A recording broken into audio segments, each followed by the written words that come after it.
Chapter 1680 in control. Date the 15th of April 2321. Time 2:49. Location Southern Region, Blossom District, Sky Blossom City, Dungeon Highway, Barren Lands, Central Tower, Blood Rock Cave Gate Dungeon.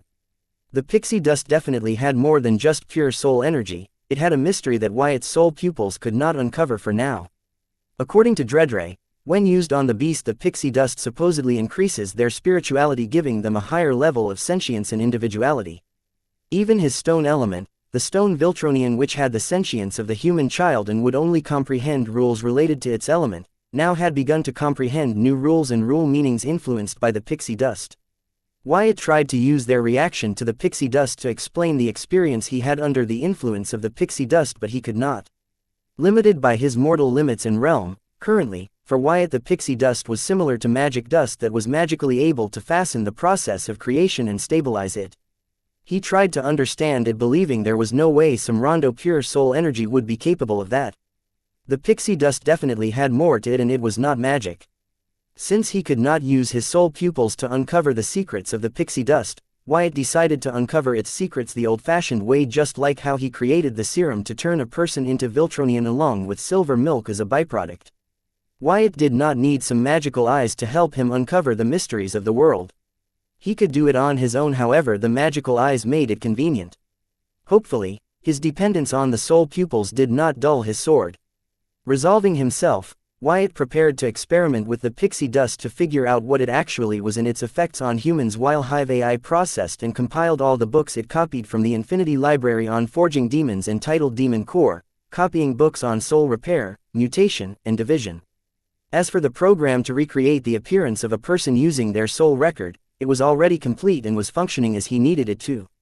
With this, the Hive AI was free to take on another task, so he had it, but instead of giving it another task he let it focus on coping with the millions of language books and books on soul repair, division, and mutation. Wyatt never bothered to try and find a solution to the hypnotic suggestion implanted in Susan or to awaken Corey Park, because he already knew the answer and it was not what he wanted to resort to until he was sure he was right about it. That was only possible if he learned the origin card info of the one who implanted a hypnotic suggestion in them. The hypnotic suggestion was like a seed that would be sowed in the soul of the target. The seed would take root in the victim's soul when the conditions were met, taking over the victim's body and fulfilling the hypnotic suggestion. Once the hypnotic suggestion was complete, the seed would wither, but its roots stay rooted in the victim's soul, suppressing their memory of the hypnotic suggestion. Now the only way for Wyatt to help Susan would be to dig into her soul and pick out the hypnotic suggestion seed implanted in her soul. She was lucky that the seed had not taken root yet, otherwise separating the roots from her soul would be tedious for Wyatt and painful for her. Either way, her soul would be traumatized and it would take a while for it to heal and for her to recover from the whole incident. As for Corey and Corey Park, unless Wyatt removed all the roots of the hypnotic suggestion seed from Corey's soul, it would be impossible for him to awaken Corey Park from her forced slumber.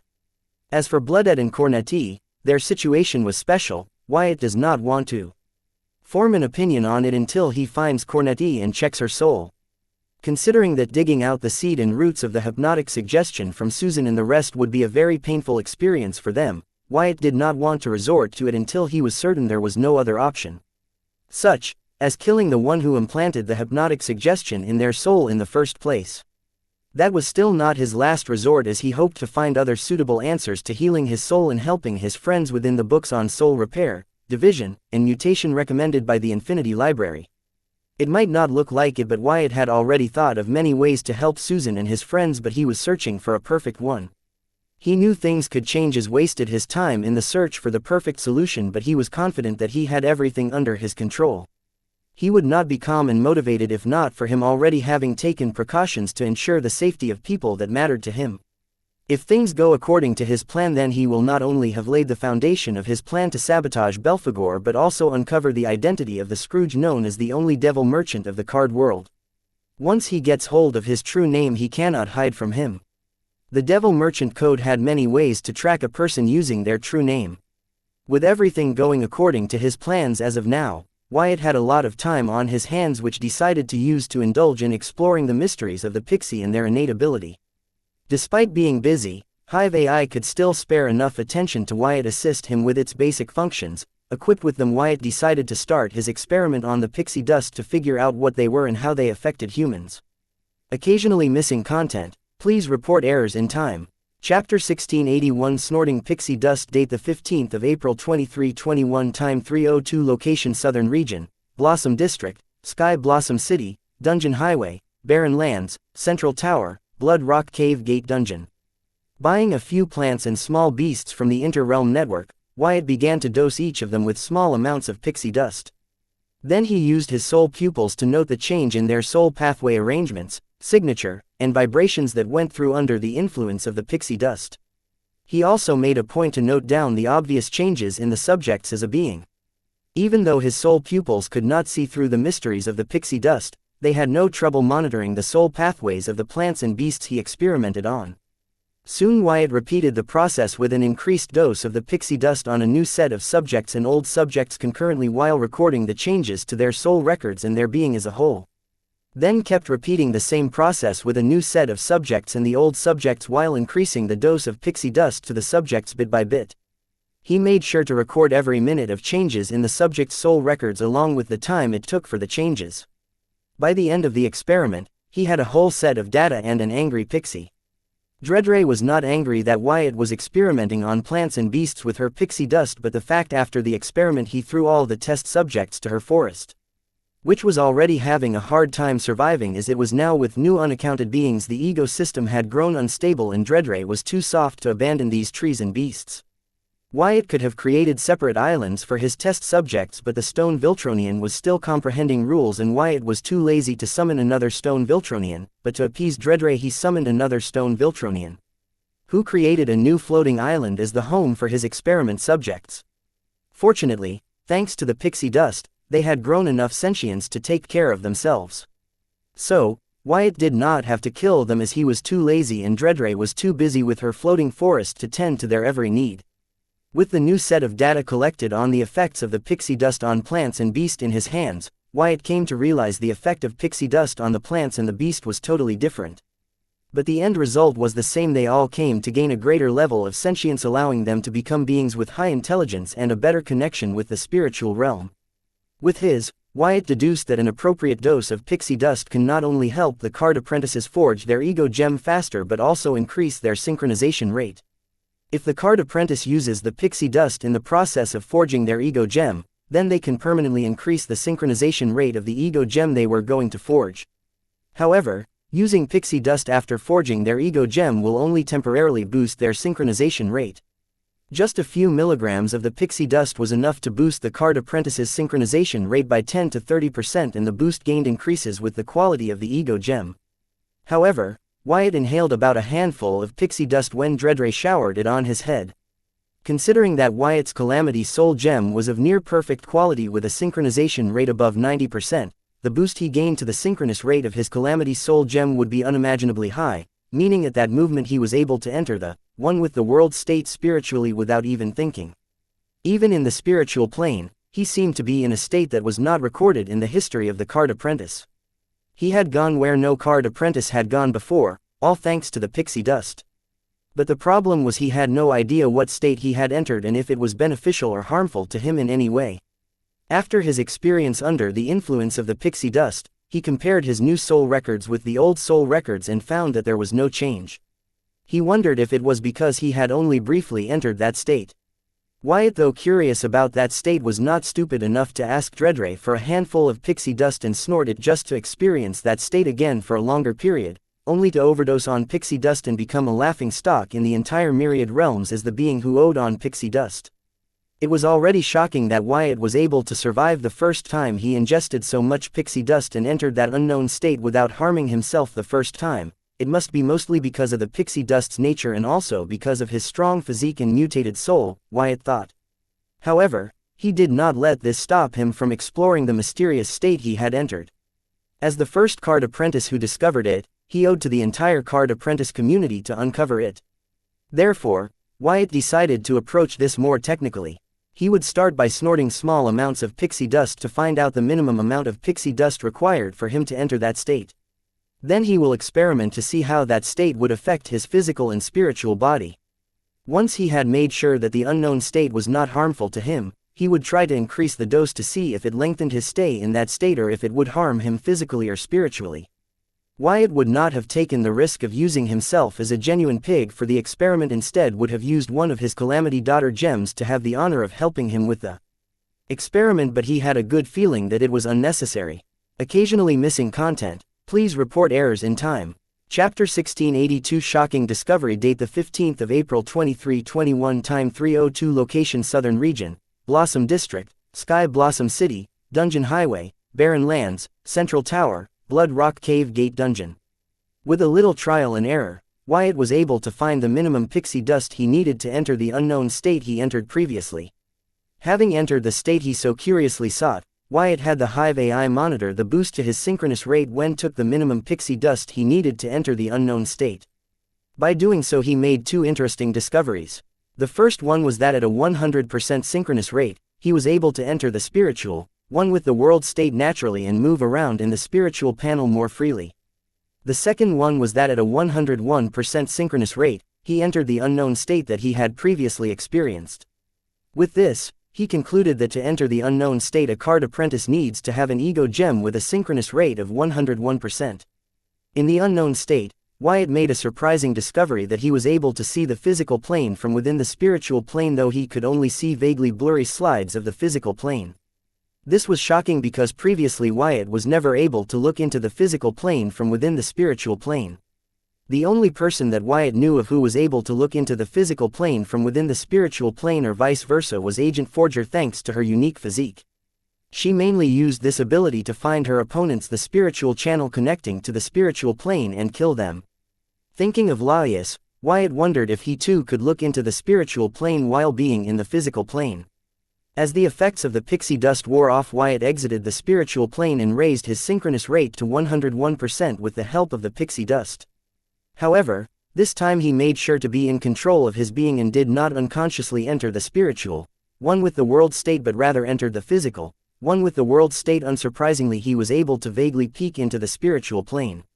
But Wyatt realized that normal card apprentices would not be able to do what he did unless they were able to enter the physical one with the world state.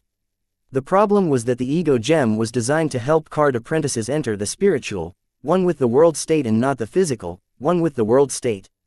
As such, the pixie dust would only help them increase their spiritual synchronous rate and not the physical one, unlike in Wyatt's case, who has mastered both states. This prompted Wyatt to wonder if the pixie dust could help him see into the spiritual plane from the physical plane. Then could it help the card apprentice enter the physical one with the world state and raise their physical synchronous rate? After all, it did help the card apprentices forge their ego gem and boost their spiritual synchronous rate. Though Wyatt's idea was noble and correct, there was a problem. The only reason the card apprentice would be able to use pixie dust to forge their ego gem or to boost their spiritual synchronous rate was because they already knew how to forge an ego gem which helped with their spiritual synchronous rate. So unless the card apprentice had a way to enter a physical one with the world state, they cannot use the pixie dust to boost their physical synchronous rate and look into the spiritual world from the physical world. As of now, there was no known method for a card apprentice to enter the physical one with the world state. However, it was a known fact that the card demigods practiced the physical one with the world state using their divinity, though only a few of them were able to achieve it and the rest struggled to achieve that state. But what if they had pixie dust to help them? Thinking of this, Wyatt understood he was literally holding something as valuable as the realm fragments which the demigods and devils would go to war and destroy countless realms for. Wyatt wondered how come nobody knew what the pixie dust was capable of and nobody was talking about it. The pixies have existed and were known to the myriad realms since before the Devil Merchant Code, so it did not make sense that no one, including the pixies themselves, knew what they were capable of. Regardless of how powerful and influential a librarian was, it was impossible for him to monopolize something as miraculous as this. Did the librarian also not know of what Pixie was capable of? No, based on his actions to enslave all the known tribes of pixies excluding the Dargon and Dark Pixies, it was clear he knew what he was doing. Especially considering the fact that he had banned all the books even mentioning the words pixie and pixie dust. What bothered Wyatt of all about this was how come no one in the myriad realms does not know about the pixies and their pixie dust. It was as if the myriad realms as a whole had forgotten about what the pixies were and what their pixie dust of capable of, including the pixies themselves. Was Zoltan unaware of this when he assigned Dredre as his personal pixie? Wyatt felt that Zoltan had to have known what the pixie dust was capable of, but his action of gift-wrapping Dreadray and handing her to him did not make sense. Suddenly, Wyatt felt that he had discovered something a being of his level should not know. He had a strong feeling that this was all within Zoltan's plan. However, what was Zoltan's plan? Did he want Wyatt to reveal the secrets of the pixies to the myriad realms? What mess have I gotten myself into? Wyatt thought out aloud, staring at the Dreadray who using her pixie dust to tend to her forest without any care in the world. No one would believe him if he told them that she and her kind were the most powerful and valuable beings in the world. Occasionally missing content. Please report errors in time. Chapter 1683 Pampered Pets. Date the 15th of April 2321. Time 3:14. Location Southern Region, Blossom District, Sky Blossom City, Dungeon Highway, Barren Lands, Central Tower, Blood Rock Cave Gate Dungeon. Pixies being able to create their own realms would not be as bad as knowing that their pixie dust was worth the same as the realm fragment, because the pixies that would be able to create their realm would literally have the strength of a transcendence. So no being in the myriad realms could hurt or force them.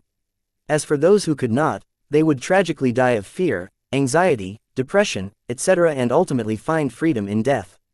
So, when a devil could so far as to spend an infinity amount of resources to search realms, invade them, and destroy them to get their hands on the said realm's realm fragments, then what would they be willing to do to get their hands on a pixie who could give them an unlimited supply of the pixie dusts, which in many counts was better than realm fragments?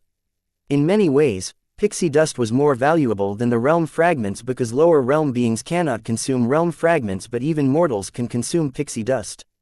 Pixie dust does not have a grudge, and curse of the remnant realms will like the realm fragment. Therefore, the user would not need to waste decades or even centuries refining it before using it. Most importantly, pixie dust was renewable. So all in all, the pixie dust was way better than the realm fragment.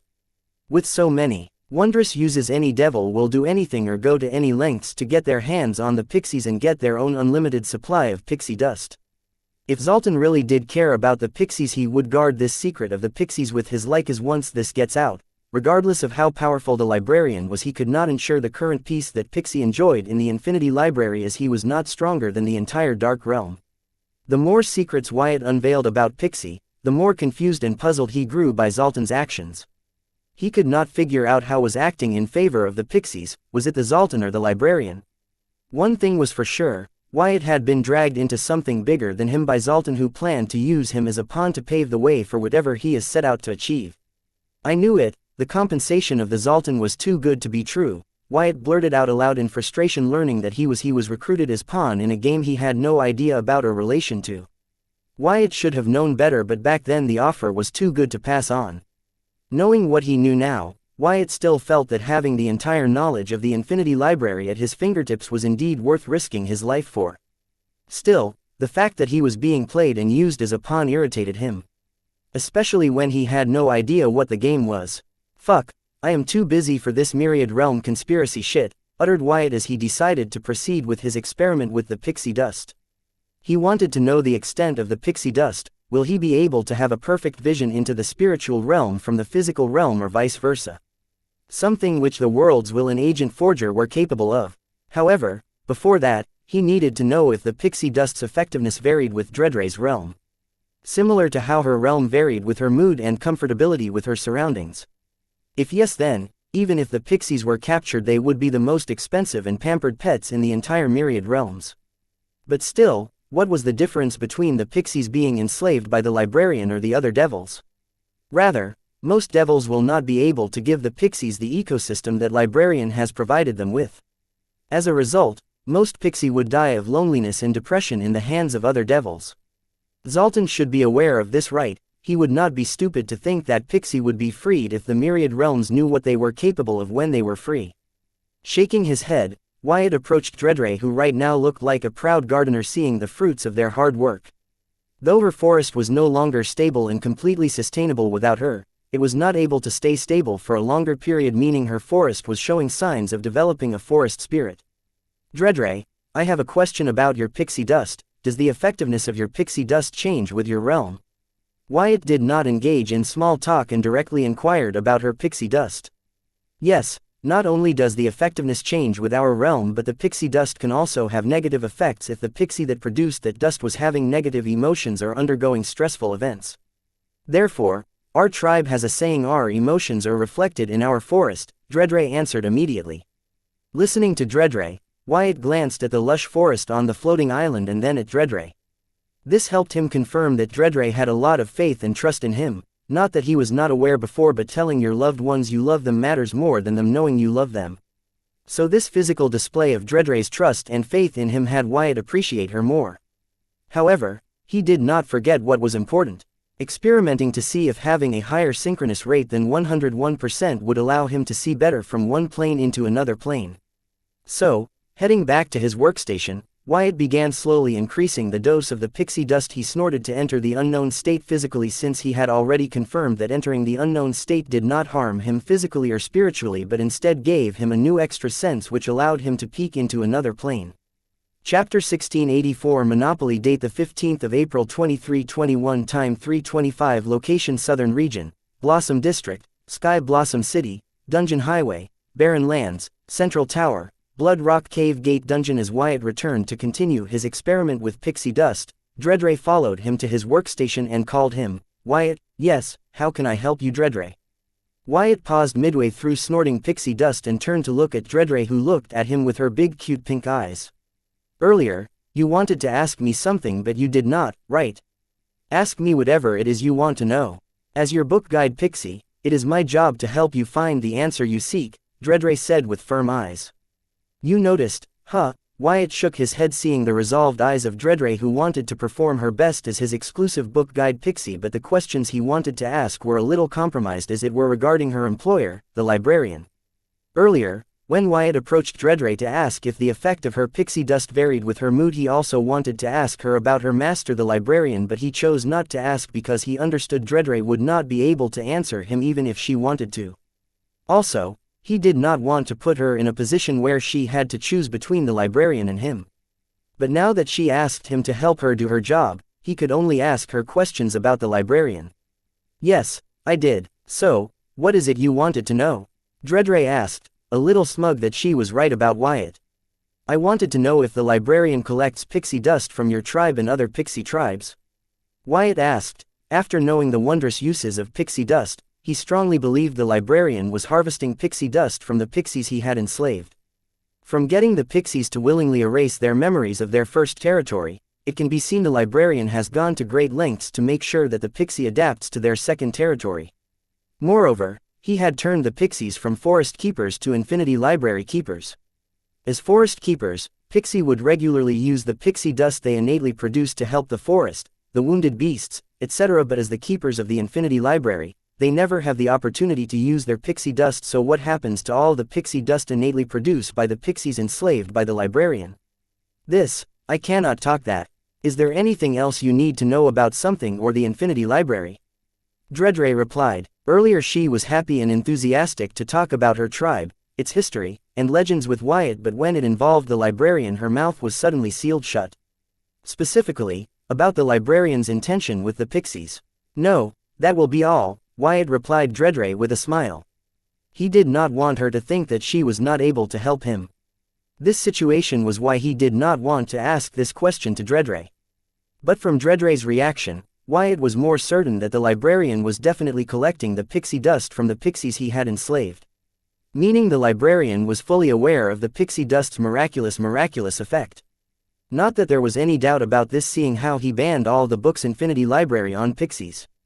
But the more Wyatt dug into this, the more evidence pointed that the librarian was monopolizing the pixies for their pixie dust. Wyatt could not help but wonder how the librarian could maintain his monopoly for millenniums without anyone discovering it all by himself. Was there someone more powerful helping him keep the secret for a cut of the pixie dust he collected, like the Devil Merchant Code for example? That's possible. For the entire myriad races and the pixies to forget what the pixies were capable of and enslave the pixies, this was a huge operation. There was no way the librarian was able to do it all by himself, no matter how big his forces were. It was not enough to cover all the ears and eyes of the Dark Realm. So he definitely had some help. What was even more mind-blogging was the question of what was the librarian doing with all that pixie dust he harvested from the pixies over millenniums.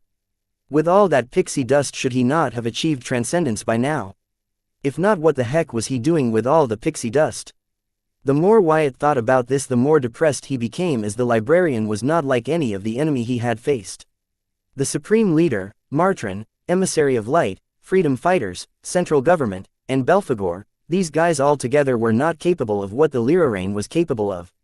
So, Wyatt really hopes that he does not become an enemy of the librarian, but he feels that Zoltan has not left him a choice by sending Dreadray to him.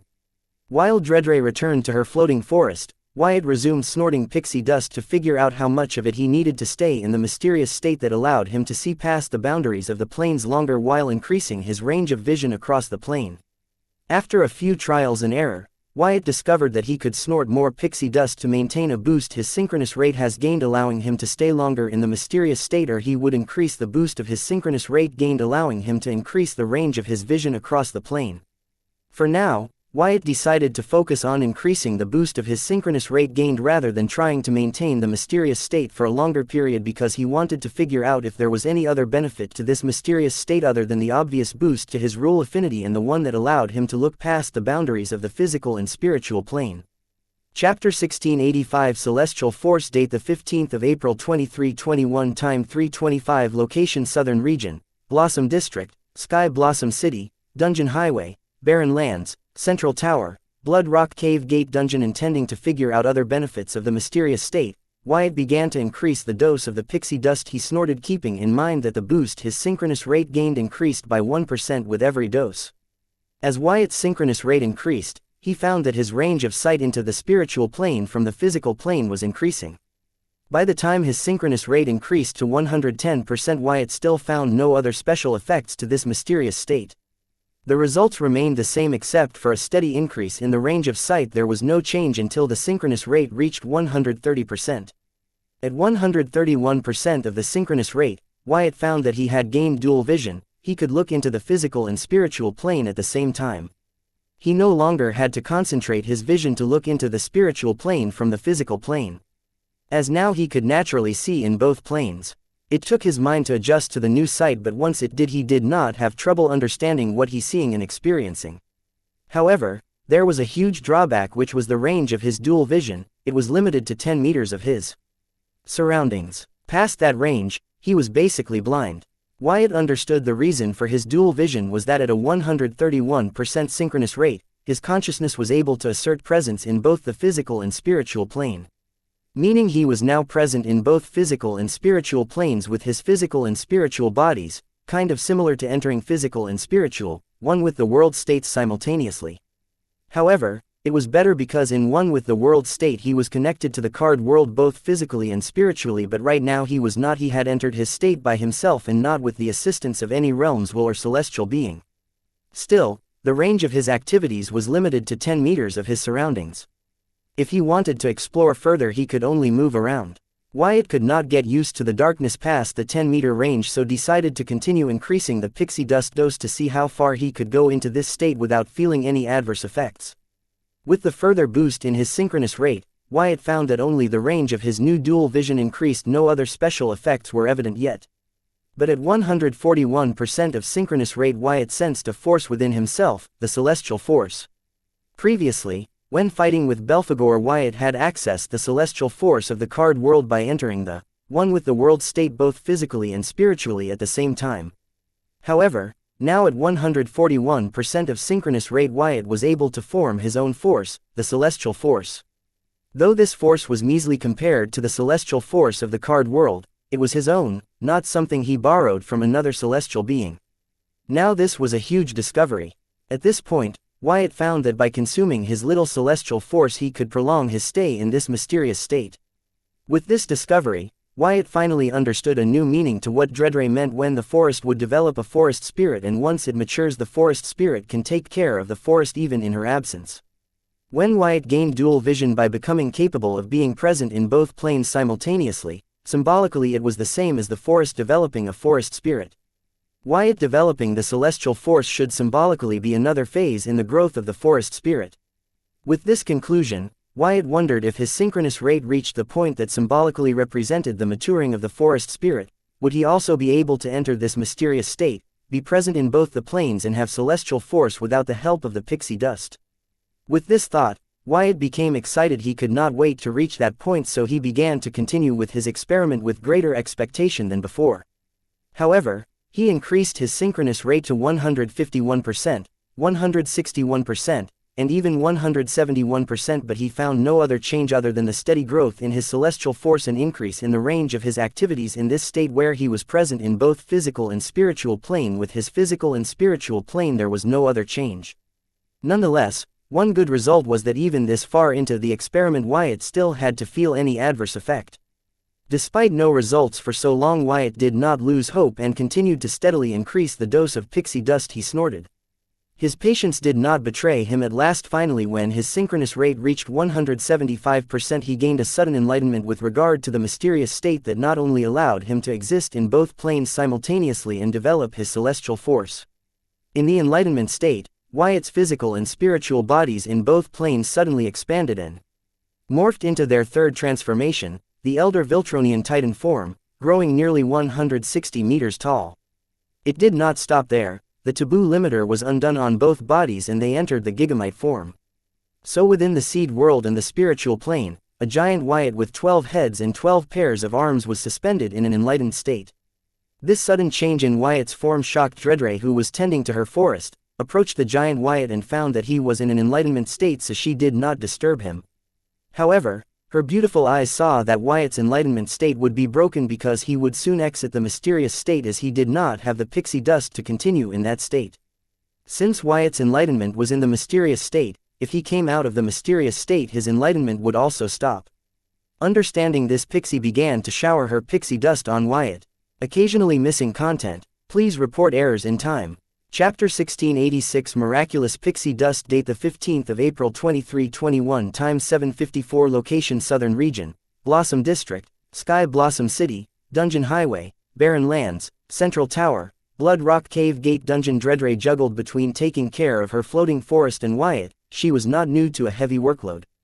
After all, she worked at the Infinity Library, which was busy 24/7.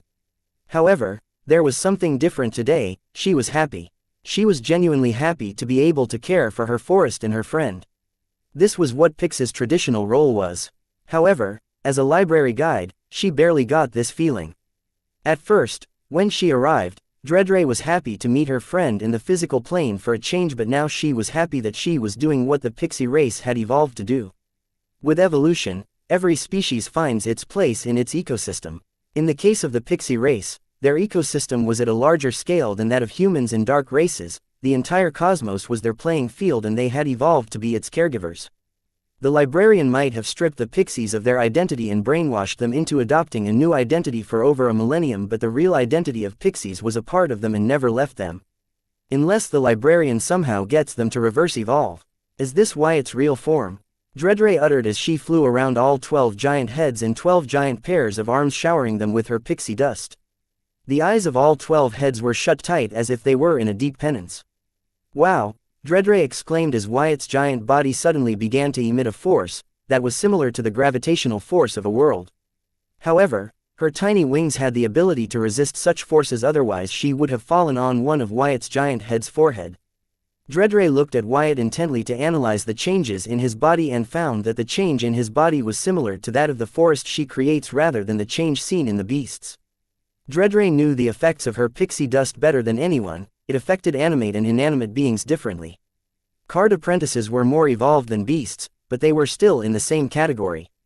So she wondered why Wyatt was emitting the celestial force like her forests instead of growing a higher level of sentience like the beasts occupying it. What Dredre did not know about her pixie dust was that though at the start her pixie dust affected the animate and inanimate beings differently, the end result was the same. With enough pixie dust and time they all could achieve transcendence. The reason Dredre had no idea of this was that she had never come across a being that had been able to evolve past its mortal constraints, until Wyatt. Wyatt, himself, was not aware that all the pixie dust he snorted was enough to erase his own existence as a being by dispersing his spiritual body in the spiritual plane and physical body in the physical plane. Fortunately for him, his Gigamite body and his Calamity Soul gems were strong enough to keep him alive. Had it been any other card apprentice, Even if they were a genius card apprentice born once a millennium, they would have ultimately become one with the spiritual and physical plane. The only reason Wyatt did not such a desperate end despite snorting nearly half a kilo of pixie dust in the past few hours was because of the dungeon calamity seed that he had turned into his core. Not all beings in a species were made the same, let alone all the species. So not all could achieve higher realms the same way, they had to find their own to break through to higher realms, but some were never meant to achieve higher realms. That was the truth. The faster one understands that, the less disappointed they will be when life constantly keeps reminding them of that truth. The force is getting stronger. Dredre, who was showering her pixie dust on Wyatt, could feel the celestial force being emitted by Wyatt's body getting stronger. Did Dredre know that high about of her pixie dust can cause a being to lose their existence to the physical and spiritual plane? No, as there was a difference in ingestion into pixie dust. First was the direct injection through their wings, and the second was the indirect injection that was by collecting pixie dust and snorting it. Earlier, when Dredre was showering her pixie dust on the floating forest and the beasts in it, Wyatt tried to grab a little of the pixie dust and test it, but it elusively escaped his grasp and reached its destination as if it had a mind of its own. Even when the pixie dust reaches its destination, it will only help the being but never harm it. The extra pixie dust that the being cannot handle will just disperse in the surroundings. Such was a miracle of the pixie dust. When directly catered by the pixie themselves, the pixie dust was more beneficial than storing it and using it. It can be seen that the pixie dust of Dredre knew the unlimited potential of Wyatt when at first Dredre showered Wyatt with a handful of the pixie dust and he experienced the mysterious state for the first time. In case Wyatt was not able to handle the pixie dust, then the extra pixie dust would have dispersed in the surroundings. This was why Dredre was not so keen about the quantity of pixie dust she used. She never had to, as she did not even know that a lot of pixie dust could cause the being to lose its existence to the two planes. Not to forget the fact that the pixie dust created by Dredre, who currently had the realm of a card emperor, was of higher purity and concentration compared to the one she would have created in the lower realm. Wyatt had snorted almost half a kilo of this powerful stuff in a few hours. If not for the dungeon calamity seed, even his gigamite physique would have given up by now. Though Wyatt was able to increase his synchronization rate unlimitedly with the help of the pixie dust, that might not be the case for the other card apprentice. There might be a limit to how pixie dust each card apprentice can withstand. The boost they gain by ingesting the pixie dust might not be the same. Pixie dust was miraculous, but it was not omnipotent, otherwise, the pixie would not be enslaved to begin with. Occasionally missing content. Please report errors in time. Chapter 1687 Game Changer. Date the 15th of April 2321. Time 11:35. Location Southern Region, Blossom District, Sky Blossom City, Dungeon Highway, Barren Lands, Central Tower, Blood Rock Cave Gate. Dungeon. Hours passed as Wyatt continued to be in his enlightenment when in the mysterious state. The celestial force on him grew to the point that it broke through the one he was able to access from the card realm when in his curse incarnation form fighting against Belphegor. Meaning right now his strength had suppressed that when he was fighting against Belphegor. Which was just crazy. What was crazier was that he was just as strong in the physical plane as in the spiritual plane, similar to any realm out in the cosmos. With a continuous supply of pixie dust from Dredre, he had now already reached a point where he was no longer considered a mortal but a celestial. Not the most powerful out there, but a celestial no less. Wyatt moaned and opened his eyes as the enlightenment was over. He floated in the boundless spiritual and physical planes like a celestial. But he was not happy. A frown formed on his forehead because only he knew what he had missed as a result of being immortal and not a deity like demigods and devils. Dredre, thank you. You can stop now. Wyatt thanked Dredre for helping him even without him asking. He had gained a lot because of her help, but right now he was too disappointed over what he lost to flex what he gained. So he asked her to stop showering him with pixie dust. Okay. Dredre agreed and watched the giant floating heads and arms behind Wyatt vanish as his size began to revert back to his normal frame that she was used to seeing. Once the source of pixie dust was cut off, the strength of the demigod coursing through Wyatt's body vanished and returned to his original self. This was the source of Wyatt's disappointment. If Wyatt had a divinity or devil core, he would not only have been able to retain the strength of an actual celestial body but also use the constant supply of the pixie dust to step by step achieve the so-called transcendence that the demigods and devil desperately sought. Unfortunately, he was a mortal who had yet to reach the peak of what mortals can achieve, let alone form a divinity. Achieving the peak of immortal strength, thinking of this, Wyatt's disappointment lessened. Since his goal was not to just climb the higher realms with the fastest speed but to climb the realms with the strongest foundation. Their lores of the founding card apprentices whose descendants formed the 4 royal families and nobles of the central capital were so strong that they were able to kill devils when in the card emperor realm. Despite not having the current army, huge society, and advancement, the first of the card apprentices were able to survive and pave the way for today's civilization. That was because they were so strong that they could only rely on themselves. Take Anna for example, she was able to kill a devil when card emperor realm, not to mention Agent Forger as a semi-demigod with a godly physique was able to defeat Anne, and their fusion. Wyatt could temporarily achieve such strength but he wanted it to be permanent without having to rely on foreign objects. For that, he would have to continue to find his way to climb the realms. Just like how he has done so far. And today Wyatt being able to raise his synchronous rate to such a high percentage with the help of the pixie dust was proof that he was right. What if Wyatt had speed run to the demigod realm instead of carefully establishing each realm and not amassing the traits and physique he had amassed along the way? Then he would not have been able to make use of the pixie dust to increase his synchronous rate to a level where he could literally gain the powers of a celestial body. Besides, there were so many celestial bodies, when under the influence of the pixie dust and the enlightenment, Wyatt's current physical body and spiritual body could not amass the celestial force that was equal to that of card world, let alone power realms like the dark realm. This was why he needed to strengthen his foundation such that he would be stronger than the dark realm itself. With this, though Wyatt understood how pointless his disappointment was, he should be thankful for this opportunity for showing him the way. Wyatt's goal was no longer the devil of the dark races but the dark realm itself. The pixie dust and the enlightenment had totally changed the entire game for Wyatt. It gave Wyatt a new perspective of power that no devil or demigod had ever come to possess. He now sought the power held by the dark realms which even scared the devil merchant code. Wyatt's mood finally improved and he glanced at Dredre who was looking at him in concern and said, "Dredre, I can't thank you enough. I am lucky to have you know that. You are the best." "Yes, I am, and you're too," Dredre said cheerfully seeing that the depression in her friend's voice had been replaced with a newfound motivation. She was happy that her friend did not lose his way. "Yes, we both are," Wyatt said as he waved his arm, and the little pixie was suddenly pulled towards him and landed on his shoulder. The enlightenment was not without gains. Wyatt had formed his own force and was now able to use celestial force without relying on the card world. Now he was present in both planes and no longer needed to use the spiritual channel of his ego gem to send his spiritual body to the spiritual plane. He could now collect rule power as easy as gathering soul power from his surrounding.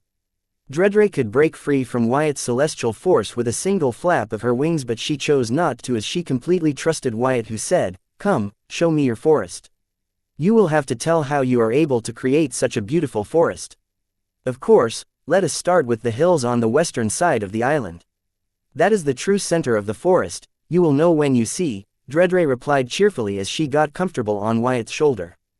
Chapter 1688 Workaholic Dredre Date 15 April 2321 Time 1409 Location Southern Region, Blossom District, Sky Blossom City, Dungeon Highway, Barren Lands, Central Tower, Blood Rock Cave Gate Dungeon. This way the beasts will not have to worry about their waste contaminating the water and the land over time, Dredre explained to Wyatt enthusiastically. While talking to her, Wyatt found that Dredre, or the entire pixie race itself was present in both planes at the same time, so they had the dual vision. Considering the benefits of their pixie dust it was not surprising. "Indeed, I never thought that wildlife and nature could live in such harmony," Wyatt said marveling at Dredre's natural waste disposal system for the beasts in her forest. Wyatt found that Dredre was simply a genius when it came to recreation and wildlife. Maybe because she cared for these things and it was in her DNA. "I know, right? Just wait till the forest spirit forms and matures, you will be surprised by what the forest is capable of." Dredre was happy that she could share her interest with her friend. He seemed to be able to appreciate the forest as she did. "Dredre, you have been taking care of the forest for almost a day now and have been constantly using your pixie dust, aren't you exhausted? When are you going to rest?" Wyatt asked, wondering if Pixie ever rested. After all, it had been a day since Dredre arrived and she had been working non-stop. She was either taking care of him or the forest. For someone so little and cute she was very busy or liked to keep herself busy. "No, I cannot rest until the forest spirit is born and mature. Otherwise, all my work up till now will be for nothing," Dredre replied. Who knows how long it will take for the forest to give birth to spirit, let alone the time required for it to mature. Dredre, tell me that you do not plan to continue like this, because if you do you will die of exhaustion, Wyatt asked Dredre in concern for her well-being, listening to her say that she did not plan to rest until forest spirit matured. Wyatt, I have no choice, the forest is still young, I need to care for it until its spirit matures and it can finally take care of itself. Dredre explained she had no choice, since she started it she had to see it through to the end. As there could be no other way. Though Dredre was in the card demigod realm at present, she has been constantly producing high-quality pixie dust for a day now, which could be exhausting in itself regardless of her high realm both mentally and physically. How so? There has to be some other way. How did you build or expand forests back at your territory? Wyatt asked Dredre, knowing that the pixies must be the ones to create the forest in the Infinity Library for their stay. The living and work arrangement for the pixies made by the librarian in their new territory was not complicated but were simple. He had moved the pixies to the original Infinity Library on the Dark Realm as its caretakers. But the tricky part was how the librarian got the pixies to do the same in the Infinity Library branches across the Devil Merchant Code. How were so many pixie present in the inter-realm city of the Devil Merchant Code? According to unknown sources, it was an exclusive privilege that the Devil Merchant granted to the librarian alone, which allowed the librarian to recruit workers of the Infinity Library in the main branch as workers for his Infinity Library in the Devil Merchant Code. Meaning, if someone who was working for the librarian in the Dark Realm could also work for the librarian in the Devil Merchant Code. But they will not be considered demon or devil merchants, nor will they have access to the privileges that the demon or devil merchants held. They will just be the librarian's employees, and their area of action inside the inter-realm city will be limited to the Infinity Libraries in the inter-realm city. There were many different branches of Infinity Library in the Devil Merchant Code, and each entertained the different levels of demon or devil merchant based on their membership with the Infinity Library. The one in the Newbie Mall only entertained the newbie devil or demon merchants who could be considered poor and dreaming of making it as a devil-demon merchant. As such, the branch of Infinity Library in the Newbie Mall was basic and run by young pixies like Dredre. However, the Infinity Library branch at the center of Sector DS0909 was more luxurious than the Blight Brood Club of the Seven Princes of Hell, and was run by Elder Pixie. The service there was on another level, and so were the prices. Now that Wyatt was also a VVIP member of the Infinity Library, he could enjoy the service at the Infinity Library branch at the center of the sector there for free. Whether an Elder Pixie would come out to guide him was difficult to say, since he already had Dredre as his exclusive pixie. Not that Wyatt wanted to cheat on Dredre with other pixie, but he wanted to meet an Elder Pixie and understand how they differed from the regular pixie and if their pixie dust was better than that of a regular pixie. Wyatt believed that should not be the case. The Elder Pixies were just tribal leaders trusted and approved by the majority of native pixies of their tribe, so they would not be much different than Dredre when it comes to pixie dust. There would be other pixies to help me, we would take turns to take care of the forest. This way neither our nor the forest's health was affected until the forest spirit was born and matured. Dredre explained that she was doing the job of a few pixies all by herself. Occasionally missing content. Please report errors in time. Chapter 1689 Glutton. Date the 15th of April 2321. Time 1417. Location Southern Region, Blossom District, Sky Blossom City, Dungeon Highway, Barren Lands, Central Tower, Blood Rock Cave Gate Dungeon. Listening to Dredre say that she was doing the work of the few pixies all by herself, Wyatt shook his head, letting out a sigh. He blamed himself for asking Dredre to build a forest for herself in the void. Since it took a few pixies to build a forest in a regular environment, then it would be a lot more tedious to build a forest in the void. Considering Dredre's love for nature, it was not a surprise that she wanted to build a forest without thinking of the work she would need to put in, to see the matter through. She was like an addict and a child when it came to nature and wildlife. She could not help herself. As the one responsible for her, Wyatt should have known better than to ask her to indulge in it to keep her from missing her tribe. Well, in Wyatt's defense, he wanted Dredre to create a normal forest for herself, since the void world was going to be her home for now to the possible, so it would not be a bad thing for her to give some personal touches so that she can feel at home. But who knew that instead of creating a regular forest she would end up trying to create a miniature flat realm in the seed world? Will everything for his good. If not for this, he would not have known the truth behind the pixies and their pixie dust, nor would he be able to find his goal in his pursuit of strength. But now he had to make sure that Dreadray did not end up dying because of overworking and exhaustion. However, he did not even know what the pixies did for rest and what their normal diet was. Considering their love for nature and wildlife, they wouldn't be vegan, would they? Jumping the gun, Wyatt took out liquid soul energy from his grimoire and asked, "Dreadray, you can drink liquid soul energy, right?" "Yes," Dreadray answered as she took the liquid soul energy from Wyatt and began to drink it. Seeing this, Wyatt couldn't help but shake his head, thinking, "Yep, she was famished. What was I thinking? I am no longer alone and am responsible for such a cute and innocent soul. I cannot continue with my old ways.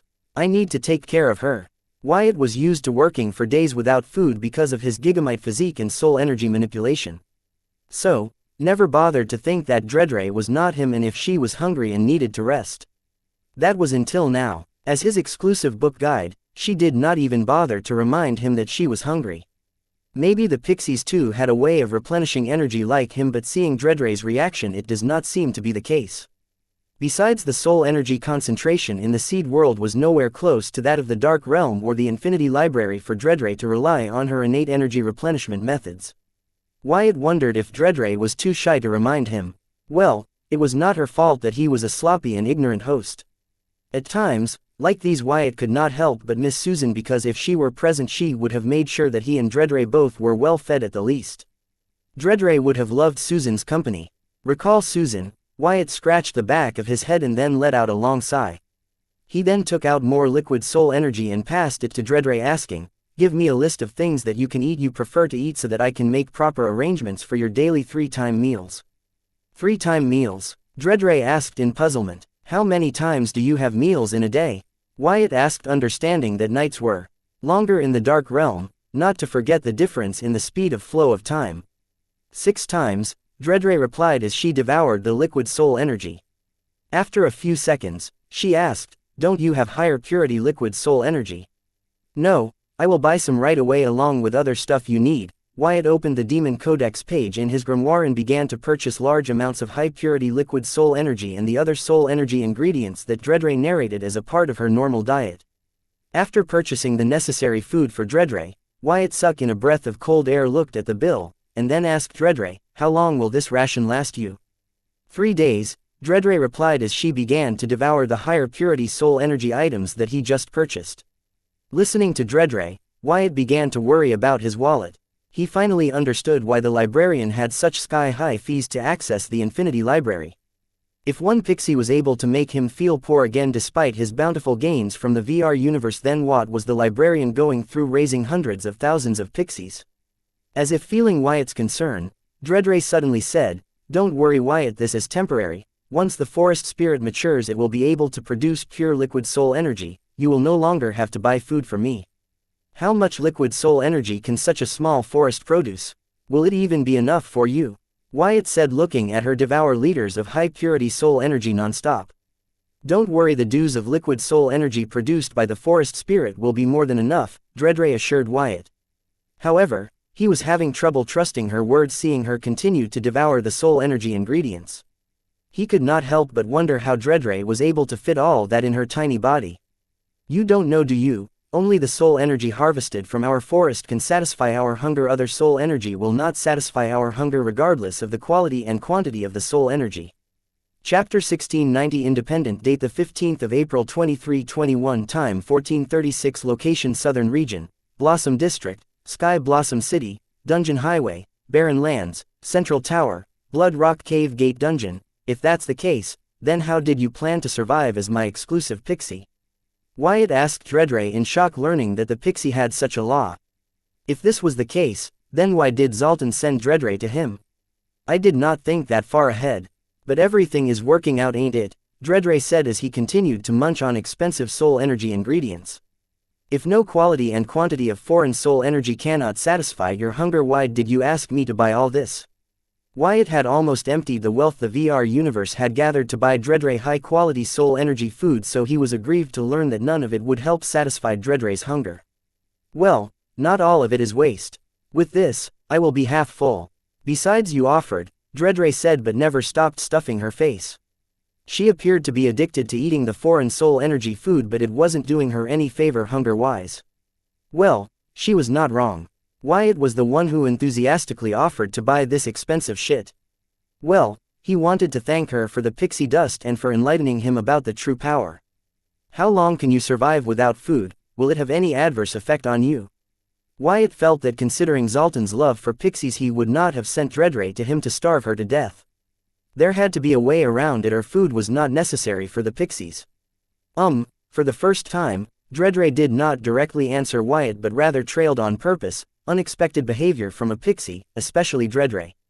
I promise to continue to buy you high-quality soul energy food, Wyatt promised, feeling that Dreadray was worried if he knew the truth he would not buy her high-quality soul energy food. Well, pixie can feed on soul energy gathered from the spiritual plane, but it is a very tedious and long process to do it by ourselves, so we create forest spirits to do that for us, Dreadray confessed. It turns out there was more to why the pixies liked to create forests wherever they went. Zoltan must have known this, so he was not worried about Dreadray starving to death following Wyatt around.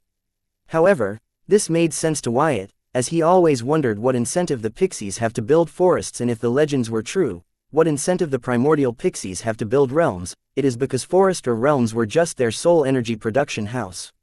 Pixies were really like farmers planting crops. Listening to Dreadray, Wyatt was not angry, rather he was enlightened when heard her say that the pixies can gather the soul energy in the spiritual plane and feed on it. When he heard this, he could not help but think, why did I not think of this? Wyatt's spiritual body in the spiritual plane started to make use of soul energy manipulation in the spiritual plane to gather soul energy. Soon Wyatt understood what Dreadray meant when she said that gathering soul energy in the spiritual plane was a tedious process. As the soul energy in the spiritual plane was like wind, present everywhere, one can feel it but never catch it. Even with Wyatt running the soul energy manipulation to its max, he could barely gather soul energy. At this rate it would be hours before he could gather sufficient soul energy. Wyatt wondered, why could the pixies not gather the soul energy easily, but the forest or realms they created could? Celestial force was the thing that helped the forest or realms gather soul energy from the spiritual plane. For some reason though, pixie could negate the strongest of the celestial forces with a flap of their wings but did not seem to possess celestial. However, the forests or realm created by them did. Thinking of this, Wyatt's spiritual body in the spiritual plane mobilized its celestial force with the soul energy manipulation, and what do you know, the time it took Wyatt to gather sufficient soul energy from the spiritual plane decreased by a large margin. So Wyatt thought, no wonder the pixie relied on their forest or realm to gather the soul energy from the spiritual plane. The forest created by pixies in another realm did not possess the celestial force of their own but borrowed the spiritual force from the realm they were in. This was possible because the forest spirit was assimilated by the realm's will. As for the realms created by the pixies, the answer was obvious. Having learned to gather soul energy from the spiritual plane and with his gigamite physique, Wyatt could now even survive in the depths of the void devoid of life or soul energy.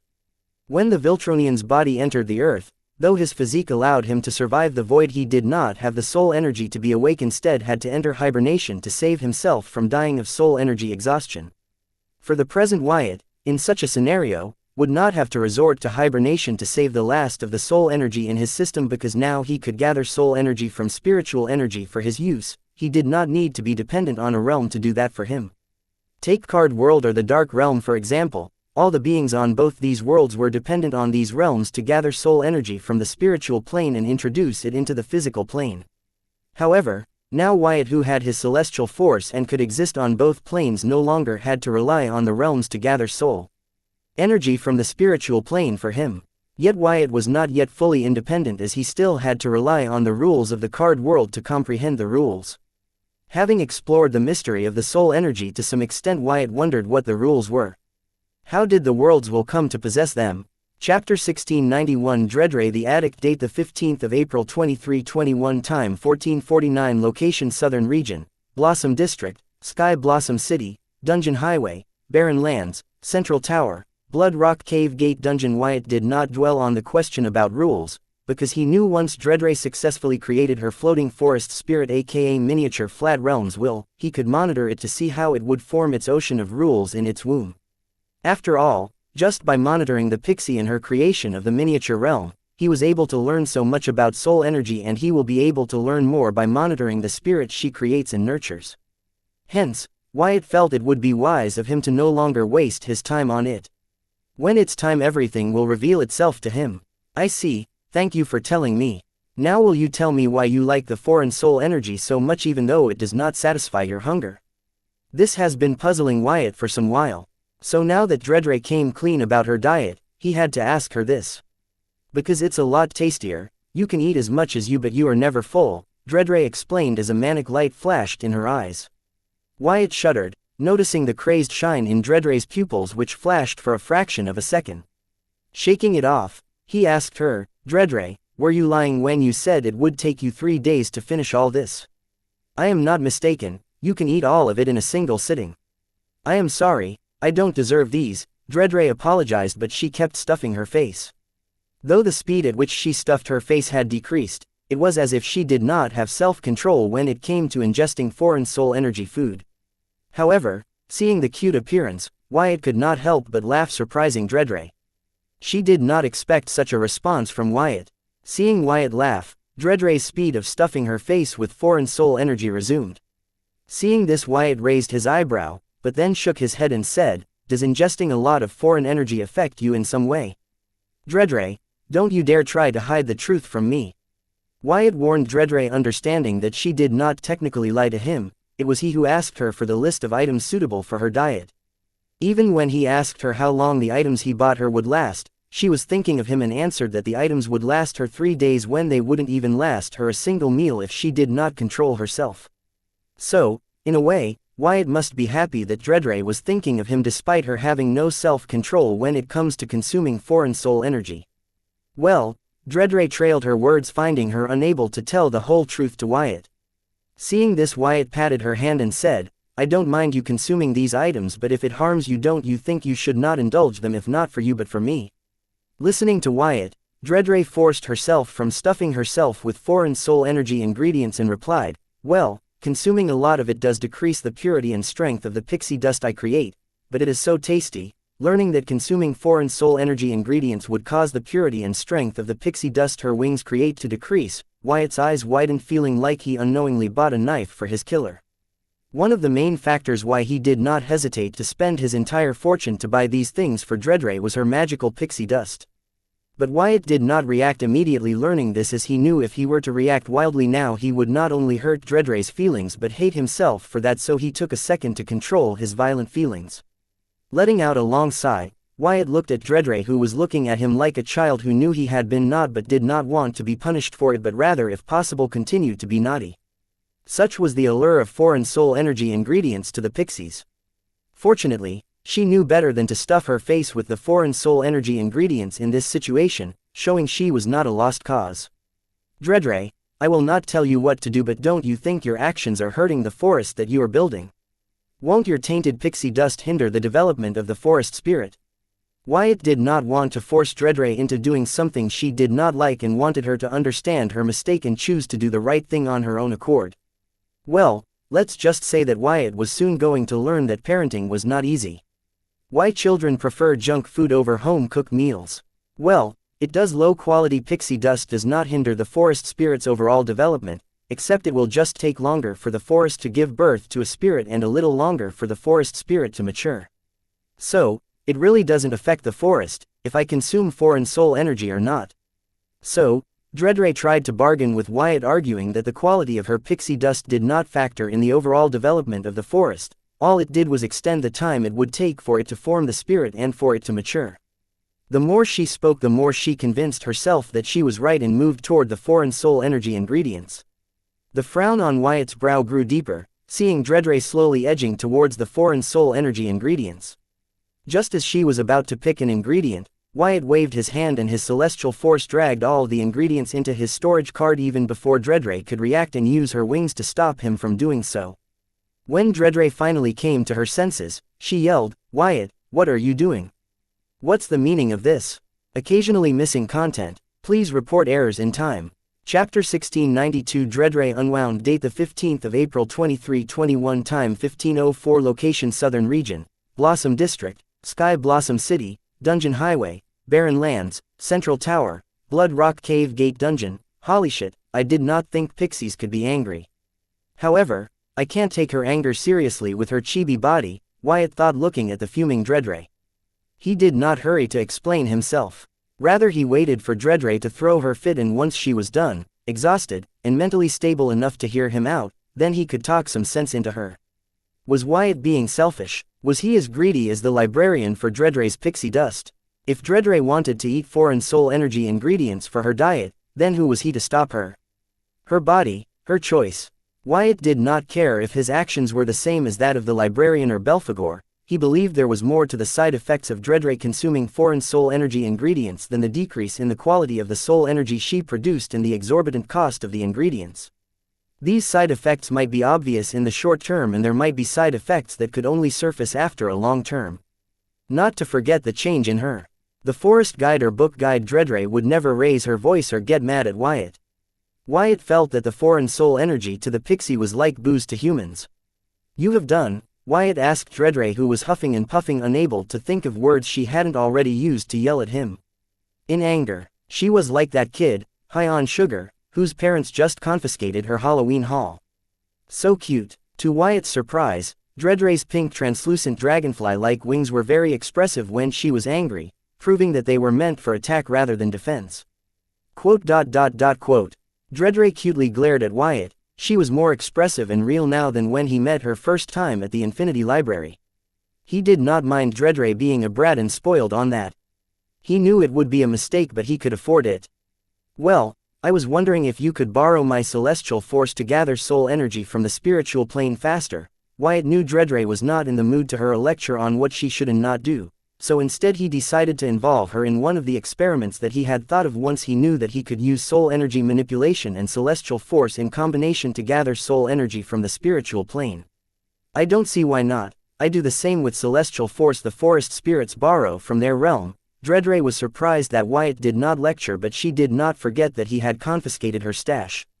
She was about to ask him to return it, but listening to him she began to wonder if what he proposed was possible and lost track of her thoughts before unknowingly becoming invested in Wyatt's project. "Come on, let us give it a try. Tell me what I need to do," Wyatt said with high enthusiasm which infected Dredre.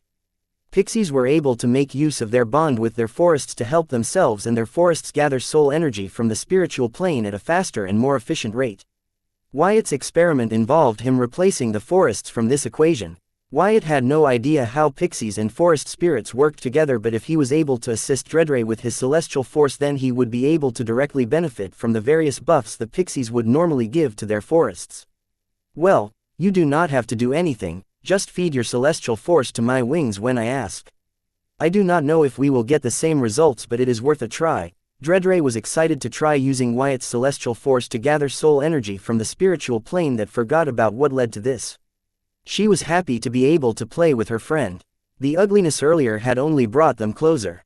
"Okay, then do your thing," Wyatt nodded, understanding his role was that of a celestial force battery for Dredre.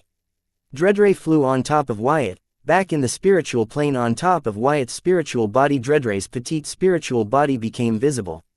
The soul energy in the spiritual plane automatically began to gather around Dredre.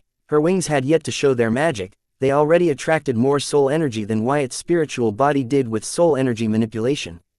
This was when Wyatt knew the cosmos loved pixies and he should upgrade his soul energy manipulation skill. Even with baptism, its effects were very disappointing when compared to that of Dredre's. It wasn't fair of him to compare the darling of the myriad realms with the unknown neglected ones, but the truth was Wyatt's soul energy manipulation skill could be better for its present rank. When Dredre's spiritual body's wings began to vibrate, the soul energy gathering it drastically increased. The density of the soul energy around Dredre was comparable to that of the card world. Witnessing this, Wyatt could only further laminate that his soul energy manipulation skill was seriously lacking and desperately needed an upgrade. "Wyatt now," Dredre signaled. Wyatt then mobilized his measly celestial force into Dredre's wings. As a result, the density of the soul energy in her surroundings increased exponentially. So much so that it spread to Wyatt's spiritual body and surrounded it. This result was way better than Wyatt could achieve when using the soul energy manipulation and his celestial force in a combo. However, this was far from satisfactory for Dredre. So she did not stop. Back in the physical plane, her physical wings began to shower pixie dust atop Wyatt. Under the influence of the pixie dust, the quantity and quality of Wyatt's celestial force directly increased, giving her wings in the spiritual plane an improved and increased celestial force. allowing it to gather so much soul energy that it was denser than water. But that did not last long, as Dredre consumed it all to quench her hunger and concluded the experiment. Wyatt, I am sorry. I hope you can forgive me for my behavior earlier. In the physical plane, Dredre directly flew next to Wyatt and hurriedly apologized to him. Now that her hunger was no more, the effect of her addiction to the foreign soul energy decreased drastically and she returned to her old professional self. Dredre, you are apologizing for the wrong reasons. Wyatt was not surprised by Dredre regaining her old self. He liked her work ethic, he thought she resembled a mini Susan. Dredre went over the events in her brain trying to figure out what Wyatt was talking about, but she couldn't, so she looked at him in confusion and self-blame. Noticing that Dredre was blaming herself for what happened, Wyatt shook his head and did not drag it long. Said, I liked the Dredre from earlier, she was fun and she felt like the real you. I know you are here on a job and need to maintain some professional standards, but Dredre, it is me. We are friends, right? If you consider me as a friend, you have to be 100% with me just like I am with you. Wyatt, this is the real me, the one you saw earlier, just an unwound version of me. Dredre spoke. She was happy had Wyatt did not seem to mind her behavior. Well, then it seems I need to give you some foreign soul energy ingredients more often, Wyatt said. No, I no longer need to rely on those. Since I can gather enough soul energy for myself with the help of your celestial force, Dredre responded while vigorously shaking her head. She acted like a colleague who was ashamed to have got drunk at the office party and embarrassed herself. Well, all sides of Dredre were cute. Wyatt could not be mad at her. His celestial force covered Dredre and carried atop his shoulder, speaking his heart. Dredre, remember one thing, I can never get angry at you. Feeling cringe, Wyatt hurriedly changed the topic, asking, Dredre, let us try gathering soul energy from the spiritual plane, but this time let us use it to form soul jades in the physical plane and then see if we can make liquid soul energy. What do you say, Wyatt? There is no need to do that. The soul energy I gathered earlier was enough to make low-quality liquid soul energy in the physical plane. As otherwise it would not be enough to satisfy my hunger. If your celestial forces get stronger, we have no problem creating top-quality liquid soul energy. Dredre rejected Wyatt's request, feeling it was pointless as she already knew the answer.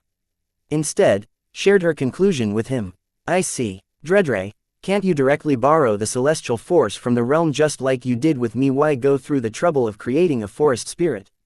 Wyatt asked in confusion. If Dredre could borrow anyone's celestial force, then why not borrow from the realm she was in instead of building a forest and have it borrow the celestial force of the realm for her?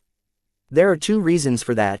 Chapter 1693. Greedy and possessive. Date the 15th of April 2321. Time 1535. Location Southern Region, Blossom District, Sky Blossom City, Dungeon Highway, Barren Lands, Central Tower.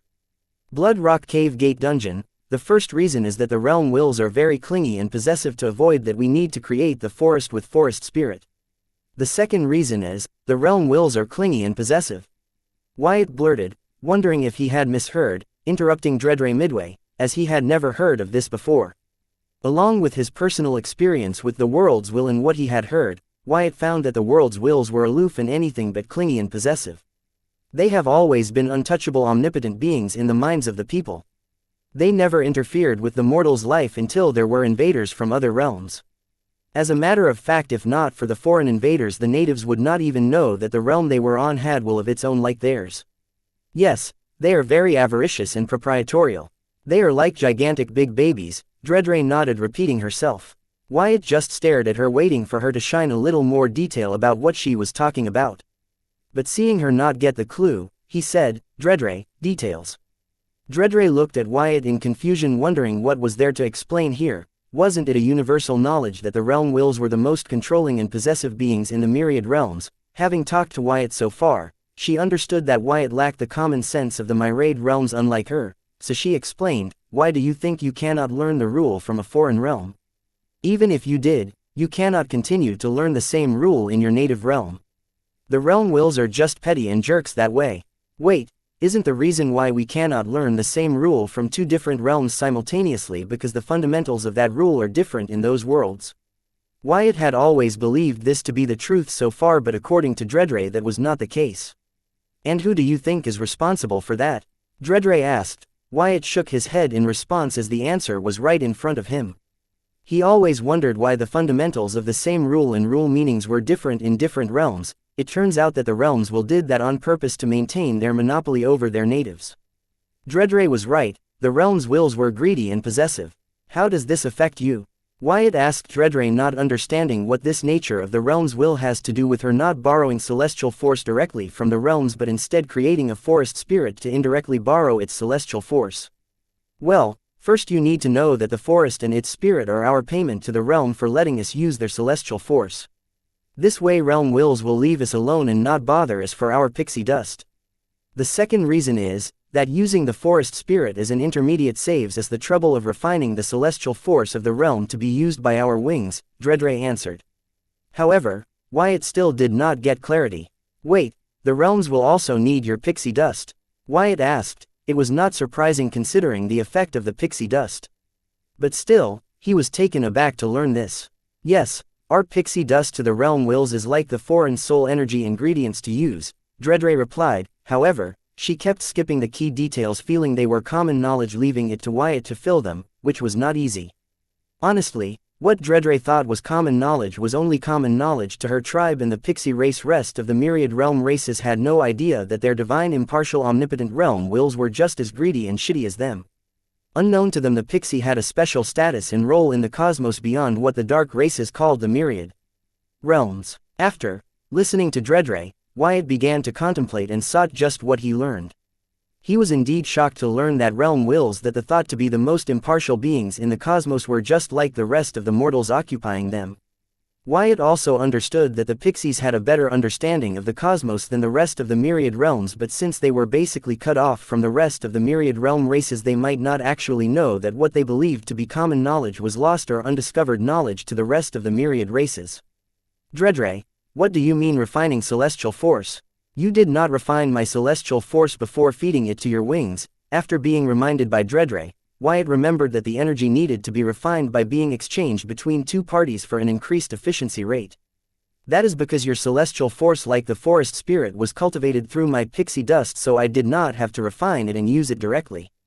However, this is only applicable to me. Other pixies will still have to refine their celestial force before refining it. I need to share that we can help mortals cultivate celestial force with our pixie dust with the tribe, but I do not think any being can do what you did. Otherwise, our elders would have known about it. Dredre was right, the pixies were used to cultivate beasts for their forests since the beginning, but they never came across a being capable of giving birth to celestial force with the help of their pixie dust. If there were a case, like the forest spirits, the pixies would also cultivated such beasts. Since there were no such beasts, Wyatt must be the first to have achieved it. Dredre, can you do me a favor and not report this to your tribal elders? Occasionally missing content, please report errors in time. Chapter 1694 Fellow Addicts. Date the 15th of April 2321. Time 1549. Location Southern Region, Blossom District, Sky Blossom City, Dungeon Highway, Barren Lands, Central Tower, Blood Rock Cave Gate Dungeon. Sure, but why? Dredre readily agreed to Wyatt's without hesitation. Then in confusion, she asked Wyatt why, as she did not understand why he would make such a request. However, the grave expression on Wyatt's face made her feel that Wyatt had good reason to ask her this. What about the librarian? Wyatt did not answer Dredre, instead asked if she could also keep this incident from the librarian. Wyatt, I cannot promise that. However, unless Lord Librarian or young Master Zoltan or the elders personally ask me, I have no reason to report this to them. Dredre made it clear, proving that the unwound Dredre that came after devouring foreign soul energy ingredient was the true self that she has always been hiding under her professional politeness. Now for Wyatt, it surfaced, and from the looks of it, Dredre was comfortable being herself in front of Wyatt. That's my girl, you are the best. Wyatt gave Dredre thumbs up as he took out a few foreign soul energy ingredients and passed them to her. Dredre did not hesitate to take them and slowly savor them, knowing that she had limited supply and had to enjoy the limited stock to its fullest. Savoring her junk food, Dredre completely forgot that Wyatt never answered her. Wyatt successfully distracted Dredre from asking him why he did not want her to report him developing celestial force to her elders. Wyatt had a feeling that the librarian was able to control the pixies mostly because they had the elders of all the pixie tribes under their control. This was why the librarian did not mind handing a few branches of Infinity Library and pixies to the Zoltan. The librarian might be fully aware of what Dalton was up to with regard to the pixies. Wyatt did not bother to dwell on why the librarian was letting Dalton do as he pleased. Instead, he did not want either of them to know about him. Wyatt developing celestial force using pixie dust will definitely attract the attention of both of them, which he did not want. With his current power, he could not handle the 7 princes of hell, let alone take on the Infinity Library, which has a high chance of being in cahoots with the Devil Merchant Code in the Pixie conspiracies. He had enough problems, he did not want to go seeking more. But the problem was this particular problem came seeking him. He wondered how long he could run from it. But it was interesting to know that the realm wills were junkies when it comes to pixie dust. It was surprising that they did not enslave the pixies in their worlds. But considering that Pix's wings seemed to be capable of negating the celestial force, it seems the impartial and aloof realm wills were hapless when it came to the pixies. Wyatt could not help but wonder what the Card World's will would do for Dreadray's pixie dust, knowing that it was powerless against her. Will it try to negotiate with her or even beg her? Recalling the enlightenment the Card World's will gave him before the Battle of the Southern Capital, Wyatt wondered if there was a way for him to cut a deal with the Card World's will Dreadray's pixie dust in exchange for a few enlightenments. As this thought crossed Wyatt's mind, Wyatt suddenly wondered, what if the librarian was doing something similar to the pixie dust he collected from the pixies? It was possible. After all, the pixie dust that the librarian had collected from the pixies over millenniums should have gone somewhere. The biggest question was, what did the librarian receive in return for the pixie dust from these realm wills? All this was just Wyatt's speculation, nothing was certain, so he shook his head, not bothering to continue to dwell on these thoughts. He turned to Dreadray and said, I am heading out, moving out of the Blood Rock Cave. I will call you out. Is that all right? Will you be okay alone, or do you want to follow me? I can't come with you. I need to tend to the forest, Dreadray said. She seemed to be disappointed that Wyatt had to go out.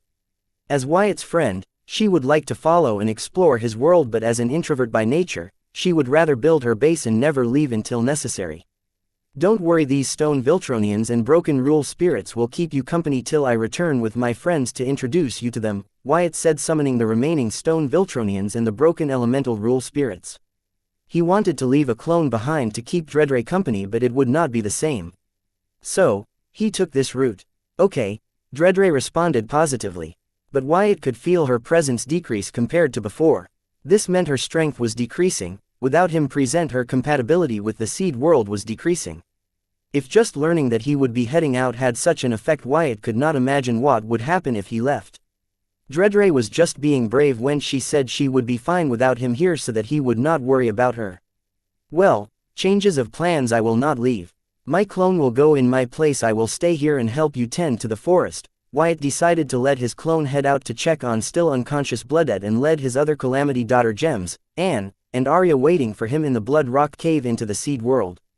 The reason at first Wyatt wanted to personally go out was to check on Bloodette because according to Hive AI's calculation, she should have gained consciousness by now, but she had not, which was concerning. However, the clone could collect the required data from Bloodette's unconscious body in his place. As for Anne and Arya, since the dungeon gate was open, they just walked right in and waited for Wyatt. Occasionally missing content. Please report errors in time. Chapter 1695 Friends date the 15th of April 2321 time 1603 location Southern Region, Blossom District, Sky Blossom City, Dungeon Highway, Barren Lands, Central Tower, Blood Rock Cave Gate Dungeon. Wyatt never planned to let anyone enter his seed world, but for Dreadray he made an exception. He would soon be leaving to meet the Card World's only devil merchant. Meanwhile, he needed people he could trust to keep Dreadray company. At first, he thought stone Viltronians, broken rule spirits, and his Calamity daughter Gems could do the trick, but it seemed he had underestimated the Pix's introvertness. Opening the door, Wyatt sent out his clone to do his chores and let Anne and Arya enter the seed world. Anne and Arya were not new to entering subspaces, but they had never seen a space like the seed world, a vast void with a few floating islands and an artificial sun. It took a second for them to adjust to the gravity in the seed world as they curiously looked around the seed world. Finding Wyatt not far from them, they flew up to him.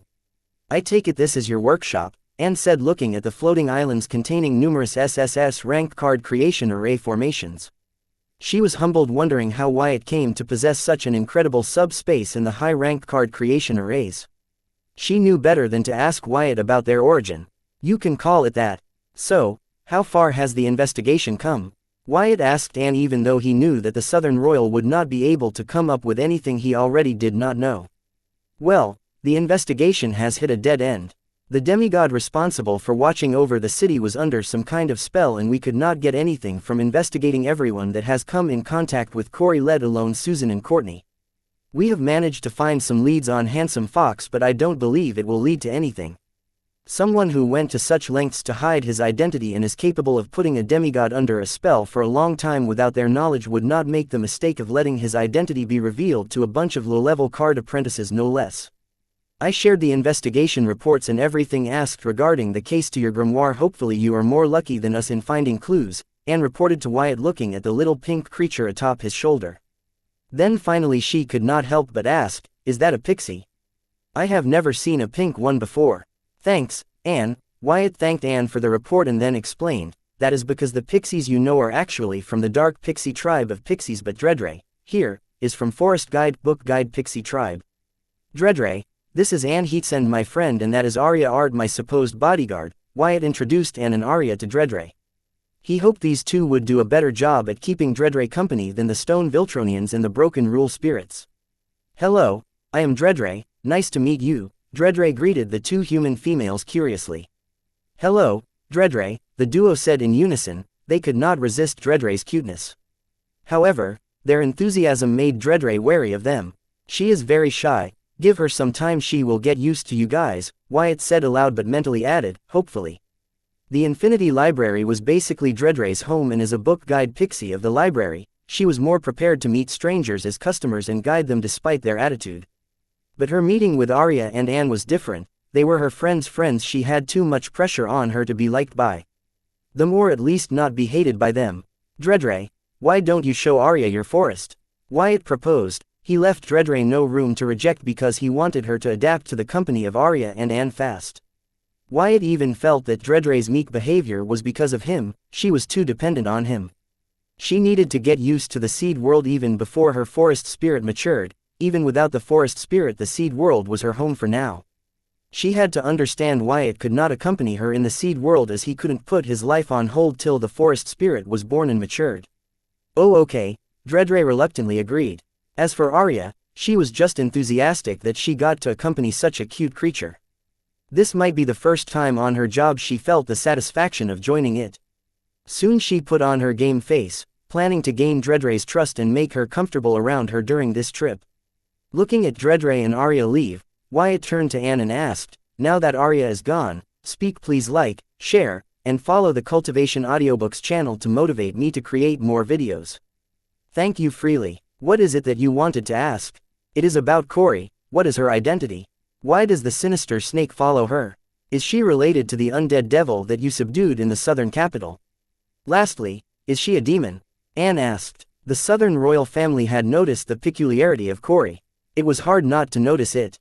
The only reason why Colleen did not talk about it was because she was not good at having these kinds of talks. Which was where Lorenzo, Anna's mom, and Anne came in. Colleen was the authority, they were the brain behind the authority. Corey has many identities, but as of now, she is Corey Bright, the honest and loyal citizen of the southern region. I hope your family treats her that way. She may be weak now, but her future is boundless and will not be limited to this realm.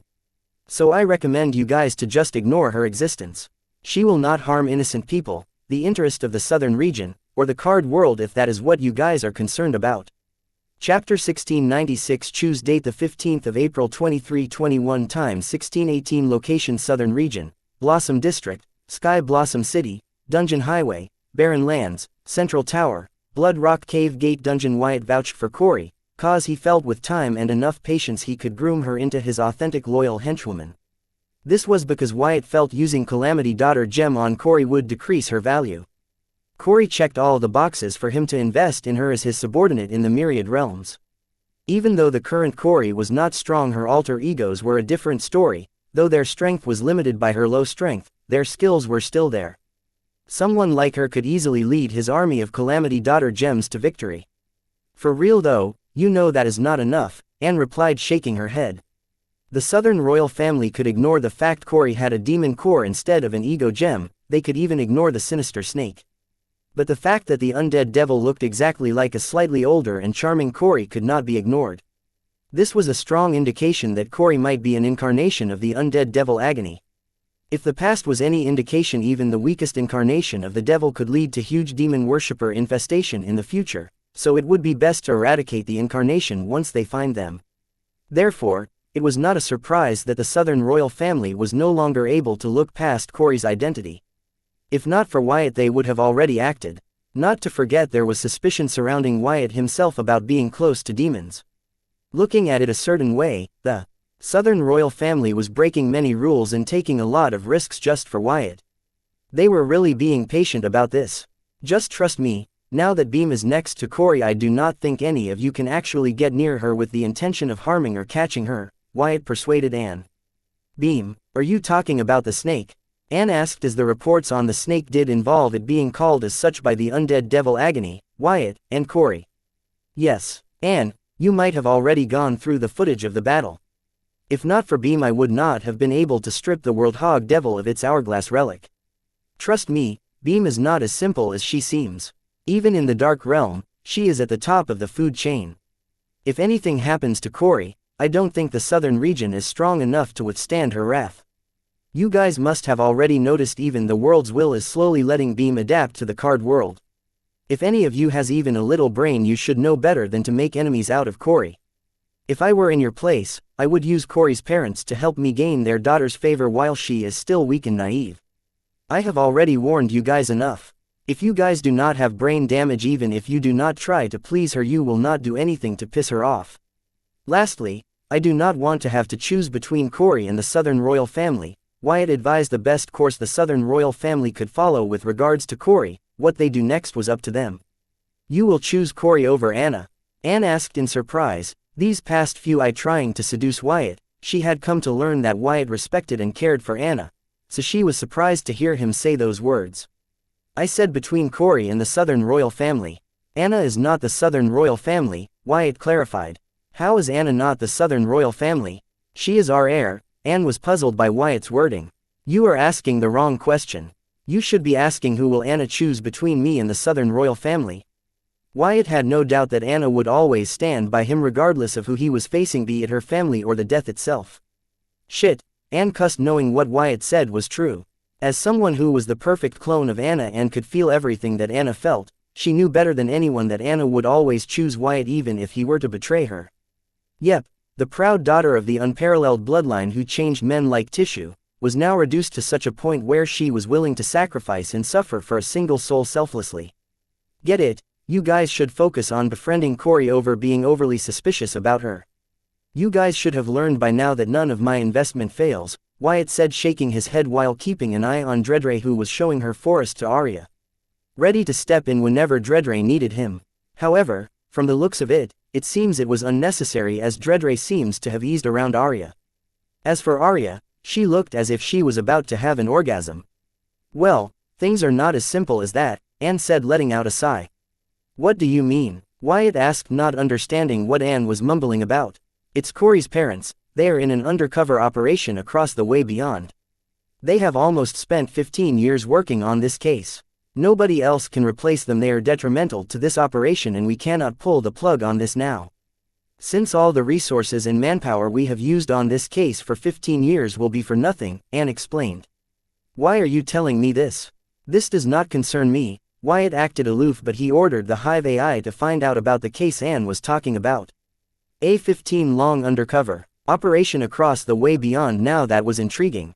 Listening to Wyatt, Anne rolled her eyes and chose to make it a concern of Wyatt, saying, Chapter 1697, cheap date the 15th of April 2321, time 1633, location Southern Region, Blossom District, Sky Blossom City, Dungeon Highway, Barren Lands, Central Tower, Blood Rock Cave Gate Dungeon. After the treaty between the Card demigods and the Supreme Beings, the Way Beyond has become a land of opportunity for those willing to gamble with their life for riches, and cut straight to what you want. I know Way Beyond is rich in natural treasures, but it is also equally rich in danger. Many Card apprentices are tempted to explore it for resources. Some strong noble families and sects go as far as to form an alliance with Supreme Beings to explore the depths of Way Beyond, but still cannot guarantee safely navigating the land across Way Beyond. If I am not wrong, the Southern royal family should be in a weird on-again off-again alliance with 26 different Supreme Beings. Your problem is not with them, you have a problem with smugglers who allow card apprentices to move their haul from way beyond to the 5 regions without having to pay the hefty toll fee and taxes to the Southern Watch upon their return. If my guess is correct, the people responsible for this smuggling chain are part of the Southern Watch guarding the border to way beyond. You guys might have already found these culprits thanks to the excellent 15-year-long operation of the undercover agents Mr. and Mrs. Bright. However, you did not apprehend these culprits because you know catching these people was only a temporary solution. You guys are after the hand guiding them, the mastermind behind this smuggling ring. I do not how this is my problem. I am not the one getting rich by taxing the people who risked their lives to gather rare resources. Wyatt interrupted Anne midway and explained that he had already caught up with the case that Corey's parents were working on and also made it clear to her that he had no interest in poking that hornet's nest. Many people's interest was tied up with this. Southern royal family was not the only royal family troubled with smugglers, even the central government was helpless when it came to smugglers. They could not possibly regulate all the card apprentices with weird abilities.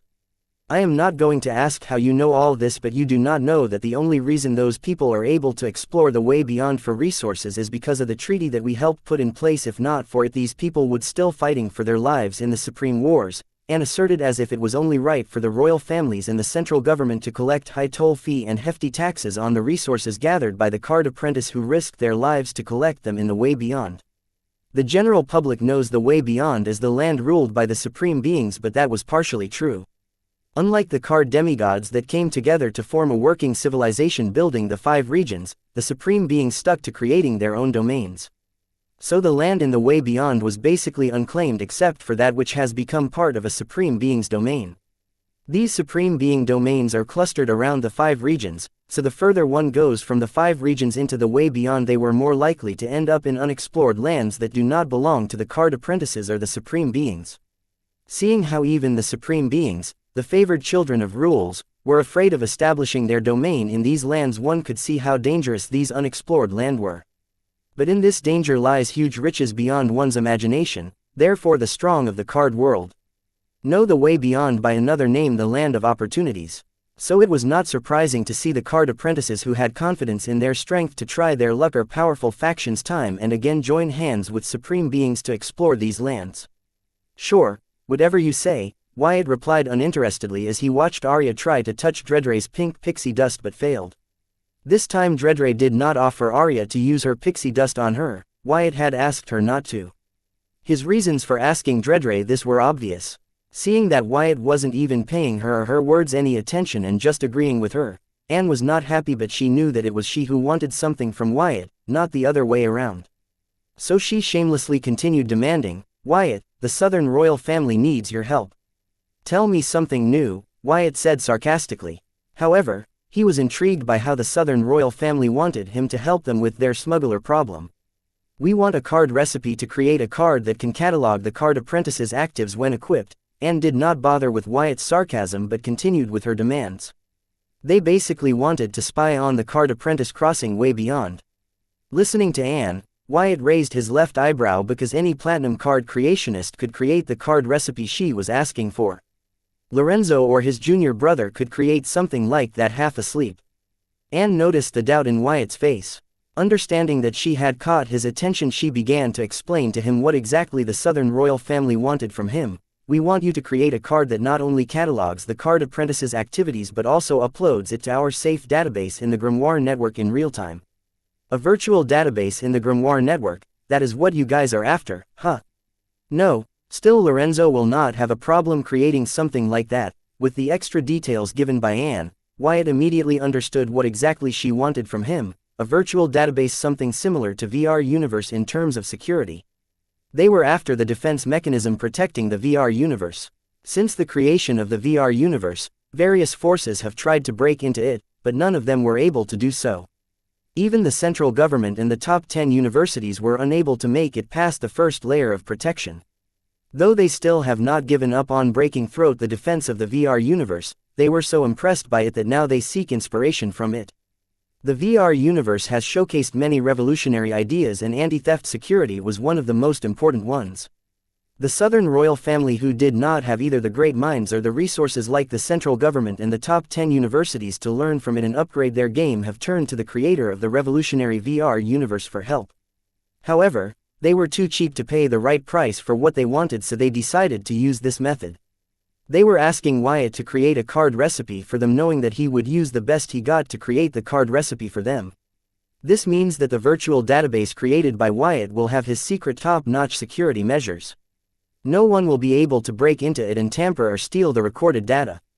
Truth be told, Wyatt was not the one responsible for the top-notch security measures, but the Devil Merchant Code was, as the VR universe was hosted in Wyatt's private realm network of Devil Merchant Code's inter-realm network.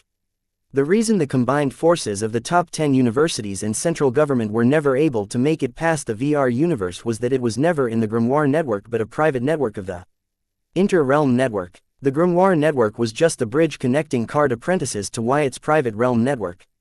Yes, but Lorenzo has a handful with dealing with the aftermath of the Battle of the Southern region, so I thought you would be able to help us create the card recipe and build the virtual database in the Grimoire network, Anne explained. With the dual gate dungeon soon to be open to the public, Lorenzo really had a lot to deal with, let alone handling the aftermath of the battle. Sigh, fine, I can create it for you. I will even do it for free. However, it will cost 30 devil-grade ingredients per month to host the virtual database. I only accept annual payments. So you will have to pay 360 devil-grade ingredients up front and another 1800 devil-grade ingredients as a safety deposit. Wyatt did not bother to play games with Anne and decided to generously help the Southern royal family. What the heck? Anne cussed hearing the sky-high price quoted by Wyatt. Not to mention it is a yearly payment. If Wyatt had stated this price before he created VR slime cards in exchange for devil-grade ingredients, then she would not have minded such an arrangement. However, now things have changed. The value of the devil-grade ingredients has increased drastically. The Southern royal family could no longer be as careless when handling the devil-grade ingredients as before. Chapter 1698. Trust. Date the 15th of April 2321. Time 1640. Location Southern Region, Blossom District, Sky Blossom City, Dungeon Highway, Barren Lands, Central Tower, Blood Rock Cave Gate Dungeon. Yearly payment of 360 devil-grade ingredients and safety deposit of 1800 devil-grade ingredients. What the heck? I want a card recipe, not rent a palace. Anne looked at Wyatt in disbelief. She was not expecting him to quote such a high compensation for his services. If you don't like the price, then you are going to hate the new price. I will not be creating the card recipe or the virtual database. Have your people create it. I will verify it, and if it is not malicious, I will host it in the VR universe for the previously mentioned price. After all, what you are truly after is the VR universe's defense system. Wyatt did not want to start an argument over the price, so he revealed that he knew what Anne was after. Though this would make Anne suspicious of how Wyatt knew about this information, she has already entered his seed world and seen the SSS rank card creation array. If by now Anne was not suspicious about him, then the Southern royal family had more serious problems to worry about, their dumb descendants. You know, Wyatt, you are very lucky that Anne was stupid enough to sign that pact with you, otherwise, things would have taken a really different turn, a darker turn. Anne suddenly changed her tone, as her eyes glanced over the floating islands in the seemingly boundless space of the seed world. Is that a threat? Wyatt frowned. If not for their history, he would have really considered Anne's words a threat. But it was her just reminiscing over a lost opportunity to subdue Wyatt once and for all. Considering our relationship, even if I were to threaten you, would take it seriously. Anne said, shaking her head. If on that fateful day had Anna not signed that soul contract with Wyatt, what could have been? There were too many mysteries surrounding Wyatt. The Southern royal family knew this better than anyone, but they could not take extreme measures to uncover these mysteries because of the pact between Anna and Wyatt. They could still try to think of ways around it, but they did not know if it would be worth it. In the end, while the world was rumbling to uncover the mysterious surrounding Wyatt, they were stuck helping him protect his mysterious. If your threats are anything like your security detail, then I would not take them seriously. However, you do know that it was Anna's pact that made me trust you guys in the first place, otherwise I would have skedaddled to a safer place long ago. Wyatt's thoughts were different from Anne's. Haha, funny. Anne laughed, then staring into Wyatt's eyes he asked, I will not ask how or why you are able to get your hands on precious ingredients and information, but look into my eyes and tell me you did not do anything wrong and I will believe you. Really? Will that really be enough? Wyatt asked, staring right back into Anne's eyes. From discovering the silver milk powder to everything else, Wyatt was too good to be true. With his growing popularity, the questions about Wyatt that the Southern royal family had chosen to ignore for their convenience were now being pulled to the surface by the rest of the world, and it was no longer possible for the Southern royal family to overlook them. Especially after the Battle of the Southern Capital. Soon many changes were going to take place which would shock the entire card world, and the Southern royal family had to make sure the epicenter of this change, Wyatt, was someone they could trust. Otherwise, their efforts to achieve what was literally impossible would have been a waste. Yes, it is, Anne said slowly, nearing Wyatt while continuing to maintain eye contact. She stopped when her ample bosom was a hair's breadth away from pressing against Wyatt's chest. With her every breath, her chest would inflate and expand, giving the illusion that they were reaching to press against the chest but failing every time. I am not doing anything wrong. Wyatt did not take a step back, seeing Anne stand right in front of him. Rather, he stared deep into Anne's eyes and answered truthfully. He really hoped that this would be enough. I believe you, Anne muttered. She truly meant them, as if she had gazed into Wyatt's soul and knew he was not lying to her. Then she suddenly leaned in, to put her words into action with a kiss of trust. But Wyatt suddenly vanished from in front of her and appeared a few meters away from his original position and said, "You are as perverted and shameless as Anna, aren't you? What part of no means no don't you sisters don't get?" Within the seed world, Wyatt was omnipresent, more than enough for Wyatt to compensate for the difference in their realm and escape Anne's sudden attack, allowing him to instantly teleport far from Anne as she was about to kiss him without his consent. "You are the perverted one. I just wanted to show you that I had my complete trust in you with a kiss. Don't you know that kisses are the highest form of trust?" Anne argued, defending her actions. Showing that Wyatt was right, she was just as shameless as Anna. Shaking his head in dismay, Wyatt looked at the VR slime card creation cards and said, "Speaking of devil-grade ingredients in VR universe, all the previous bulk orders of VR slime cards have been completed and are ready for shipment. Are there any more bulk orders or not?" Seeing Wyatt change the topic, Anne played along, and taking out a few A-rank storage cards from her grimoire, she passed them to Wyatt, saying, "Take more time if you need, but make sure all the cards are top-notch. This batch belongs to the Central Capital noble families. They have very strict requirements for their cards' durability." "Got it," Wyatt nodded, taking the storage cards containing devil-grade ingredients. Chapter 1699 Heartbreaker. Date the 15th of April 2321. Time 1657. Location Southern Region, Blossom District, Sky Blossom City, Dungeon Highway, Barren Lands, Central Tower, Blood Rock Cave Gate Dungeon. Going through the contents of the storage cards, Wyatt knew it was a big assignment. Planning to make the necessary arrangements to create the VR slime cards, he looked at Anne and said, "Why don't you go accompany Dredre and Arya? I will join you guys once I have made arrangements for the card creation." "Sure. By the way, where can I get a similar pet pixie? She is so cute. She reminds me of my pixie dragon," Anne asked Wyatt. As a princess, she was used to buying anything she found cute, regardless of whether it was alive or dead. "Well, that is not possible. Dredre works for me. She is not my pet. Pixies are not like regular beasts. They are not pets. They are beings with sentience and incredible power.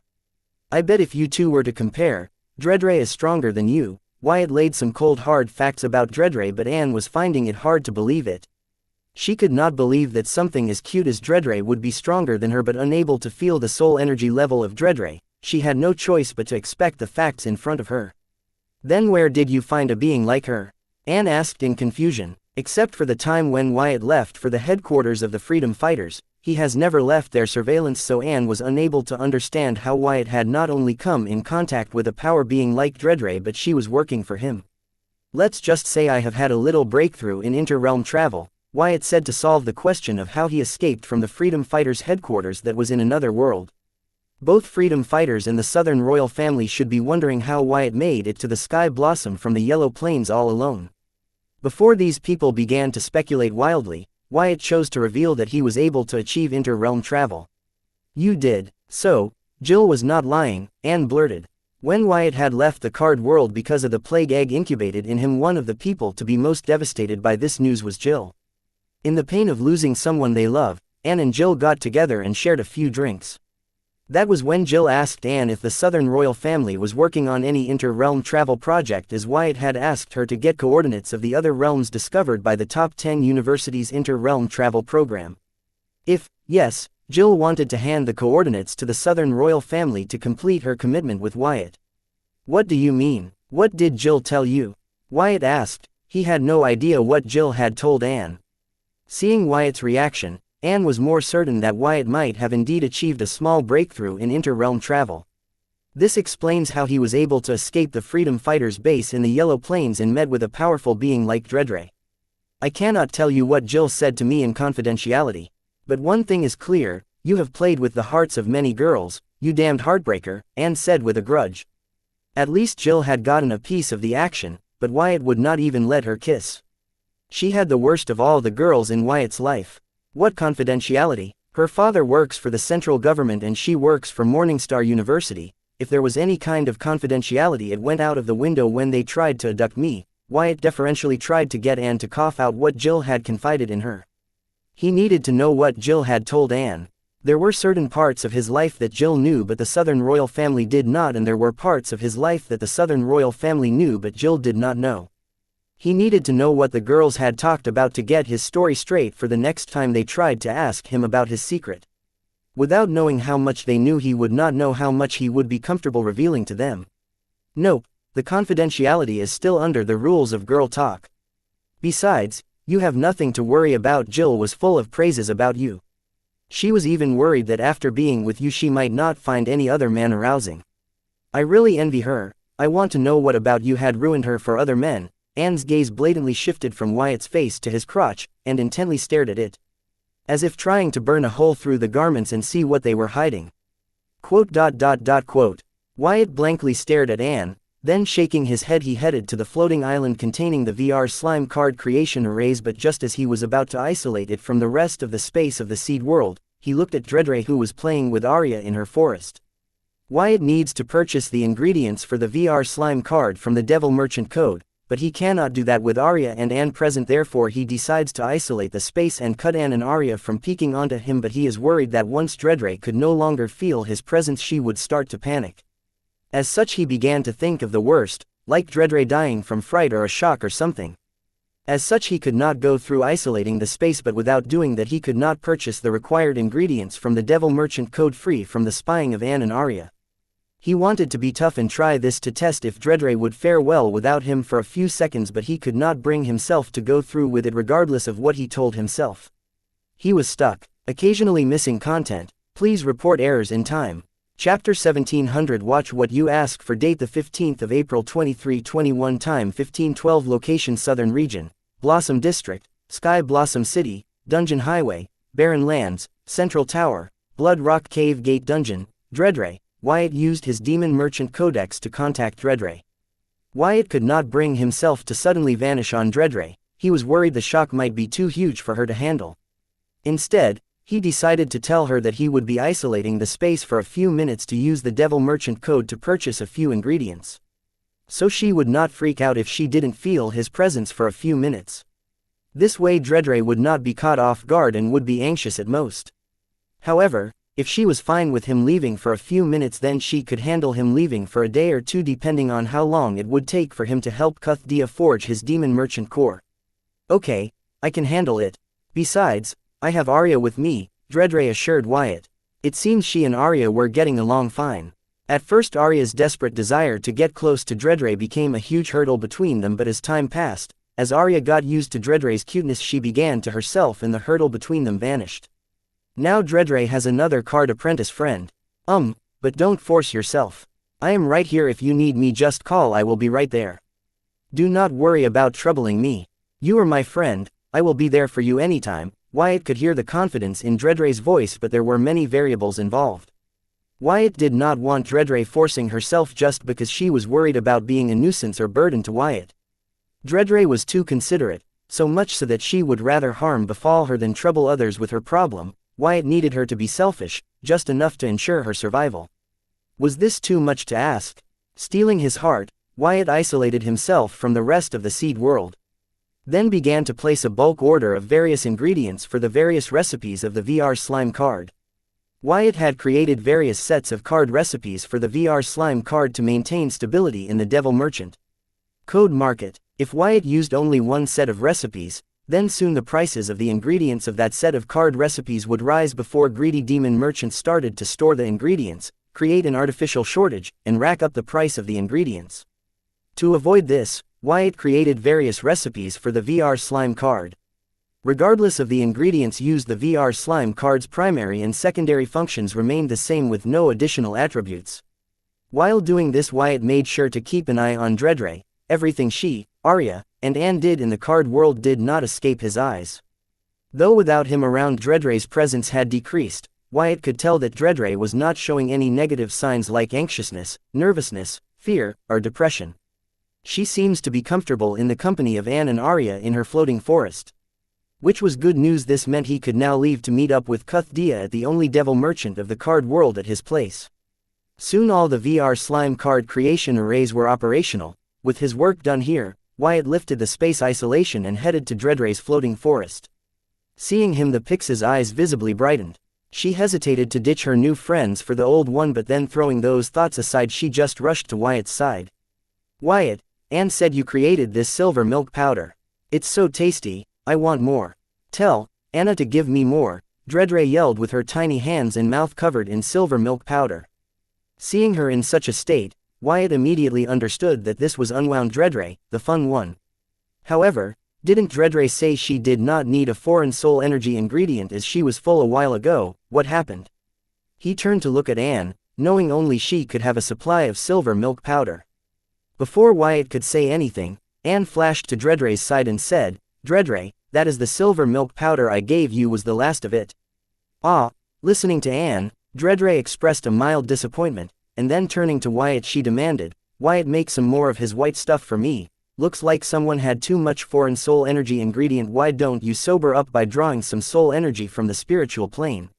"I will help you with my celestial force," Wyatt said, covering his celestial force around Dredre and sitting her upon his palm as he tried to reason with her.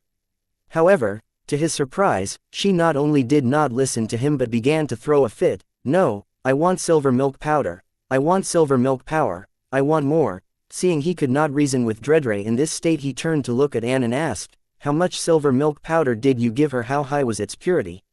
"Not a lot, but the concentration of the silver milk powder was high enough to have the soul-calming effect on the card emperors or semi-demigods. I thought she could handle it since she was stronger than me." "Wyatt, I did not know this would happen. Had I known about this, I would not have tried to win her affection by giving her silver milk powder," Anne said frantically, seeing the polite and kind Dredre's attitude take a sharp turn after feeding on silver milk powder. Dredre's wings broke free of Wyatt's celestial force and she flew atop Wyatt and nestled in his hair, blurting, "So soft." Then pulling on them with her tiny hands she began to demand, "Wyatt, make more silver milk powder for me." Seeing Dredre act like this, Wyatt understood that he should watch what he asks for, as sometimes he cannot handle the outcome if what he asked for came true. Right now he had no idea how to get Dredre to sober up. Occasionally missing content. Please report errors in time. Chapter 1701, Getting a Minor Drunk. Date the 15th of April 2321. Time 1532. Location Southern Region, Blossom District, Sky Blossom City, Dungeon Highway, Barren Lands, Central Tower, Blood Rock Cave Gate Dungeon. Seeing Anne panicking and blaming herself, Wyatt consoled her, "Do not worry, except for the change in her behavior nothing serious will happen. In a way, foreign soul energy to Dredre is like alcohol to us. Everything will be back to normal once she sobers up, so you can rest at ease." "This makes it worse. I feel like I got a kindergartner drunk." Anne's body trembled as she spoke these words and continued to apologize, "Forgive me, for I have sinned. Stop overreacting, I will handle this right now." Wyatt reached his hand to grab Dredre, who was busy playing with his hair. Bringing Dredre to his eye level, he stared into Dredre's eyes and said, "Dredre, time for you to sober up. Use my celestial force to gather soul energy from the spiritual plane." "Wyatt, you smell nice. Let's check if you taste good too." Dredre totally ignored Wyatt's words, and freeing herself from his grasp she grabbed his middle finger and bit on its tip. However, her teeth could not tear it, so she was about to like it, but Anne acted prompted and stopped her. She grabbed Dredre and sternly said, "Dredre, you are being a bad girl." "Bad girl? Dredre is a bad girl." The playful expression on Dredre's face soon morphed. Calling herself in the third person, she looked as if she was about to cry. "No, you are not a bad girl, but if you continue to act like this you will become a bad girl." You do not want to be a bad girl, do you? Anne's stern expression eased instantly and was replaced by a doting one as she began to discipline Dredre. No, I do not want to be a bad girl, Dredre answered. Wyatt stepped in and said, then use my celestial force to gather soul energy from the spiritual plane to sober up. The craving for foreign soul energy that pixies build by feeding on foreign soul energy can only be satisfied by feeding on the soul energy they gathered. Okay, leaving Anne's side, Dredre used Wyatt's hair as cushion to get comfortable as she prepared to gather soul energy from the spiritual plane borrowing his celestial force. As for Wyatt, he was puzzled, wondering why Dredre was more wilder than before. After all, she had a lot more foreign soul energy previously compared to now. Only Dredre could answer this. Wow, Anne was amazed by seeing Dredre at work and could not help but ask Wyatt, how did you manage to befriend such a miraculous creature and get her to work for you? This is unheard of for someone who made a small breakthrough in inter-realm travel. The inter-realm travelers from both the top 10 universities and the central government have been killed by the wills of the foreign realms they tried to make contact with even before they got to meet the natives, and then there is you.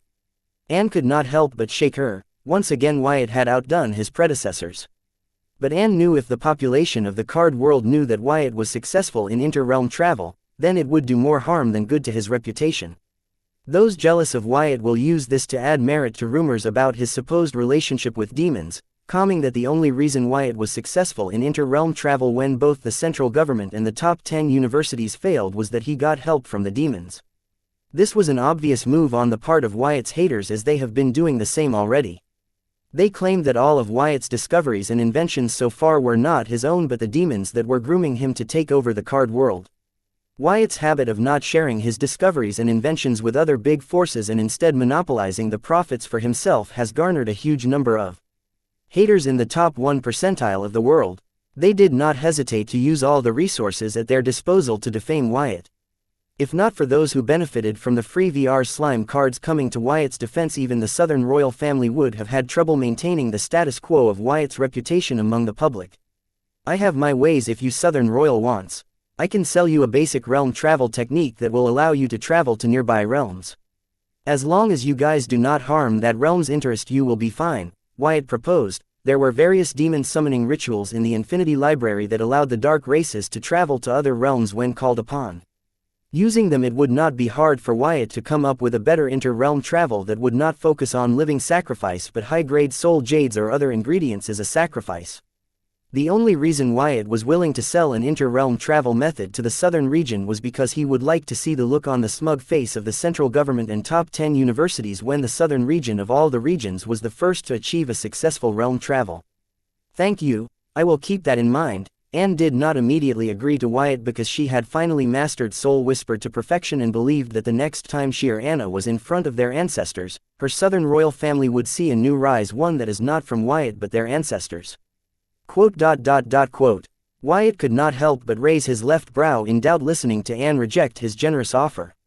Only the top 10 universities and the central government knew how much resources they had poured into the inter-realm travel program for centuries only to come up with a flawed method so far. Here Wyatt was giving the southern royal family a complete method for inter-realm for a one-time price, but Anne refused. This puzzled Wyatt. Chapter 1702 How to Train a Pixie. Date the 15th of April 2321. Time 1545. Location Southern Region, Blossom District, Sky Blossom City, Dungeon Highway, Barren Lands, Central Tower, Blood Rock Cave Gate Dungeon, Seed World. I'm sorry for my behavior, everybody. Sobering up, Dredre apologized to the only 3 humans in the Seed World. No, don't be, Anne hurried, consoled. Unwound Dredre was fun, said Arya, except for when she demanded more silver milk powder. Dredre nodded at Arya and Anne before turning to the demon merchant she was supposed to be serving. He was awfully quiet. Wyatt found it odd that Anne had rejected his offer for them to own an interdimensional travel technique. It was not like the southern royal family he knew.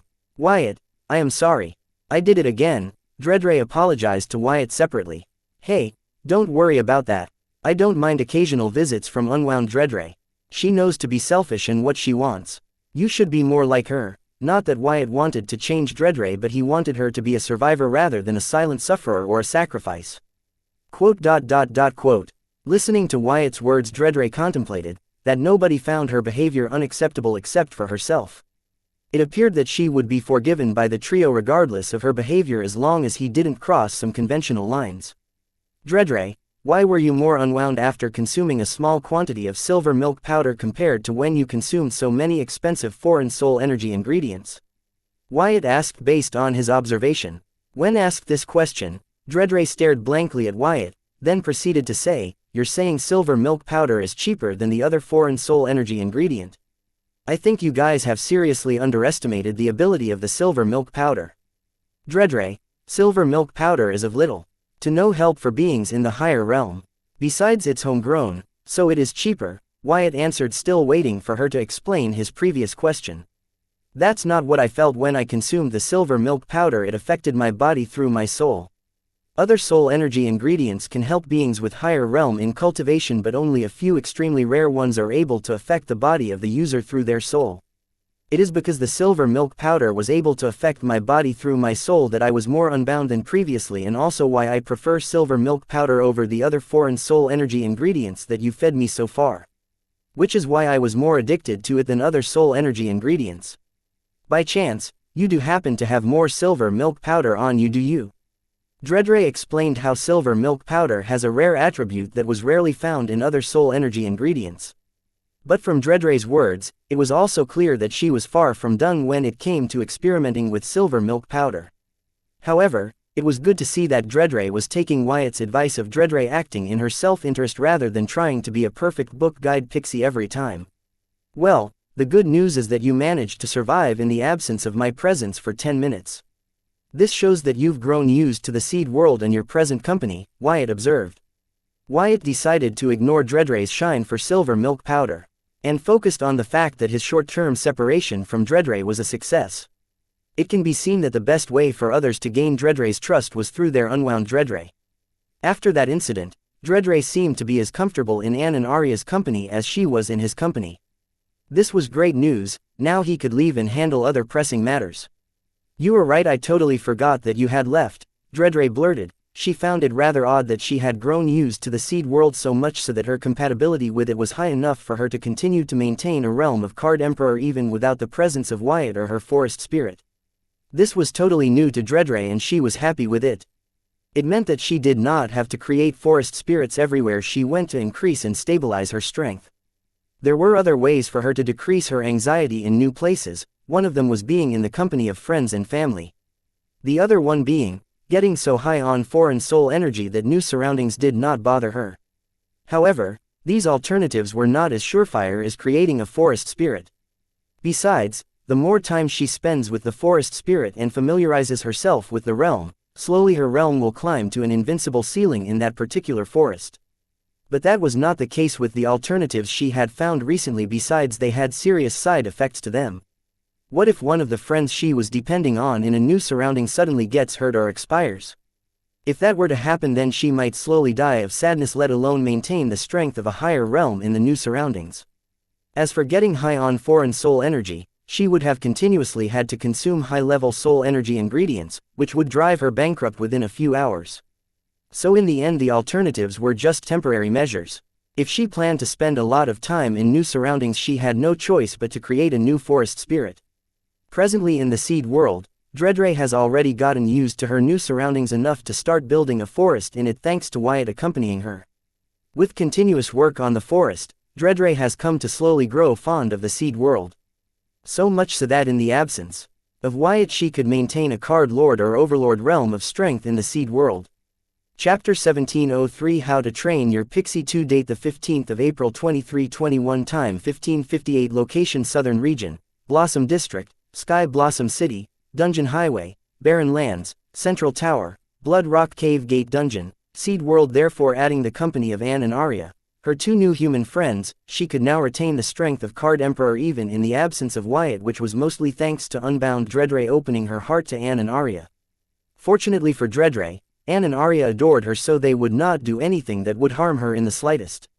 In many ways, Dredre was aware that Anne and Arya wouldn't harm her. This was why Dredre did not hesitate to consume the silver milk powder given to her by Anne in the first place, besides the fact that she was greedy for silver milk powder the moment she laid her eyes on it. This ordeal had made Dredre lose guard toward Arya and Anne.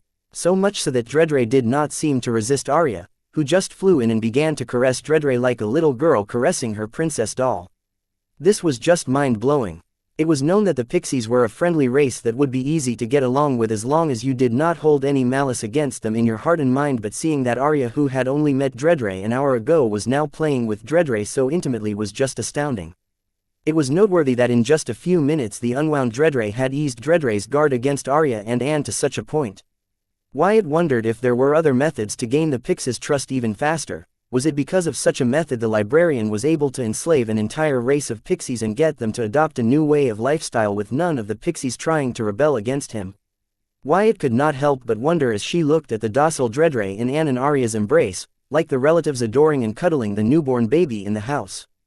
As long as Dredre was okay with it, Wyatt did not bother to stop them. However, you guys do know that Dredre is not your cute toy or pet, right?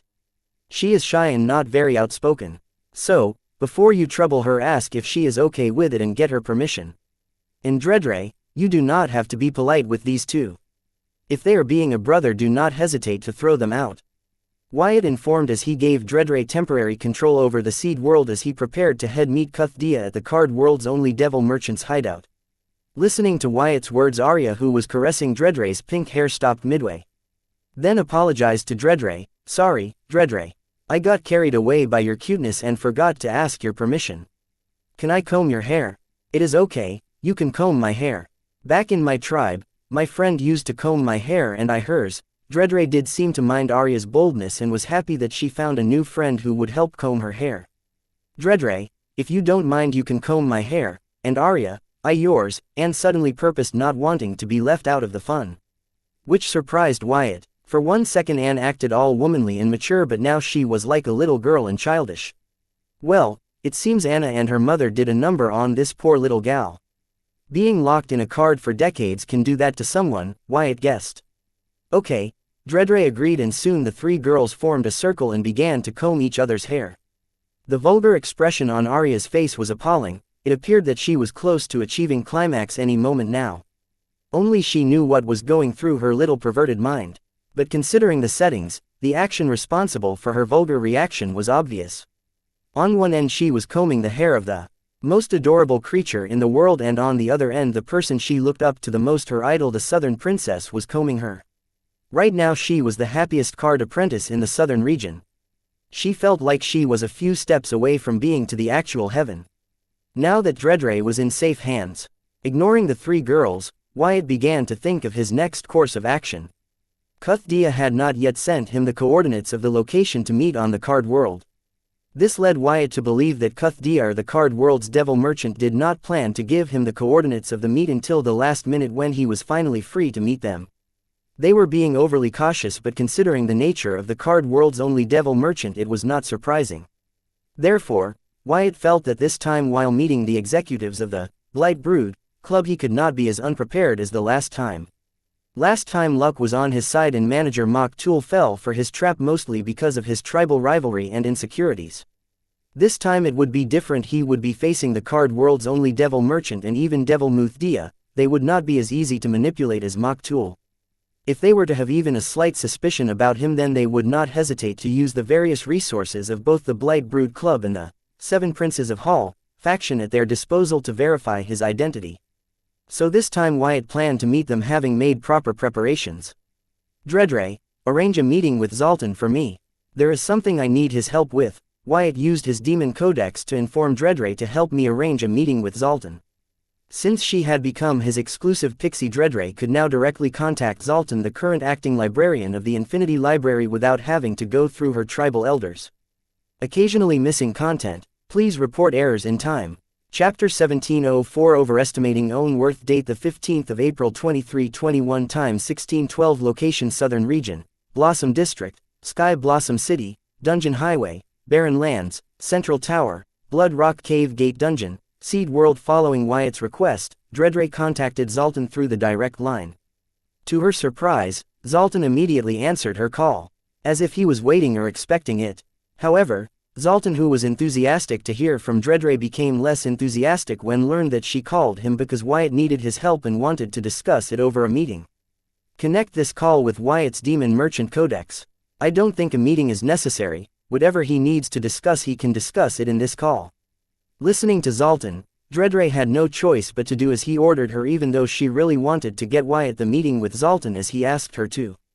So keeping Zoltan's call on hold, she contacted Wyatt and informed him about Zoltan's intentions while preparing to connect their calls. Now that Zoltan asked to discuss things over a call, Wyatt really did not have any choice or say about this.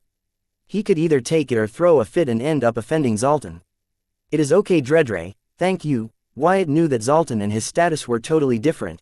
Even Belpegger would not be able to get a one-on-one meeting with Zoltan, let alone him. If not for Dredre, Wyatt would not even have the chance to talk to Zoltan over a call. Despite knowing this, Wyatt asked Dredre to help him arrange a meeting with Zoltan because he wanted to see if Zoltan still held him in a high regard as when he made Dredre his exclusive pixie. With all he had discovered about the pixies, this was Wyatt's way of gauging Zoltan's intentions. Seeing how he would not even bother to meet Wyatt in person in the Inter-Realm city, it was clear that Zoltan did not seem to treat him the same when he made Dredre his exclusive pixie. What changed? Nothing changed. Zoltan recruited him as pawn and he was being treated as such. It was Wyatt who had misjudged his role considering what he had deduced about pixies and their prowess.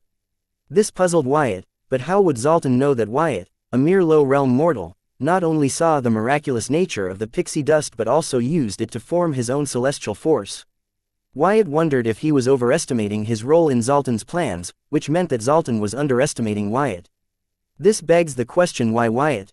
Why did Zoltan choose Wyatt to receive an exclusive pixie of all devil merchants in the Devil Merchant Code? Zoltan did say that he was the only demon merchant who was on friendly terms with his book guide pixie. Zoltan looking for a good babysitter for his pixie experiment. Was that all there was to this? Did he not care for the casualties of pixies in his experiment? Or was he not worried about the power of pixies being revealed? Regardless of his intentions with this experiment, what about the help he asked for from Wyatt in return for his favor? Was it all just a ruse to not make him suspicious? Well, many people were more likely to reject anything given to them for free but buy the same when sold to them for a penny. Wyatt shook his head, clearing all the doubts and questions clouding his mind regarding Zoltan's intentions with him. Currently, Zoltan and his status were realms apart. If not for Zoltan reaching out to him to conduct his experiment, Wyatt would not have enough social standing to even know of someone like Zoltan. So according to the social norms, Wyatt should be grateful that Zoltan was willing to take his call and acknowledge his existence. Regardless of his potential, in front of the Infinity Library, current Wyatt was a speck of dust not worth mentioning. The Infinity Library dominated the Dark Realm and the Myriad Realms, so ending a small-time mortal from a lower realm in the Myriad Realm would not be a big deal for them, unlike the Seven Princes of Hell faction who had to empty their treasury, gather all of their scattered manpower, strategize for months even before they actually launched a full-scale invasion on Card World. Infinity Library can be considered as one of the ruling class powers in the Dark Realm or the entire Myriad Realms. This was why Wyatt was seeking a meeting with the Zoltan before planning to meet the Cuthdia at the Card World's only devil merchant's hideout. For a ruling class power, the Infinity Library might have ways to help Wyatt continue his con as Chaos Dwarf Ezra Fulhar. Regardless of Zoltan's plans for him, Wyatt was now in need of his help, to be exact the help of Infinity Library. Therefore, even if he did not get a meeting with Zoltan, he was satisfied that he got to talk with Zoltan. Well, that was based on how this conversation went. Wyatt, you are on the call with young Master Zoltan. Dredre's voice reminded Wyatt that she had connected their call. Thank you, Dredre. Wyatt thanked Dredre and then said, Zoltan, you are a busy person, I will get right to the point. I want your help with unlocking the executive function of the VVIP membership of the Infinity Library. Wyatt, if you know about the executive function of the VVIP membership, then you should be fully aware of the unlocking conditions of the executive function. So I will not go over them, but I have to warn you, those conditions are mandatory for a VVIP member to unlock the executive function. Even I have very little authority when it comes to the fulfillment of the requirements of these conditions. Therefore, I can be of no help to you here. Zoltan was not surprised by the fact that Wyatt asked him about the executive function available for the VVIP members of the Infinity Library. Anyone would lust for it considering the authority and benefits it gave to the VVIP members. What surprised him was Wyatt didn't ask him about it sooner. Chapter 1705 Executive Function. Date the 15th of April 2321 Time 1612 Location Southern Region, Blossom District, Sky Blossom City, Dungeon Highway, Barren Lands, Central Tower, Blood Rock Cave Gate Dungeon. Seed World executive function given to the VVIP members of the Infinity Library was sought after by many devils, demons, as it cannot be bought with any amount of money and influence like the VVIP membership of the Infinity Library. Therefore, the status of a VVIP member with executive function was more revered than that of a regular VVIP member. This was mostly because of the authority granted to the VVIP members with their executive function active. Having a membership with an active executive function was like being a representative of the Infinity Library instead of a member. Most importantly, the members with executive function were now entitled to use the many exclusive privileges available to the Infinity Library. This was the reason why Wyatt wanted to activate the executive function of his VVIP membership to the Infinity Library. This way he could make use of the Infinity Library's exclusive privileges when was going to meet Devil Muthdia and the only devil merchant of the card world, helping him continue to hide his identity. However, activating the executive function of the VVIP membership was not as easy since it was not based on wealth or influence but on contribution toward the library's wealth of knowledge. This was another way for the Infinity Library to gather knowledge from across the myriad realms. The best part was that the member would get a royalty every time someone paid to read the book they contributed to the Infinity Library. But this royalty can only be collected when they unlock the executive function. It was an amazing program, however not everyone was allowed to do this. The executive function was only open to those who have VVIP membership. This was puzzling, as the maximum benefit of this initiative would be achieved if all were allowed to contribute books to the Infinity Library, but for some reason, this was only possible for VVIP members of the Infinity Library. There were many rich demons or devils out there who could afford a VVIP member subscription, but not many bothered to buy it unless they read quite often. But because of the executive function being available only to VVIP members, many demons or devils that would not have opted for it were now opting for it. Just to satisfy the condition of unlocking the executive function. This condition should not be a problem for Wyatt since he was already a VVIP member thanks to Zoltan. The problem was the other condition required to be fulfilled to unlock this function. It was that the VVIP members' total reading hours should be more than 1,000,000 hours. 1,000,000 reading hours meant that a member must have read a lot of books in the Infinity Library. Not only that, if one needed to have 1,000,000 read yours registered under their membership, then it meant that they had been with Infinity Library for quite a while, showing that they were loyal to the Infinity Library. The VVIP members could read all the books in the Infinity Library for free, but not everyone could afford the VVIP membership. Now that was just another way of saying if you were not truly rich, then you cannot afford to unlock the executive function, to represent the Infinity Library. A VVIP member having 1,000,000 reading hours was equal to a person spending more than a century of their life reading. Now that was just another way of saying if you were not truly into reading, then you cannot unlock the execution to represent the Infinity Library. Zoltan, I understand you, and I do not have any problem with fulfilling all the conditions, but I think that the last condition of having a 1,000,000 reading hour for a VVIP member to unlock the executive function is not fair to people like me who are young and have the ability that help them to read fast. Using my membership, I have read over 100,000 books from the Infinity Library in the short period that I have been a member of the Infinity Library, but I have not even registered a single reading hour during my membership so far. The library requires me to spend a century reading books when I, myself, am not a few decades old. This condition is not fair on many levels. I would like you to review it. Wyatt informed his issue with conditions for a VVIP member to unlock the executive function. Not fair? Who said these conditions to unlock the executive function were meant for fairness? Wyatt, have you not read the conditions properly? Nothing about them is fair. Let me tell you what the executive function is for. It is for the Infinity Library to recruit strong individuals with interests aligned to that of the Infinity Library. Zoltan explained that the conditions for a VVIP member to unlock the executive function of the Infinity Library were not meant to be fair, as it was not meant to help the VVIP members but for the Infinity Library to recruit strong individuals that agreed with Infinity Library's way. Quote. Wyatt was without words listening to the Zoltan, understanding that the Infinity Library was not about charity but through and through capitalism. It was his fault that he thought he could get Zoltan to bend the rules for him by crying to him about the unfairness of the conditions to unlock the executive function of a VVIP membership of the Infinity Library. The executive function was only available for the VVIP members and above, Wyatt should have guessed right then that the executive function was not a privilege for the high-level members of the Infinity Library but a way for the Infinity Library to get rich and influential drones doing their best to satisfy the conditions for unlocking the executive function. The conditions were simple but they were very predatory in nature. Infinity Library was exploiting its high-level members by getting them to fulfill these unreasonable conditions. Occasionally missing content. Please report errors in time. Chapter 1706 Who is more shameless? The Capitalist or the Pawn. Date the 15th of April 2321. Time 1625. Location Southern Region, Blossom District, Sky Blossom City, Dungeon Highway, Barren Lands, Central Tower, Blood Rock Cave Gate Dungeon, Seed World. Now that it was clear that the executive function was meant for the Infinity Library to exploit its rich and influential members, Wyatt did not know how to persuade Zoltan to help him unlock the executive function of the VVIP membership.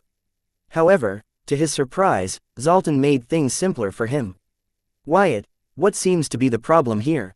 I already told you I cannot help you bend the rules on this one, Zoltan asked impatiently. I know, but is there a way for me to unlock the executive function right away? I don't want to waste a century of my lifetime in different realms reading books just to satisfy a stupid condition set in place to exploit the clients, Wyatt spoke honestly. Wyatt could temporarily move to a new realm with a different time zone, where 1 century was equal to 1 hour in the card world. This way he can spend more than a century reading books just to get 1,000,000 reading hours under his VVIP membership and satisfy the condition to unlock the executive function. However, there were many disadvantages such as obvious psychological issues, and lifespan issues. Not to mention the density of the soul energy and the ruling power in that particular realm. So Wyatt can forget about cultivating his active soul control percentage in that realm. The only thing that realm was good for was the time difference. However, considering the disadvantages, it was not worth it. Thanks to his gigamite physique, age was just a number to Wyatt, but spending more than a century just reading books was too much even for him. He could not go through it unless he had no other choice. Wyatt, did you not ask Dreadray about this before calling me? If you had, then you would know that there is no other way for a VVIP member to unlock the executive function besides satisfying the stated condition. And as I said before, there is nothing I can do to help you satisfy the conditions. Zoltan was getting tired of repeating himself to Wyatt. It was obvious from his voice. However, for the sake of his experiment, he felt that he had to entertain Wyatt. Wyatt was not bothered by Zoltan's annoyance with him, rather he was counting on it. As he continued to pester Zoltan with the same thing shamelessly, Zoltan saw him as nothing more than a lucky mortal who was lucky enough to befriend a pixie. Wyatt did not mind acting the part to get what he wanted. As extreme shamelessness was the only thing that has proven to work against extreme capitalism. Zoltan, I understand. All I am asking you is for another way to satisfy the condition, since as a low realm being my lifespan is barely 1,000,000 hours. I will be long dead before I register 1,000,000 reading hours under my VVIP membership, but I believe I can make a huge contribution to the Infinity Library, so please understand where I am coming from and show me a way around this. Ignoring Zoltan's irritation and annoyance, Wyatt continued to ask the same in a different sequence of words. Wyatt's words were contrary to themselves as he kept asking Zoltan the same thing in different ways again and again, expecting a different solution. A foolish approach, yes, but he had little room when Zoltan blatantly agreed to the extreme capitalistic practice of the Infinity Library. If they were not ashamed of exploiting people, then Wyatt was not ashamed of pestering until he gets what he wants. When a person of Zoltan's standing was not afraid of being called a shameless capitalist, why should Wyatt be afraid of being called a shameless poor? Wyatt, annoyed Zoltan, wanted to yell that the conditions to unlock the executive function were in place to keep the riff-raffs like him from unlocking the executive function of the Infinity Library. However, Zoltan controlled himself midway through unloading the annoyance that he felt towards Wyatt for pestering him to get him concession in unlocking the executive function, when he could not have been clearer that he could not do that, as the executive function was only for those members whom the library can make use of and not the members who want to make use of the library. Otherwise, the authority that came with being a VVIP member with active executive function would not be that alluring, which was to give the members the authority to represent the Infinity Library in myriad realms and Devil Merchant Code. Yes, Zoltan, you were saying? Wyatt asked, hearing Zoltan pause midway through their conversation.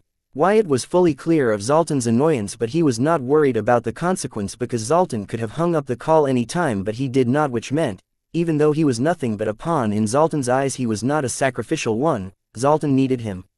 Hence, Wyatt was not worried but confident about winning this dance of who was more shameless. Wyatt, let us say if I help you with registering 1,000,000 reading hours under your membership, what about the minimum contribution to the Infinity Library required to unlock the executive function? How confident are you about satisfying that?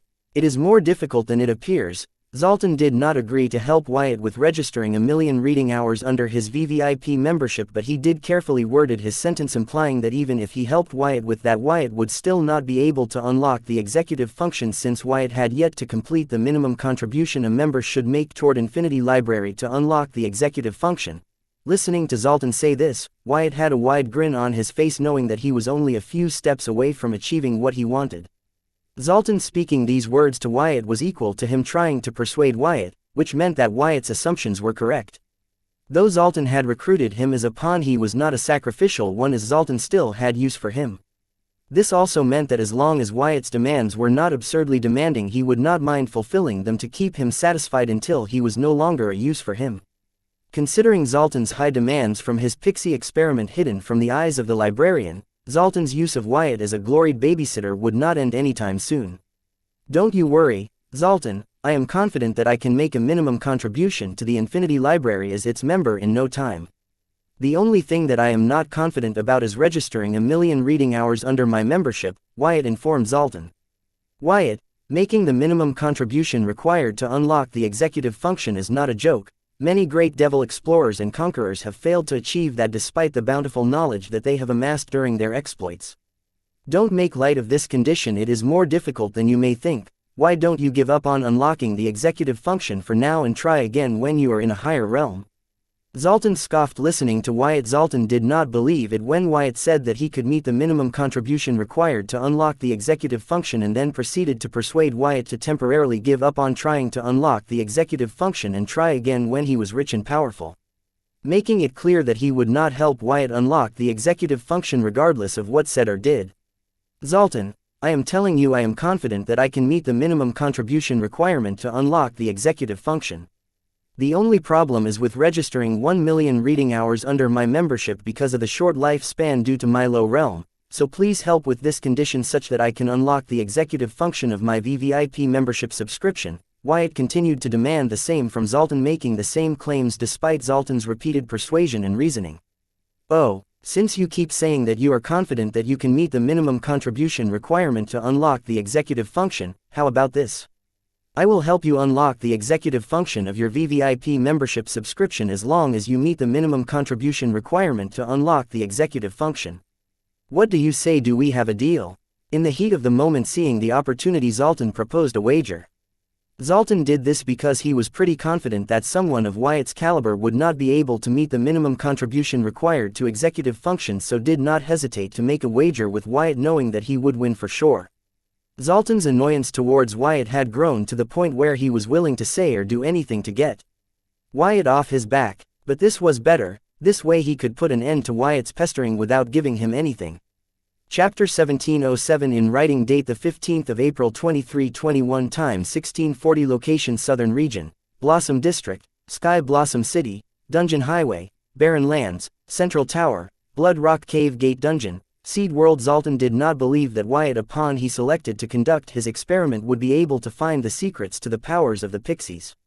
Because he believed the card worlds would mask the extent of the abilities of the Dreadray once started to create a forest in the card world.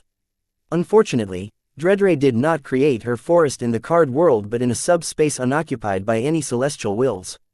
Had Dreadray not created her forest in the seed world and instead created it in the card world, then Wyatt would never have been able to witness that the forest created by Dreadray was a miniature self-sustaining ecosystem in itself, as the card realms would have began to assimilate the soul pathways of Dreadray's forest with its soul pathways. This way it would be easier for it to assimilate the born forest spirit with it.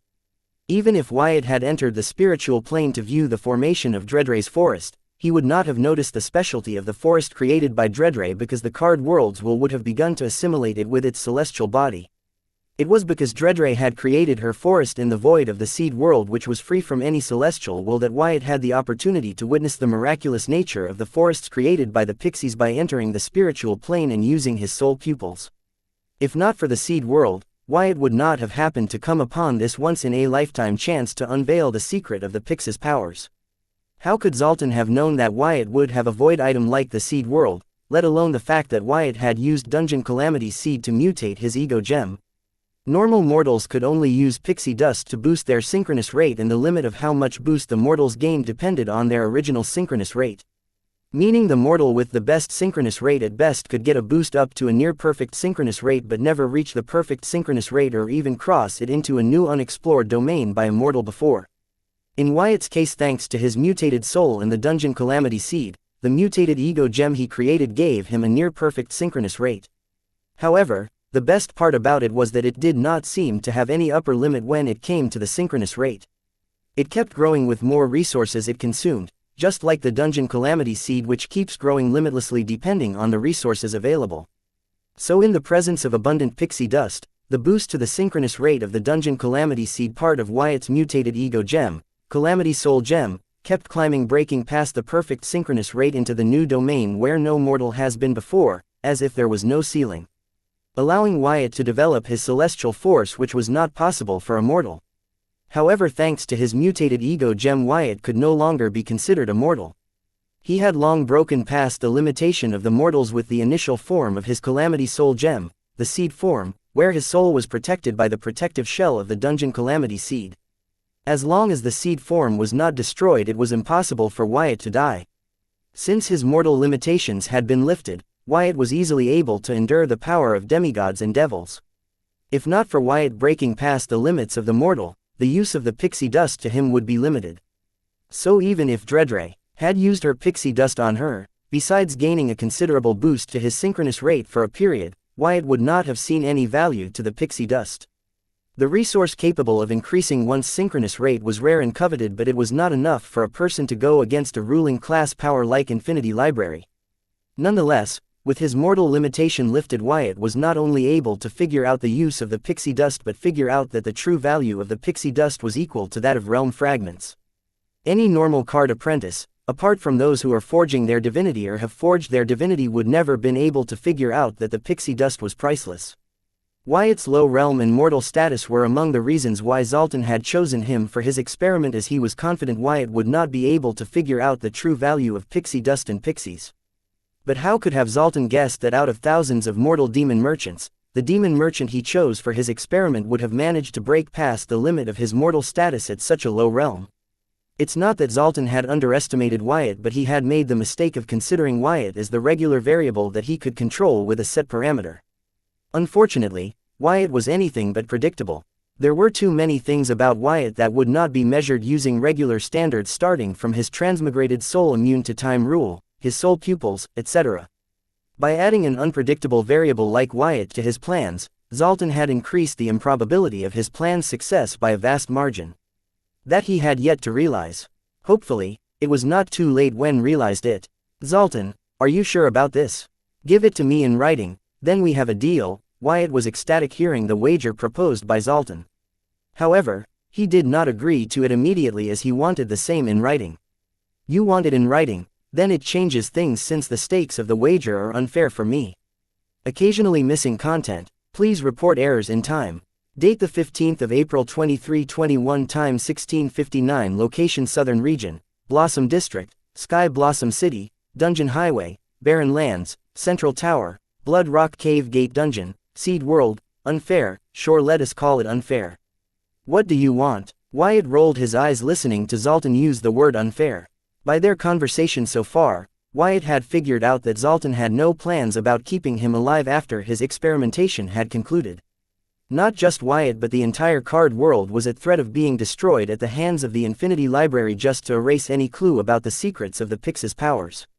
It did not come as a surprise to Wyatt that Zoltan or the Infinity Library would want to destroy an entire realm just to keep the secret of the Pixies hidden.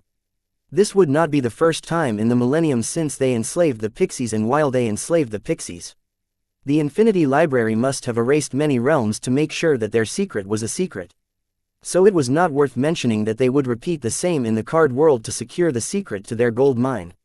At first, Wyatt thought Zoltan was rebelling against Librarian, but now he knew regardless of his intention he and the card world did not have a place in his plans. This might be the reason why Zoltan had chosen a demon merchant who was not native to the Dark Realms for his experimentation. From the start, he planned to erase any trace of his experimentation after it was concluded. So seeing him say the words unfair, Wyatt could not help but roll his eyes. Knowing this, the free VVIP membership subscription given to Wyatt by Zoltan in exchange for undisclosed help was no longer pleasing to Wyatt's eyes. However, unveiling the secrets of the Pix's capabilities helped him unveil Zoltan's devious plan and also gave him time to prepare for what was about to come. If not, he would still be thinking that this was just a normal experimentation.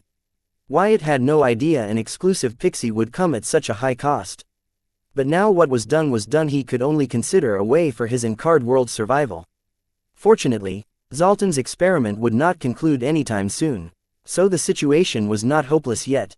If not for this conversation, Wyatt would still in some part of his heart think that Zoltan was doing this for the sake of the Pixies, but now Wyatt no longer believed that Zoltan's experiment had noble reasons like helping the Pixies.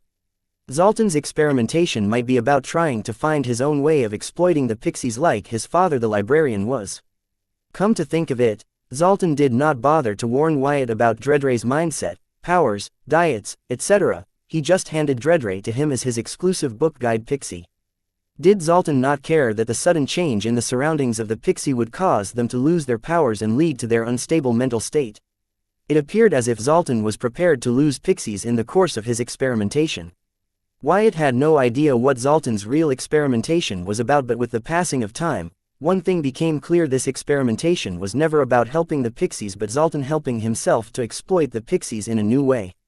None of this had anything to do with Wyatt, but now because of Zoltan, it had everything to do with Wyatt.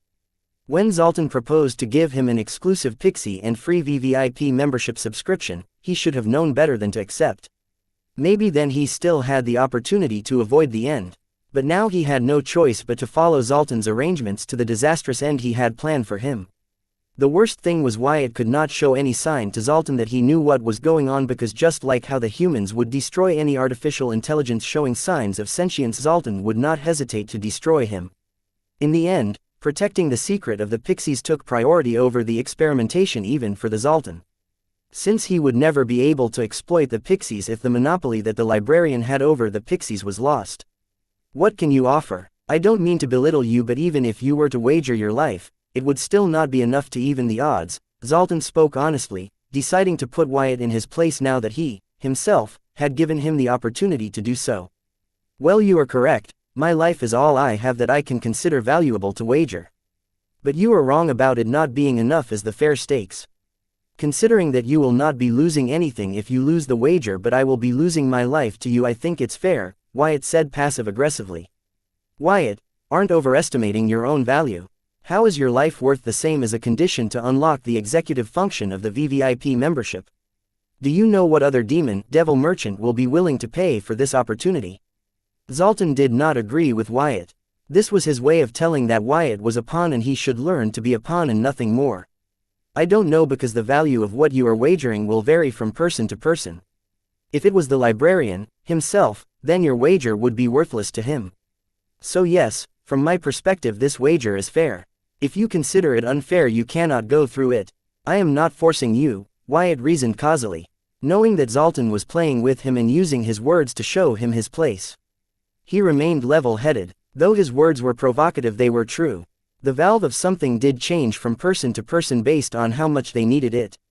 Occasionally missing content. Please report errors in time.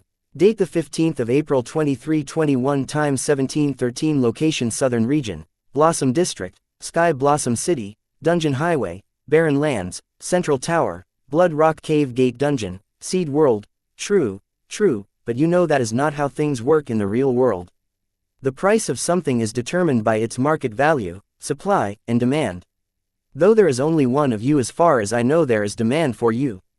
The market value and demand for the special soul is good but not equal to 1,000,000 reading hours of the Infinity Library. By that logic, your life is stake for the wager is not a fair compensation. Zoltan did agree with Wyatt's words but also reminded him that was not how the market worked. Then he claimed that Wyatt's life was not a fair stake for this wager, since what he was staking was worth a lot more than his life. If not for my urgent requirement of the executive function of the Infinity Library's VVIP membership, I would not have been willing to stake my life. Because as far as I am concerned, be it 1,000,000 reading hours of infinity library or the executive function, neither is worth my life. Now the question is, whether you feel my life is worth you helping me activate the executive function. If not, there is no need for you to go ahead with this wager with life and your help is the stake of the wager. I have told you already, I am not forcing you to make this bet. Wyatt did not agree with Zoltan, nor did he try to convince Zoltan to go ahead with the wager. As Wyatt knew Zoltan wanted him to beg him to take his life for his help, which would mean that Wyatt was agreeing that his life was worth nothing, just as Zoltan constantly kept implying. Now Wyatt had no problem with shameless pestering, but begging was where drew the line. If not the executive function, he could do something else to ensure his cover, or he would risk it. He has made it so far purely on his wits and luck alone, so he had no problem continuing to rely on them in the future. Wyatt, if you want to step out of the wager, then just say so rather than making me withdraw the wager. Zoltan had no clue what was going on in Wyatt's mind. Was it not Wyatt who kept him pestering to help him unlock the executive function? Now that he has given Wyatt a shot at what he wanted, shouldn't he be trying to come up with better stakes for the wager, or begging him to go ahead with the wager with his petty life as the stake, even though it was not a fair compensation because that was all he could afford? Was it because he had no confidence in winning the wager and did not plan to stake his life on a losing bet? Even so, shouldn't Wyatt be begging him for help in exchange for his life or something of the same effect? If so, how come Wyatt was not doing that but rather acting indifferent toward the wager and him? Did Wyatt no longer want to unlock the executive function of his VVIP membership? How can he unilaterally change his mind after wasting Zoltan's time? This wouldn't do. He needed to be compensated appropriately for his time, and Wyatt's life would make a fair compensation. Though he could not outright say this, he could only think of other ways to compensate for his time, such as by going through the wager. Zoltan, I cannot thank you enough for the wager. You given me the opportunity to get what I want, but if we cannot agree on the stakes, then I do not see the point of continuing the wager.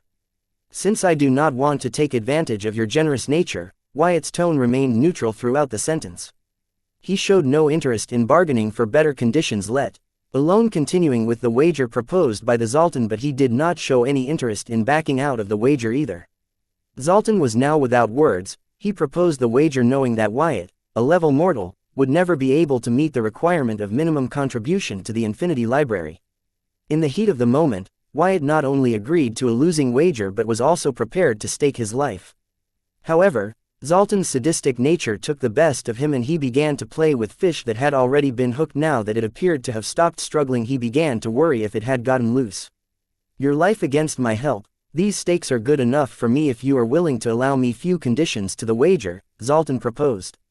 He was no longer interested in showing Wyatt worthless his life. Right now he wanted to own that worthless life, as with it he would have more control over the pixie experiment. Let me hear the conditions first, Wyatt said coldly, laminating how the situation had changed. However, he was not foolish enough to try and bargain for better conditions because he knew, unlike Zoltan, he had no leverage. First, you will meet the minimum contribution required for unlocking the executive function within a year, a human year. Second, you will not let the wager between us negatively affect your relationship with Dreadray. If it does, I will win the wager by default. Lastly, in case of your unexpected demise during the course of the wager, I win by default and your soul belongs to me. These are my 3 conditions to the wager with agreed upon stakes. If you agree to them, then we can sign a contract and officially begin the wager, Zoltan proposed. Zoltan showed how much he cared about the pixie experiment he was conducting by stating that he was worried that the wager would negatively affect the relationship between Wyatt and Dreadray, directly affecting his pixie experiment. But still, his capitalistic nature found a way to make it Wyatt's problem. Wyatt had no problem with the 3 conditions proposed by Zoltan because he believed he would not even require a day to win the wager, so he did not have to worry about Zoltan trying to kill him to win by default using the 3rd condition. However, he could not readily agree to them because he did not want to spook the fisherman that the fish he had hooked was not just a big one but a killer whale about to swallow him whole. 1 year is too little time, and the 3rd condition is a bit shady. Wyatt bargained the time limit to the wager and 3rd condition proposed by Zoltan, knowing that he would not compromise on the 2nd condition considering his invested interest in the unknown pixie experiment. Well, as you said, your life is short, so I cannot give a century, otherwise there would be no point to you wagering your life. Besides, my time is precious. 1 human year is all I can expend for this wager. As for the 3rd condition, it is just insurance that I don't make a loss because of your lack of strength to protect yourself. We can add terms and conditions to make the third condition seem less shady to you, Zoltan argued. He found it amusing that Wyatt thought Zoltan would use the third condition to cheat him. Still, he assured Wyatt that was not the case and that if it helped they could add terms and conditions such that Zoltan could not take advantage of the third condition. Fine, I will draw the contract, sign it if you are okay with it. Hanging up the call, Wyatt soon drew a contract for the wager and shared it with Dredre so she could share it with Zoltan. After Zoltan signed the contract, Dredre shared a copy of it with Wyatt's Demon Merchant Codex. Once he had the wager contract copy in his hand, Wyatt no longer wasted any time and began to share the copies of books with Dredre that he had prepared to exchange for the contribution toward Infinity Library. These books were the astronomy books on the workings of the universe from the Earth that Wyatt had rewritten through the perspective of advanced mortal alchemy of the card world. Using his memory and Hive AI, he had rewritten nearly 1,000 books exploring and trying to explain the machines and various possibilities of the universe, and how it came to be. Wyatt was confident that these books should be enough to gain him the required minimum contribution to unlocking the executive function. Wyatt was not worried about any repercussions from these books because various civilizations across the myriad realms have their own theory about the myriad realms in the cosmos. Each one was more intriguing than the other. Wyatt believed that his book on the universe would be a drop in the ocean among them. If this was not enough to get him the required contribution, he could talk about genes and how they could be holding the secret to carbon-based life forms such as humans and other myriad races. Date the 15th of April 2321, time 1857, location Southern Region, Blossom District, Sky Blossom City, Dungeon Highway, Barren Lands, Central Tower, Blood Rock Cave Gate Dungeon, Seed World. Wyatt, you are now a 6th grade contributor to the Infinity Library. A grade higher than the required grade to unlock the executive function of your VVIP membership. Now all you are missing is the million reading hours, Dredre reported to Wyatt after submitting the books he gave to the Infinity Library under his membership. Wyatt was surprised by the contribution the astronomy books brought him. He was directly promoted to a 6th grade contributor when one had to be a 7th grade contributor to satisfy the condition to unlock executive function. It looked like he did not need to write the books on genetics. However, this also made it seem like earning a contribution by submitting books was easier than Wyatt had previously thought. So Wyatt could not help but ask Dredre, why are my contributions so high? That is because your books explore relatively fresh and new theories compared to books in Infinity Library on similar topics, therefore they earned more contributions, Dredre explained to Wyatt through her Demon Merchant Codex while accompanying Anne and Arya. Wait. The library was able to calculate the contribution of my books by comparing it with other books in the library so fast, then why is my search taking so long? Wyatt asked Dredre about the search related to Blooded and Courtney's condition. So far not, it was without any conclusion. Wyatt, there is a separate array formation to calculate the contribution points which follows a unique array model specifically designed to calculate the value of a book. Besides, the parameters of your custom search are very complicated. It is a surprise that the library array accepted such a wide search. Dredre informed Wyatt that he should be happy that the library array was accommodating his demanding custom instead of complaining that it was taking too long. Single quote. Wyatt was without words but soon thought he should look at the bright side that he was now a 6th grade contributor to the Infinity Library. However, the only advantage of having this title was that he could collect partial royalty on the books he contributed to the Infinity Library if he were to unlock his executive function.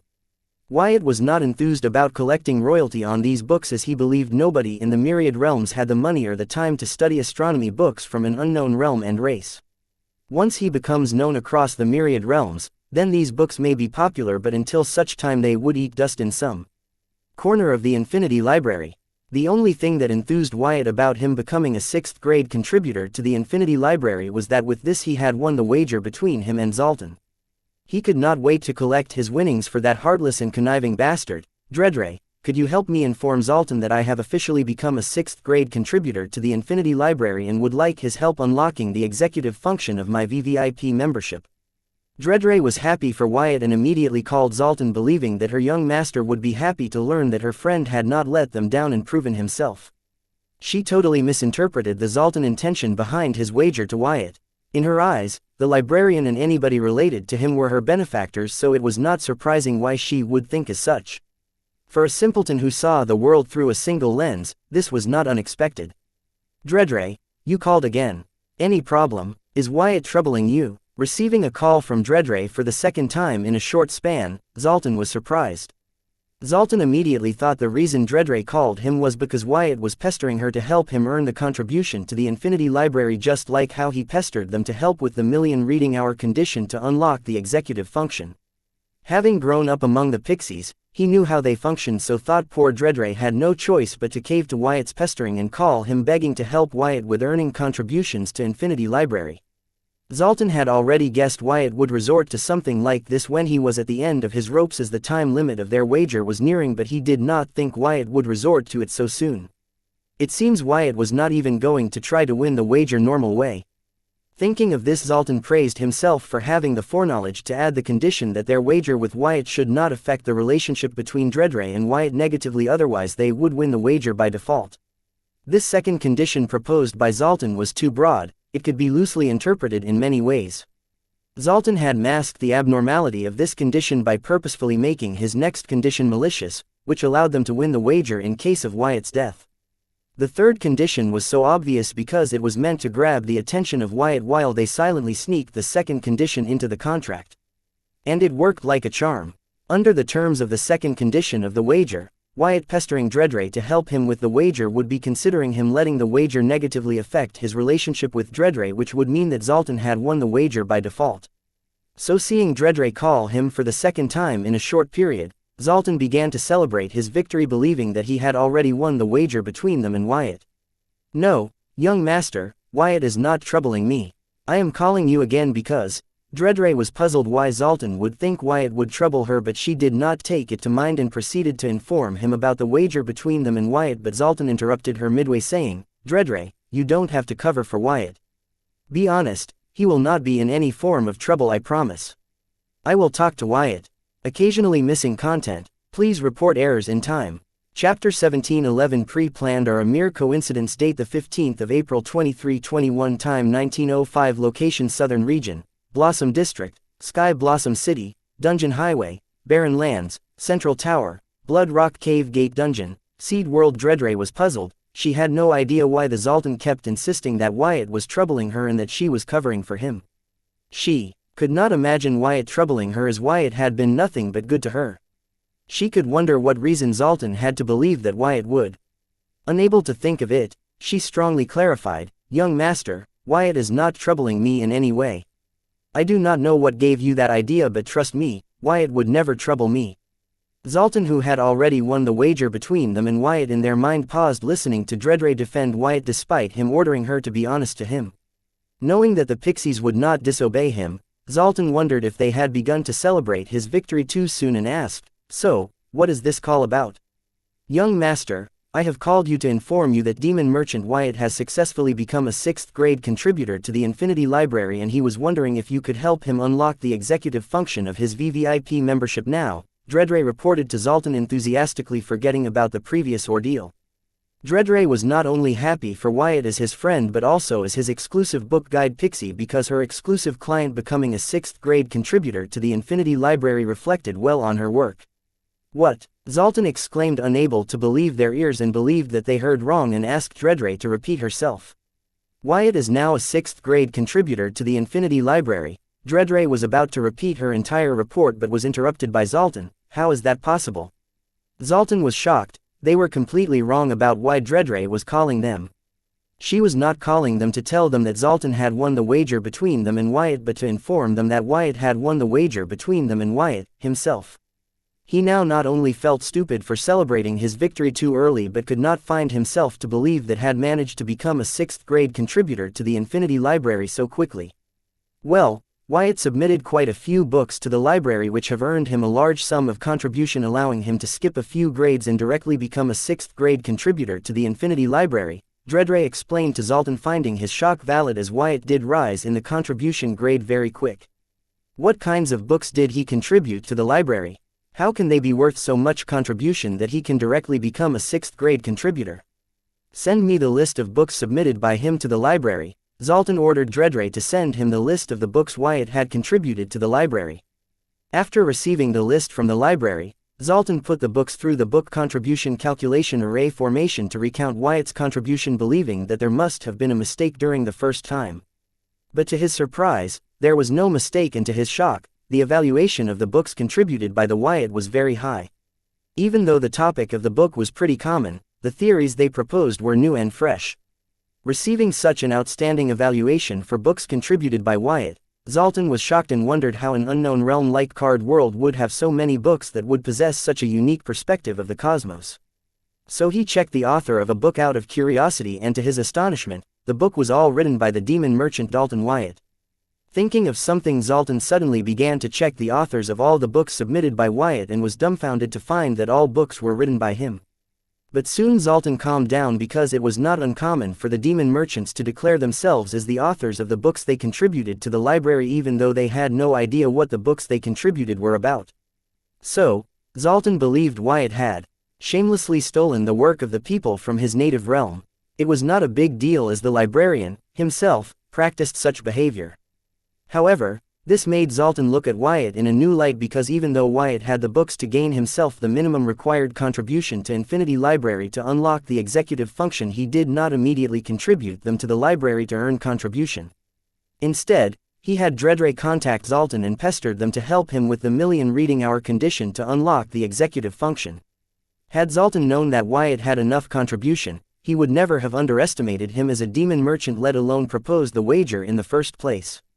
Rather, he would have resolutely rejected Wyatt's constant pestering, instead of proposing a wager in the heat of the moment and satisfying his sadistic urges by demeaning Wyatt for not coming with appropriate stakes for the wager. Let alone agreeing to a wager with unfair stakes because he believed he would win the wager, feeling Wyatt was incapable of winning the wager. Zoltan could only wonder if this was all part of Wyatt's plan or just a mere coincidence.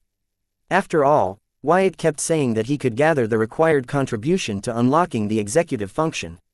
It was them who underestimated Wyatt for being a low-realm mortal from an unknown realm with very little potential. For the sake of not hurting his pride and ego, Zoltan could only consider that all this was just a mere coincidence, as there was no evidence to suggest that Wyatt had planned all this from the start. "Young Master Zoltan," Wyatt asked if you may help him unlock the executive function now.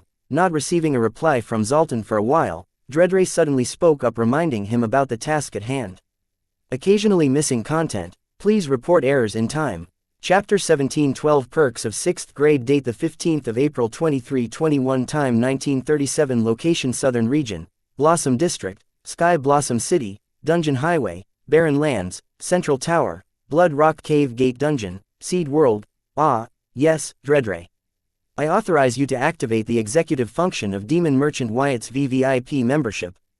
If nothing else, I would like to get back to my work, Zoltan informed Dreadray, and made an excuse not to congratulate Wyatt on unlocking the executive function of his VVIP membership. Losing a wager to a mortal was already embarrassing enough, let alone congratulating him for winning.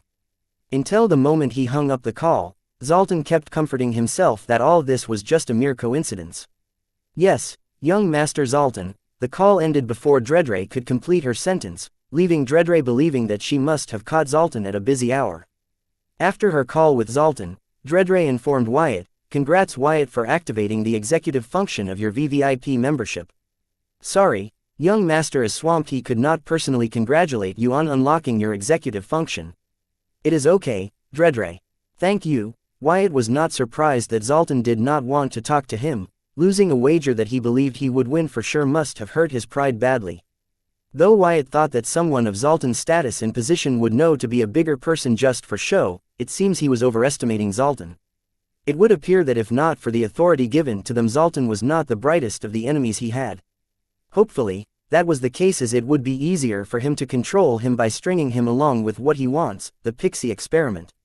As Wyatt thanked Dreadray, his Demon Merchant Codex received a notification which read, "Dear Demon Merchant, congrats on opening the executive function of your Infinity Library's VVIP membership subscription. Now, you can access the exclusive privileges of the Infinity Library available according to your contribution grade level. Note: your 6th grade contributor to the Infinity Library." Going through the notification, Wyatt found that the contribution grade played a more important role in the executive function, contrary to his previous belief. The higher the contribution grade, the more exclusive privileges of the Infinity Library he could access. The 7th grade contributors were only allowed to collect royalties for the book they contributed to the library. Apart from that, they were not entitled to any exclusive privileges. Fortunately, Wyatt was a 6th grade contributor. He could access a few basic exclusive privileges which were more than enough for Wyatt for his preparation against the 7 Princes of Hell. Nonetheless, he could always contribute more books to increase his contribution grade. As of now, it was not needed. Besides, the contribution needed to upgrade from a 6th grade to a 5th grade contributor was not small, and Wyatt was stretched on time. After ending his call with Dreadray, Wyatt directly contacted demon merchant Cuthdia through his very private Infinity Library network. As a 6th grade contributor, Wyatt could use the executive function to create his own private inter-realm network in Infinity Library's inter-realm network. This meant that Wyatt could now conduct all his business in Devil Merchant Code under the name and security of the Infinity Library. If Wyatt were to accept Belpegor's Devil Merchant Codex's invitation now, he would not have to be afraid of Belphegor's exclusive privilege forcefully accessing his information from his Demon Merchant Codex, because now his information would be protected by the exclusive privilege of the Infinity Library.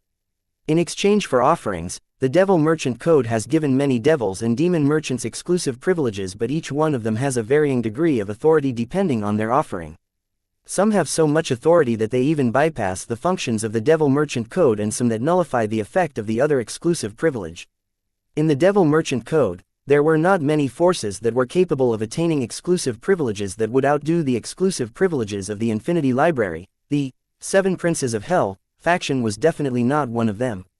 This was why Wyatt wanted to activate his exclusive privilege before meeting the Devil Merchant Muthdia at the hideout of the only Devil Merchant of the card world.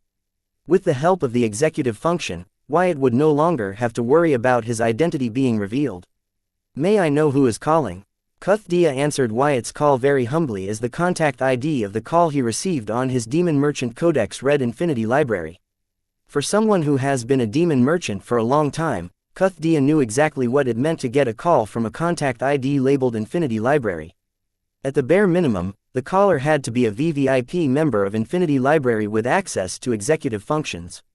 Cuthdia knew that the VVIP members of Infinity Library with access to executive functions were not ordinary devil merchants. They were not only extremely rich but also very resourceful. Even his father, a devil merchant, could not afford more than a century's worth of VVIP membership subscription to the Infinity Library to satisfy the million reading hour condition to unlock the executive function of the membership. Only devil merchants with extreme wealth could afford to VVIP membership of Infinity Library for more than a century. Cuthdia wondered why somebody with such high status would be calling him. He was the heir to a devil merchant, but even his father, a devil merchant belonging to the top cadre of the 7 Princes of Hell faction, did not have enough achievements or status to be in contact with someone of such high caliber. Therefore, Cuthdia did not dare to be disrespectful to the caller in the slightest when answering the call. There was no doubt in Cuthdia's mind that the caller not only knew him but also knew how to find him. If he dares to act smart, then it would not be hard for the caller to erase him from the Dark Realm. Occasionally missing content. Please report errors in time. Chapter 1713 Exaggeration. Date the 15th of April 2321. Time 1937. Location Southern Region, Blossom District, Sky Blossom City, Dungeon Highway, Barren Lands, Central Tower, Blood Rock Cave Gate Dungeon, Seed World. May I know who is calling? Cuthdia, it is me, Ezra Fulhar. This is my contact ID, save it. Wyatt answered the call, and he found Cuthdia's cautious voice funny. The last time Wyatt contacted Ezra or Ezra contacted him, it was through an anonymous network.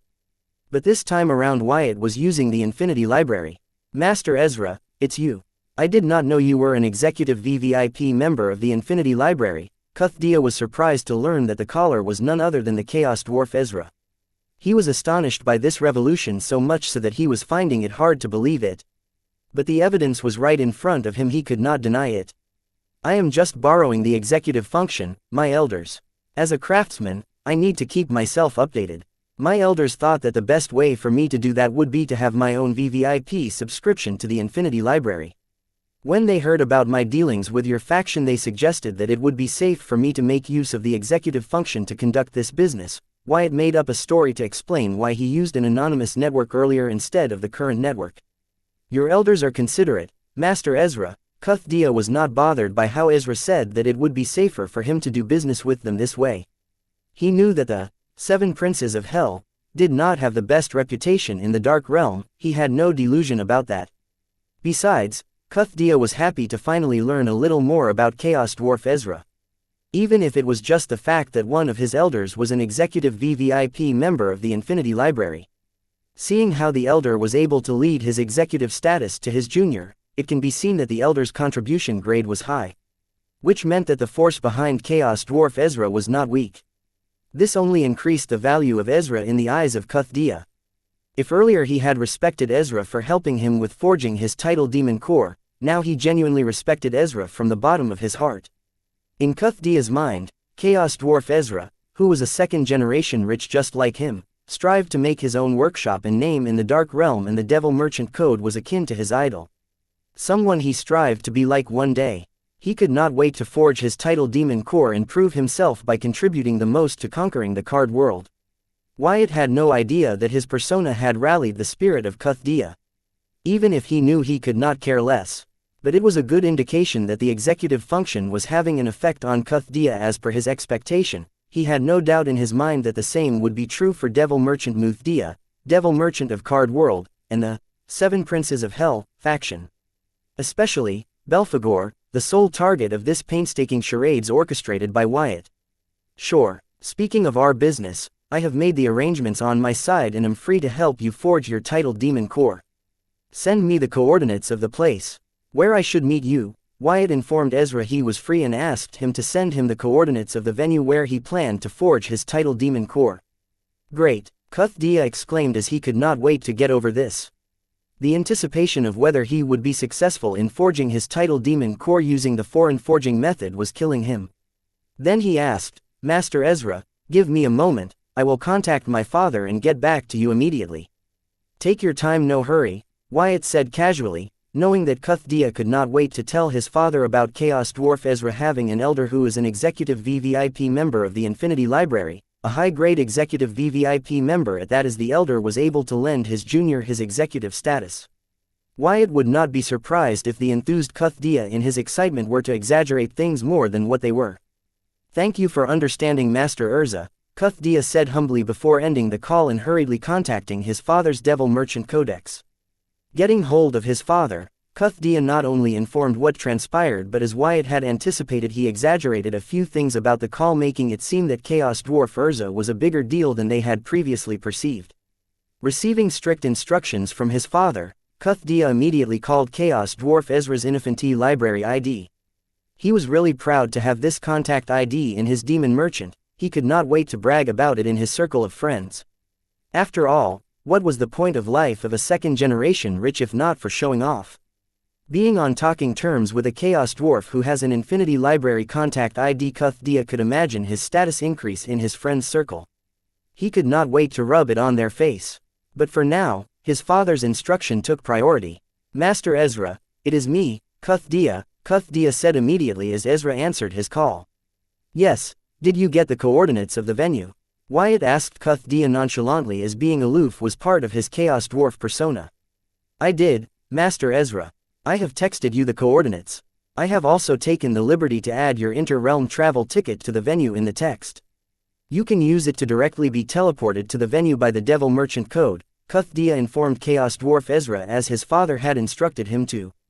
I almost forgot about this month's free gift pass code, less than ABDHYHDM 6HX6FJTCA greater than. The code can be redeemed by 10 different users with 10 FPs. User. Chapter 1714 Inter-Realm Travel Ticket. Date the 15th of April 2321. Time 1951. Location Southern Region, Blossom District, Sky Blossom City, Dungeon Highway, Barren Lands, Central Tower, Blood Rock Cave Gate Dungeon, Seed World. Good then, I will meet you there, Wyatt replied before ending his call with Cuthdia. Wyatt then found the coordinates of the venue in Cuthdia's text and began to use the Devil Merchant Code to pinpoint the actual location in the card world map he had with him. The location of the venue was not in the map of the 5-region map, but in the unexplored territory of Way Beyond. Wyatt wasn't surprised to find that the hideout of the only Devil Merchant of the card world was somewhere deep in the Way Beyond. This was in line with the cautious nature of the card world's only Devil Merchant. but also showed that his strength was not to be underestimated, as not many demigods were capable of carving a secret territory in the unexplored parts of the way beyond. Considering his hypnotic suggestion type origin card, it would not be surprising if Card World's only devil merchant has brainwashed a few demigods and SSS rank monsters to act as his subordinates over the years. With a small army of demigods and SSS rank monsters at your beck and call, it would not be hard to develop a secret hideout in the way beyond as long as you knew what you were doing. However, Wyatt was a little disappointed because if the venue was within the area of the 5 regions, especially the southern region, he could made use of the southern royal family's help to ambush the Card World's only devil merchant at his secret hideout once his persona Chaos Dwarf Ezra was done helping Cuthdia. No matter how brave the southerners were, they would never agree to launch an ambush in the unexplored part of way beyond, as things could go horribly wrong there. Ambushing the hideout was not an option, as Handsome Fox had a clear home field advantage. He would be able to escape when things got dire, making the whole ambush a pointless risk, as he would not run away quietly. He would make sure his attackers pay a price. Wyatt shook his head in regret. He knew the location of his enemy, but he could do nothing about it. That was unless the southern royal family was willing to mobilize their strongest, such as Field Marshal Heatsend and other card apprentices with the Heatsend bloodline, which was not possible as they were the core of the southern royal family's power and this ambush was too sudden. Even if they were confident in strength, this was the way beyond we were talking about here. It was not safe to explore it in normal times, let alone launch an ambush there with little to no information. They would not take this risk. Even Wyatt, after thinking about it, did not feel like an ill-informed ambush would be a good idea. So he could only give up on the notion of ambushing the Card World's only devil merchant's hideout. "Hey, Anne, can you do me a favor?" Wyatt called on Anne, who was engrossed in talking with Dredre, having decided to leave for the venue. Anne, Arya, and Dredre were getting along fine. Now Wyatt had a little confidence that they would be able to take care of Dredre in his absence. If not for the forest requiring her assistance, Wyatt would have sent Dredre to the southern royal place along with Anne. She would like the gardens there compared to the eventless and empty void in the seed world.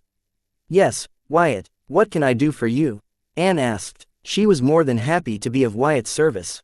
"I will be leaving for a while until my return. Can I count on you and Arya to take care of Dredre in my place?" Wyatt knew Anne and Arya would not reject his request, but he could not skip the formalities. "Sure, we can," Anne readily agreed to Wyatt's request as he expected. However, she did not question him about where he was going and how long will he be gone. After all, within the southern region Wyatt could not go to many places without her knowing. "Dredre, I am leaving for work. You have to be brave during this period. I will return as soon as possible. If you want, I can leave one of my true clones here to keep you company." Wyatt had been preparing Dredre for this moment, but if she was not ready yet, he did not mind postponing his plans for her. "No need, Wyatt. I have Anne and Arya with me. I will be fine. You take care." Dredre flew next to Wyatt and assured him that she would be fine in his absence. "Are you sure? If you want, I can postpone my work for when you are ready." Wyatt meant what he said. Right now Dredre's well-being was important. Not that he was being overprotective, but Dredre was the only thing keeping Zoltan from annihilating this world to keep his secret experiment a secret. "No, I will be fine. You go finish your job and return at the latest," Dredre said with a stern voice which was just cute. Seeing her like this, Wyatt was a little assured that she would be fine in his absence. "Yes, Wyatt, go finish your work. Dredre will be fine in my care," Anne too chimed in. As for Arya, she vigorously nodded her head. This one, Wyatt was not entirely sold on. However, since Dredre had come to trust her, Wyatt decided to trust her for now. "Okay, if you guys say so. Bye." Wyatt walked out of the seed world and exited the Blood Rock Cave dungeon. Then morphin' into Chaos Dwarf Ezra, he used the inter-realm travel ticket sent by Cuthdia and vanished into thin air. This ticket allowed the holder to travel to the determined venue using the Devil Merchant Code's inter-realm travel function from any realm, be it the Dark Realm or any other realm in the cosmos. Chapter 17-15 Fated Meeting Date the 15th of April 2321 Time 2003 Location Card World, Way Beyond, Secret Hideout. Wyatt soon appeared on a majestic platform in the middle of a luxurious garden covered by a large array formation. Soon he felt 3 different soul energy signatures rush to his locations. Wyatt did not have to wait long for them, they appeared next to him in what seemed like an instant. Of the 3 figures, Wyatt recognized Cuthdia. Among the other 2, One resembled Cuthdia, but his size was a lot bigger and his features were more dominant than Cuthdia's, while the last one was a human card apprentice. Based on their soul energy signature, Wyatt determined the two figures were a devil and a card demigod. If his guess was correct, then the devil must be Devil Muthdia, Cuthdia's father. As for the card demigod, it must be the one and only card world's devil merchant. Being in the presence of the enemy he has been searching for, Wyatt immediately made use of his soul pupil to record the soul records of three figures. Considering the realms of the Muthdia and his demigod friend, it was impossible for them not to notice that Wyatt was using a sensory skill on them. So, just to be on the safer side, Wyatt blatantly scanned all three of them instead of the card apprentice alone. Though the devil and the card apprentice found the Chua's dwarf's blatant action provocative, they did not point it out, instead tolerated it.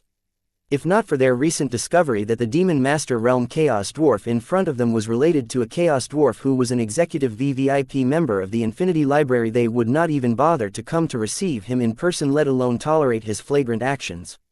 However, they used this as an excuse to use their spirituality to check the Chaos Dwarf for any abnormality and record his soul energy signature. Welcome, Master Ezra. This is my father Devil Muthdia and this is our host demigod Handsome Fox. Cuthdia was first to greet Wyatt and introduce the other two to him. Cuthdia did not expect the Chaos Dwarf to be so fearless in the face of two Devil Realm experts in a foreign realm with no bodyguards to protect him. Well, it was already surprising that a Chaos Dwarf was willing to come to a foreign realm all by himself. Especially one still in the Card Master realm. Either this one was confident or just ignorant. Welcome, Master Ezra. Both Devil Muthdia and demigod Handsome Fox greeted the Chaos Dwarf in unison. They chose to be the bigger person because the Seven Prince of Hell faction had assigned the task of recruiting Chaos Dwarf Ezra and the Elder behind him into their faction. Though they were afraid of the penalty of failing the faction's task, the reason they were so docile was the merits points they would gain from completing this task. Demigod Handsome Fox, who are you? Wyatt asked, not bothering to be subtle about his hatred toward him. The body frame of the card demigod Handsome Fox matched Corey's description of Handsome Fox. I am sorry. Demigod Handsome Fox was confused by the hate and killing intent he felt from the Chaos Dwarf Ezra because this was their first meeting. He wasn't alone. Both Devil Muthdia and Cuthdia were puzzled by Chua's dwarf Ezra's unceremonious killing hatred toward demigod Handsome Fox. They could not help but wonder if there was a history between the two. However, demigod Handsome Fox had become a devil merchant just recently. It was impossible for Chaos Dwarf Ezra to have run in with him. The confusion aside, Wyatt could not help but, you heard me, who the fuck do you think you are? How dare you come in front of me using an undead incarnation? You might as have not come to receive me. The reason for Wyatt's sudden outburst was the soul records of the demigod Handsome Fox. When Wyatt's mutant consciousness and Hive AI analyzed the soul records of the demigod Handsome Fox, they found that he was not alive but actually dead. Upon further probing, they realized that the demigod Handsome Fox had refined the corpse of a demigod into an undead incarnation. An undead incarnation was where a card apprentice refines a corpse as an ingredient to create their incarnation. The stronger and more complete the corpse, the more powerful the undead incarnation. The most important part about this was that the regular card apprentices could not tell an undead incarnation apart from the living unless they had special sensory skills. This meant the soul records that Wyatt collected from the demigod Handsome Fox were useless except for his soul energy signature. Wyatt was pissed that could not use the facial reconstruction program he had designed to reconstruct the demigod's face based on his soul records, thus his sudden outburst. Fortunately, he regained his calm quickly and modified his act based on the circumstances. What? Listening to the Chaos Dwarf, Devil Muthdia looked at demigod Handsome Fox in shock. He did not expect that the native devil merchant he was looking down on was actually an incarnation, not the original. He felt betrayed and embarrassed at the same time. As a devil, being fooled by a primitive native demigod was not something he could stomach. His exaggerated reaction was the evidence of it. Even though Muthdia and Handsome Fox came together to receive Wyatt, this did not mean that they got along. They were colleagues, but the ingrained discrimination in the Dark Realm's native devil merchant against non-native devil merchant was not something that could be overcome over a few conversations. If not for Muthdia planning to use this realm to cultivate his son into a powerhouse and requiring Handsome Fox's help for that, he would not even bother to spare a few glances at Handsome Fox. Occasionally missing content. Please report errors in time. Chapter 17-16 Well prepared. Date the 15th of April 2321. Time 2019. Location Card World, Way Beyond. Secret hideout. Demigod Handsome Fox ignored Devil Muthdia and focused on the Chaos Dwarf Ezra. His undead incarnation was special, it was refined in combo with his origin card's effect. Hence, even a devil of Muthdia's caliber was not able to tell that he was not the original but a mere incarnation. Even though Devil Muthdia was a supremacist, he was strong, very strong. However, where Muthdia failed, Chaos Dwarf Ezra, a mere demon master, was able to tell he was not an original. It seems the reputation about the capabilities of the Chaos Dwarf was not entirely false, and they were indeed arrogant, this one in particular. He dared to call him out, a demigod. He could kill a demon master with his pinky half asleep, yet this dwarf not only dared to call him out but scold him. If not for the faction's mission and the large amount of contribution that he would gain from completing it, Handsome Fox would have put this dwarf in his place.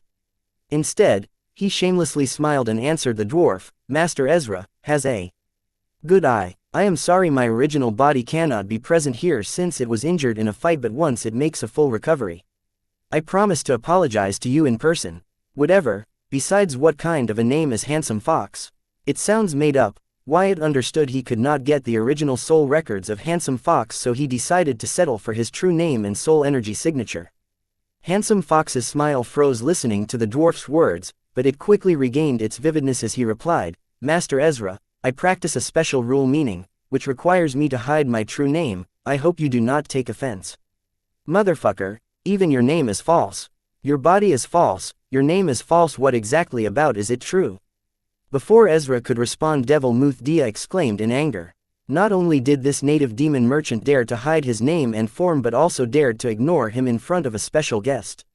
How could Muthdia be not enraged by Handsome Fox? As much as he wanted to destroy Handsome Fox's undead incarnation to send him a message, he could not lose his calm and show in fighting in front of an esteemed guest he was trying to recruit in his faction. Devil Muthdia, I am sorry. The fault is mine. I forgot to inform you about my condition. Please do not take it to heart. Handsome Fox apologized to Muthdia, knowing that if he were to continue to ignore him, then things would escalate into something ugly. Not to mention, taking a step back was the best way to deal with a colleague like Muthdia. When the time was right, he could own Muthdia's supremacist ass. One thing at a time. You natives don't know how to be honest. I overlooked it this one time. In light of the matter at hand, Muthdia was without words hearing Handsome Fox apologize. He had never seen a devil merchant concede so fast. This was new. His disdain for Handsome Fox further increased. Master Ezra, I once again apologize for using a pseudonym. I hope you will understand my trouble. Handsome Fox ignored Muthdia's remark and apologized to Ezra for using a pseudonym. Wyatt glanced at Handsome Fox. This guy was well prepared and had a good reason for everything. He was enraged at Handsome Fox, but he could not show it. Not only did this guy attack his friends and loved ones, but this guy was proving to be a step ahead of him every time. This guy was too cautious. He used an incarnation and a pseudonym to meet his colleagues from the same faction in his native realm, which was supposed to be his home field. Fine. Do what works for you. Now, let us get this done, as the longer I keep my warehouse closed, the more money I lose. Wyatt just gave up trying to get Handsome Fox's true identity because he knew his preying on Handsome Fox's identity too much may garner suspicion, which would be an unwanted risk on his persona's part, so he decided to back off for now and be happy with just getting Handsome Fox's complete and accurate soul energy signature. Right now, Wyatt was glad that he did not force the Southern royal family to send their best to ambush this secret hideout. From the looks of it, appears his original body was not on the compound of this hideout to begin with. It was only logical for someone with such a cautious nature to have many hideouts across the world. Yes, Master Ezra, please follow me. I will guide you to the forging area, Devil Muthdia said, and acted as if this entire hideout was his instead of letting their host Handsome Fox do his thing. Soon the Devil Muthdia, with the assistance of demigod Handsome Fox, lead Chaos Dwarf Ezra to the forging area. It was a plain stone platform in a vast open field. It felt very serene and tranquil, especially the scene of the wind playfully caressing the grasses in the field. Arriving at the area, Muthdia asked, Master Ezra, will this do? The location is good enough, but I have my own array formations that help the user with their concentration and also with soul energy gathering. I would be setting them up to increase the success rate of the forging. I have shared the list of ingredients I require with Cuthdia. Please help me procure them. Wyatt lied. The array formations were not for helping Cuthdia concentrate but to stop the devil and demigod from spying on them during the forging process. Yes, Master Ezra, I will procure them right away. Occasionally missing content. Please report errors in time. Chapter 1717 Varying pricing. Date the 15th of April 2321. Time 2037. Location Card World. Way Beyond. Secret Hideout. Cuthdia shared the list of the ingredients for the array that Chaos Dwarf planned to set up with his father, Devil Muthdia. However, he was confused to find that most of the ingredients were of SSS rank. Ezra was of the Demon Master realm, so he could not help but wonder how Ezra planned to use SSS rank ingredients to set up the array formation. Unlike Cuthdia, Muthdia had experience with array formation, and going through the list of ingredients he found that the array formation that Ezra planned to arrange were typical space isolation and soul energy gathering array formation. But then, thinking of it for more than a second, he realized inside an isolated space it would indeed be easier for Cuthdia to focus on Tidal Demon Core forging. As for the soul energy gathering array formation, it did as named. So in a way, the dwarf did not lie to him. Muthdia was not happy about it, but what could he do? This particular Chaos Dwarf's identity was special. As long as the faction wanted him, he could not do anything to him. Swallowing his dissatisfaction, Muthdia used his Devil Merchant Codex to procure the ingredients listed in the list. Once all of them were procured, he placed the ingredients on the stone platform and said, "Master Ezra, I have procured the ingredients you wanted. Do you need any help arranging the space isolation and soul energy gathering array formations?" "Yes, prepare the offering for me to employ the Devil Merchant Code to set up an SSS rank isolation array formation and an SSS rank soul energy gathering formation." Since Devil Muthdia was kind enough to hint that he knew what the two array formations he was setting up were, Wyatt blatantly declared what he was up to. Demigod Handsome Fox alternated his gaze between Muthdia and Ezra in amusement, Devil Muthdia's subtle reactions toward Ezra's actions amusing and entertaining. Sure, as time passed, Muthdia was finding it harder to control himself. The Chaos Dwarf was just too much. He prepared the required offering for the creation of two SSS rank array formations. He asked the dwarf, "Master Ezra, are you sure the space isolation array formation is necessary? It will be harder to monitor the progress of the forging process and help Cuthdia control the backlash in case he were to fail the forging of his Tidal Demon Core using the foreign method." "That will not be necessary. I will be there at every turn to guide him and to help him when needed." Wyatt rejected Muthdia. The reason he was setting up the space isolation array formation in the first place was to keep him from monitoring the forging process. Wyatt used his Devil Merchant Code and employed it to set up the two SSS rank array formations. However, he found that it costs a lot more offering to set up an SSS rank array formation here compared to in his seed world. In his seed world, the Devil Merchant Code charged 5 devil-grade ingredients to set up a large-scale SSS rank array formation, but here in the Way Beyond it nearly took about 50 devil-grade ingredients worth of offering to set up a small-scale SSS rank array formation. Previously, Wyatt had never tried to employ the Devil Merchant Code to create an array formation outside of the seed world, so had no idea why the price differed so much in comparison. When he confronted the Devil Merchant Code about this, he was informed that the offering for the creation of the SSS rank array varied on type of array, location, and size. This astonished Wyatt much. It appears that if Wyatt had wanted to create the same arrays in the Dark Realm, it would have cost him a lot more. For reasons unknown, the pricing seemed to somehow increase with the strength of the will of the realm where the array was being set up. So, in comparison to the Card World and the Dark Realm, his seed world seemed to be the cheapest location to employ the Devil Merchant Code to set up array formations. "Okay, Devil Muthdia, I will first go through the various processes of the foreign Tidal Demon Core with Cuthdia. Then, based on his preference, I will send you the list of ingredients required for forging the Tidal Demon." Wyatt informed Muthdia as Devil Merchant Code set up the two SSS rank arrays with the stone platform at the center. "How can there be various processes? Master Ezra, didn't I give only one foreign method to forge his Tidal Demon Core?" Muthdia was puzzled to hear Ezra say that there were different processes for Cuthdia to choose from to forge his Tidal Demon Core. He wondered if Cuthdia had shared the original foreign forging method with Ezra. "Yes, there is only one foreign method to forge the Tidal Demon Core that your son shared with me, but this foreign method is not tailored for your tribe's physique, so I have optimized it based on your tribe's Tidal Demon Core forging method. Hence increasing the chance of Cuthdia forging a Tidal Demon Core using the foreign method," Wyatt explained. Unlike the ego gem of the Card Apprentice, which focused on the ethereal spirit of the Card Apprentice, the demon core and the title demon core of the demons focused on their physical body. Hence they gained a huge boost to their physical body when they forged their demon core and title demon core. This was why each dark race had its own title demon core forging method and rarely derailed from it unless in special circumstances. Master Ezra, will this compromise the effects of the foreign forging method? Muthdia asked in concern. Do you mean the physical and spiritual boost promised by the foreign forging method? If so, then no, it will not be compromised. Occasionally missing content. Please report errors in time.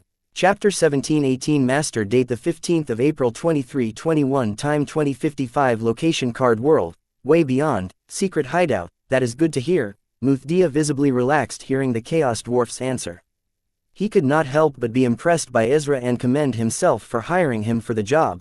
He too had tried to interpret the complete foreign forging method and then optimize it to fit his tribe's physique but had met very little to no success.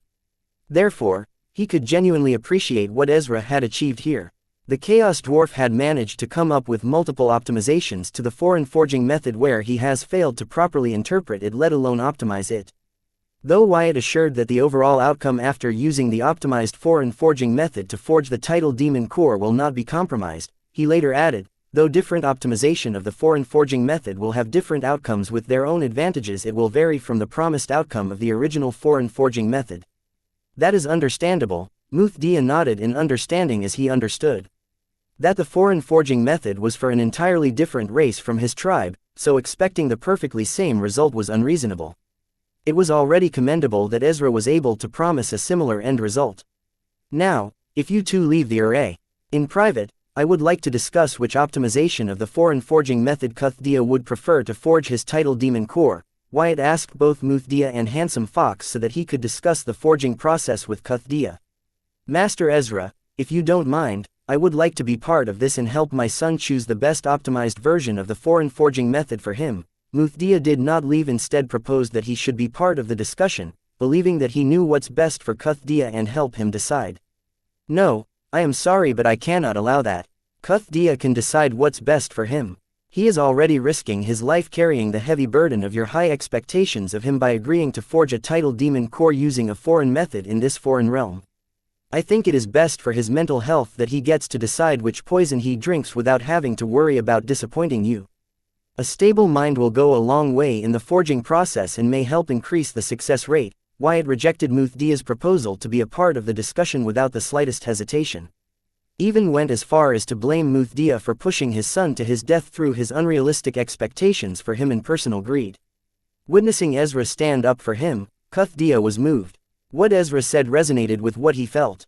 He was satisfied with forging his title demon core using his tribe's forging method, but to please his father he agreed to forge his title demon core using a foreign forging method in a foreign realm. If earlier he saw Ezra as a role model, now he saw him as his guardian spirit. He cannot help but wonder how a stranger could have sympathy for him but his own father be so cold-hearted. There was a point where the words, "I am doing this for your own good," were no longer selfless but selfish, and his father has long crossed it.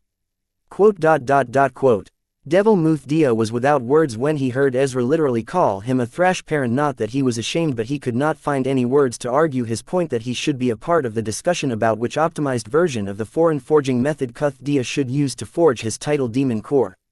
Muthdia could shameless press to be part of the discussion, but he would risk offending Ezra. He did not want the Chua's dwarf's mood to affect the forging process and not to forget the faction's mission. So, he had no choice but to take a step back here. Having forged for the Seven Prince of Hell faction for centuries, he knew that the faction was not kind to people who failed the important mission assigned to them, such as this one. Fine, Master Ezra, let us do as you say. Saying that, Muthdia and Handsome Fox vacated the vicinity of the array. As they left, Wyatt immediately activated the SSS ranked space isolation array along with the soul energy gathering array formation. The soul energy in the way beyond was dense as it was, but with the SSS rank array, it grew denser, making it an ideal place for practice. Master Ezra, thank you. It takes a load of my mind knowing that my father wouldn't be constantly watching and scrutinizing my every move. This way I will have less distractive thoughts and be able to focus more on the forging process. Cuthdia expressed his gratitude toward Ezra. He felt like his meeting with Ezra was not a coincidence but some kind of mysterious force at play who sent Ezra to him as his guardian spirit to help and guide him. Don't mention it, here take this pill, it will help you clear your heart and mind of self-destructive thoughts and stabilize them. Wyatt passed a red pill to Cuthdia. Shouldn't I take this before starting the forging process for maximum effect? Cuthdia said, holding the red pill. He had seen many pills but he could not tell which pill this one was. It was mysterious and appeared to be expensive. No need, I have a lot more of these pills, just swallow it, Wyatt urged. Cuthdia nodded and swallowed the pill without hesitation, showing that his trust in Ezra was very high. After swallowing the pill, Cuthdia's eyes suddenly went blank and a second later they were radiant with intelligence. Cuthdia then suddenly knelt on one knee and bowed to Wyatt. Raising his head he saluted him. Master, your wish is my command. Occasionally missing content. Please report errors in time. Chapter 17-19 Planting the Seed. Date the 15th of April 2321. Time 21:19. Location Card World. Way beyond. Secret hideout. Wyatt rarely interfered in others' affairs, let alone the family affairs of a devil. The only reason he went out of his way to lecture Muthdia about the way he was pushing his son to his death with his unrealistically high expectations and personal greed was to gain Cuthdia's trust while finding a valid reason to stop Muthdia from insisting to participate in the forging process, as it would make it easier for him to get Cuthdia to swallow his Calamity Daughter gem. Get up, act normal, Wyatt ordered his new Calamity Daughter gem. Following Wyatt's instruction, Cuthdia got up and mimicked his previous mannerisms. Wyatt then asked, tell me, how much are you involved in the 7 Princes of Hell factions? Not much. With my current contribution toward the faction, I would not be able to rank myself as a part of the faction if not for my father. Thanks to him sharing his contribution with me, I can be considered a guest officer in the faction. This title is only for name's sake and has no authority to it.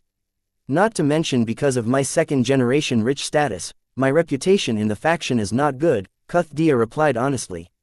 Wyatt had already expected this. Yet he targeted Cuthdia because as the son of the devil Muthdia, his status was special, and had a lot of room in the faction to grow. Without getting disappointed, Wyatt continued to ask, does your father involve you in the faction-related stuff? No, my father mostly deals with serious and high-priority stuff like the current mission of recruiting Chaos Dwarf Ezra and the Elder Chua's dwarf backing him into the 7 Princes of Hell faction. So he doesn't share much of his work with me. Even now, if not for you contacting me, he would not have involved me in his current mission to recruit you, Cuthdia explained without hiding any details. This time, however, Wyatt was disappointed to learn that Devil Muthdia did not involve his son in his work. This was surprising considering the fact that Muthdia planned to groom Cuthdia into his tool. Well, it might be because he did not want the sharpest tool that could cut him if he was careless. Considering Devil Muthdia's heartless nature, this would explain why he grew Cuthdia's second-generation rich.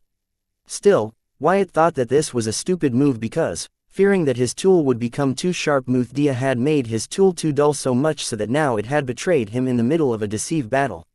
Well, Muthdia had nobody but himself to blame for this. Considering that Wyatt planned to use Cuthdia as the leak to sabotage Belphegor, so far Cuthdia was proving to be useless. Yet, Wyatt had not given up on him and believed Cuthdia had value, as it was not too late for him to start now.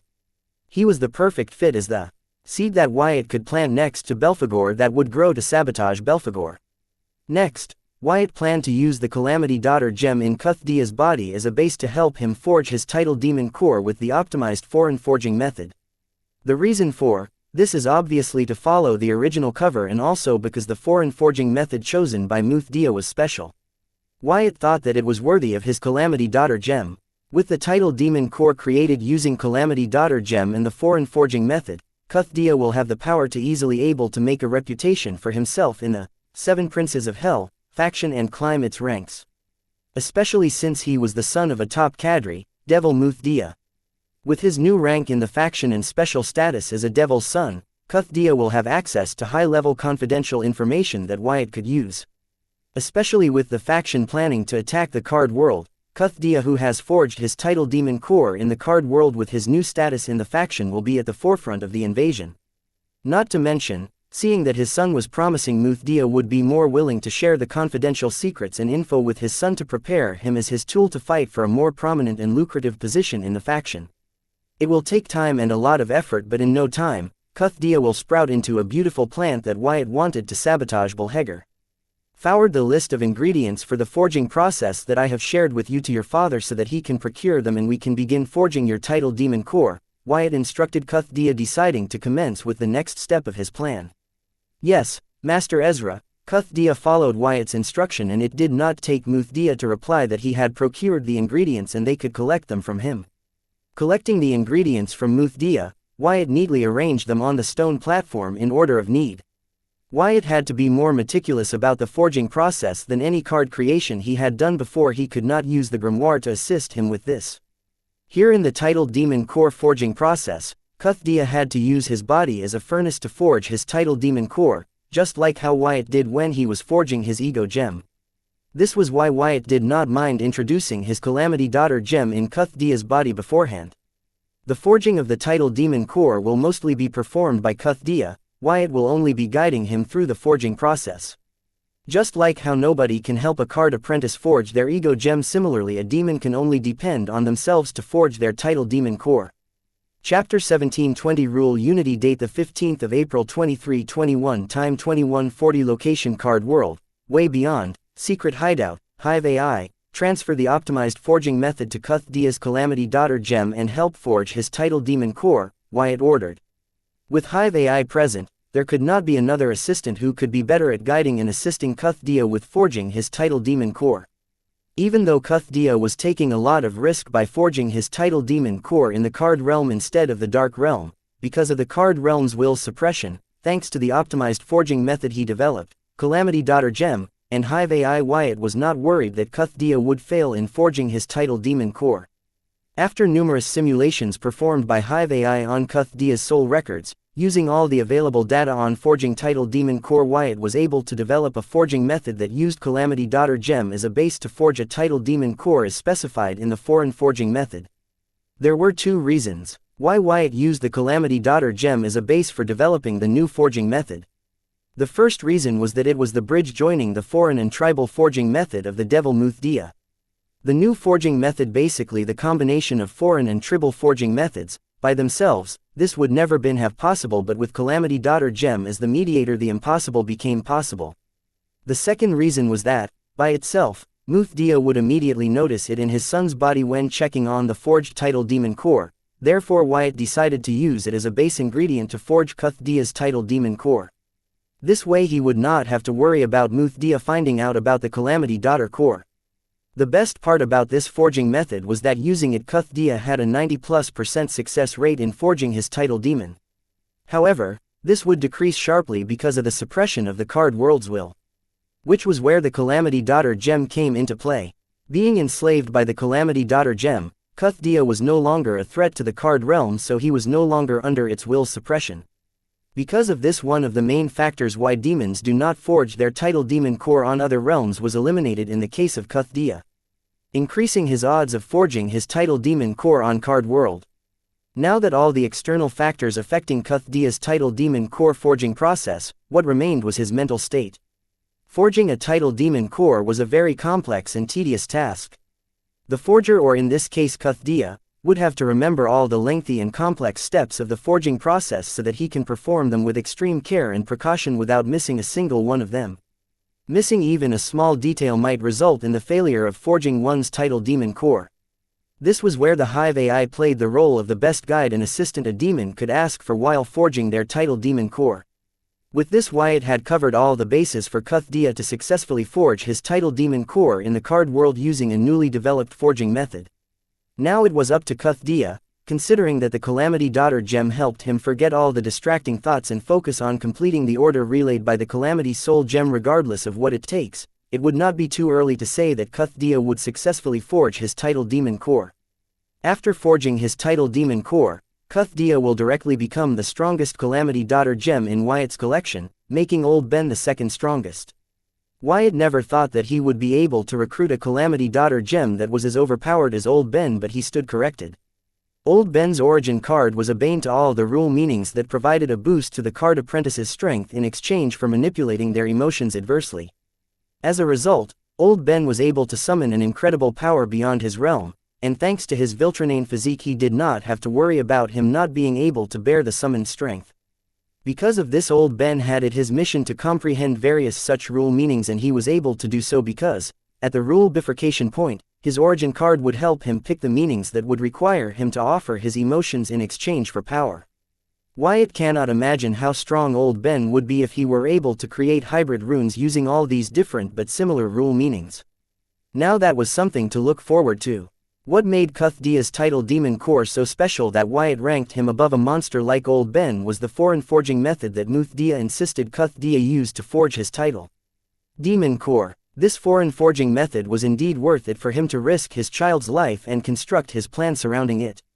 The demon who forges their title Demon Core forged using this foreign forging method would gain the trait Rule Unity. This trait allowed the demon to comprehend any rules from multiple sources without having to worry about contaminating the rule they had comprehended. All the rules are contaminated, according to Dreadray, even the one we directly comprehend from the realm's will, they were contaminated with the realm's will.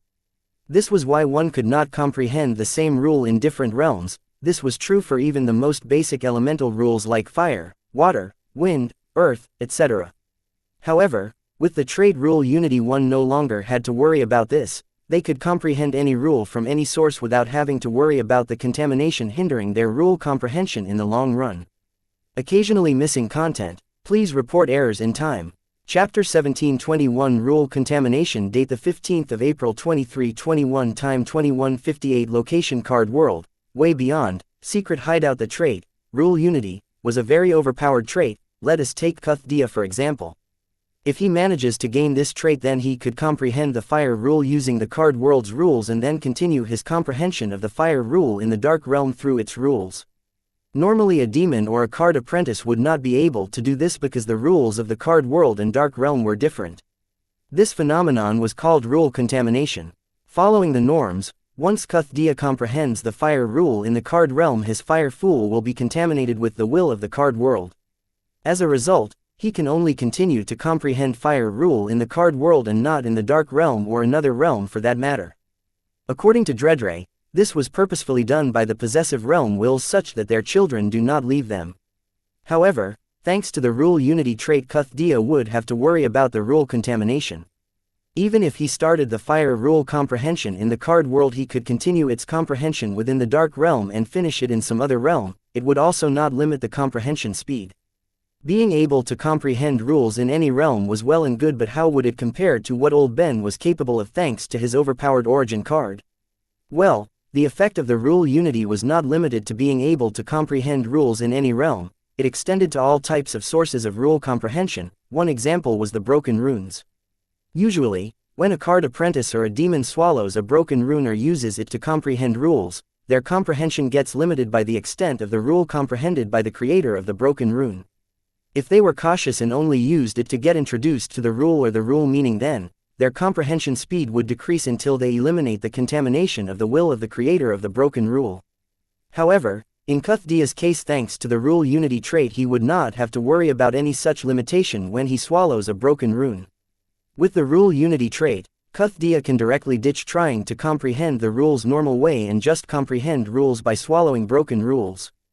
Since he did not have to be afraid of the rule contamination, there was no reason why he would not make the best use of his Rule Unity trait.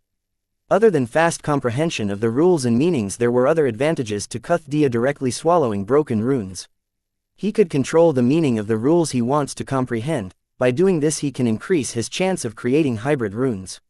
Not only that, he could comprehend the rare and special rules and rule meanings that a normal card apprentice or demon could never dream of comprehending them, such as the time rule, void rule, etc.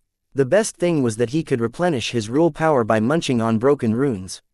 The Rule Unity had many possibilities, but this was all theoretical. Wyatt was still on the fence about this because if a dark race had a powerful title Demon Core forging method that gave them a powerful trait, then they would have been untouchable in the dark realm and not have been exterminated into extinction. Seeing how that tribe of dark race was no more, their forging method had a catch. It was almost impossible for Wyatt to miss it in translation, so it could only mean that the forging method they had was missing a few pages. Wyatt did not think Muthdia was hiding these pages because if Muthdia knew that there was a flaw to the foreign forging method he would not have forced his son to use it in the first place, let construct an ambitious plan surrounding it. Regardless of whether there was a flaw in the foreign forging method, Wyatt had already taken this into consideration when he was developing the optimized forging method. This was why he did not use the foreign forging method as the base but his Calamity Daughter gem as the base. Using the Calamity Daughter gem as a base meant that the foreign and tribal forging methods provided by Muthdia were used to modify the Calamity Daughter gem in the direction of a title demon core. Just like how in the case of Elliot and Pax he made use of the Calamity Daughter gem to create their origin card. If everything goes as in the simulation, then Muthdia should not only be able to forge his title demon core successfully but gain the rule unity trait. Apart from the immunity to rule contamination, Wyatt guessed that the rule unity trait would also help with refining realm fragments, but he could not be sure until he got more concrete evidence.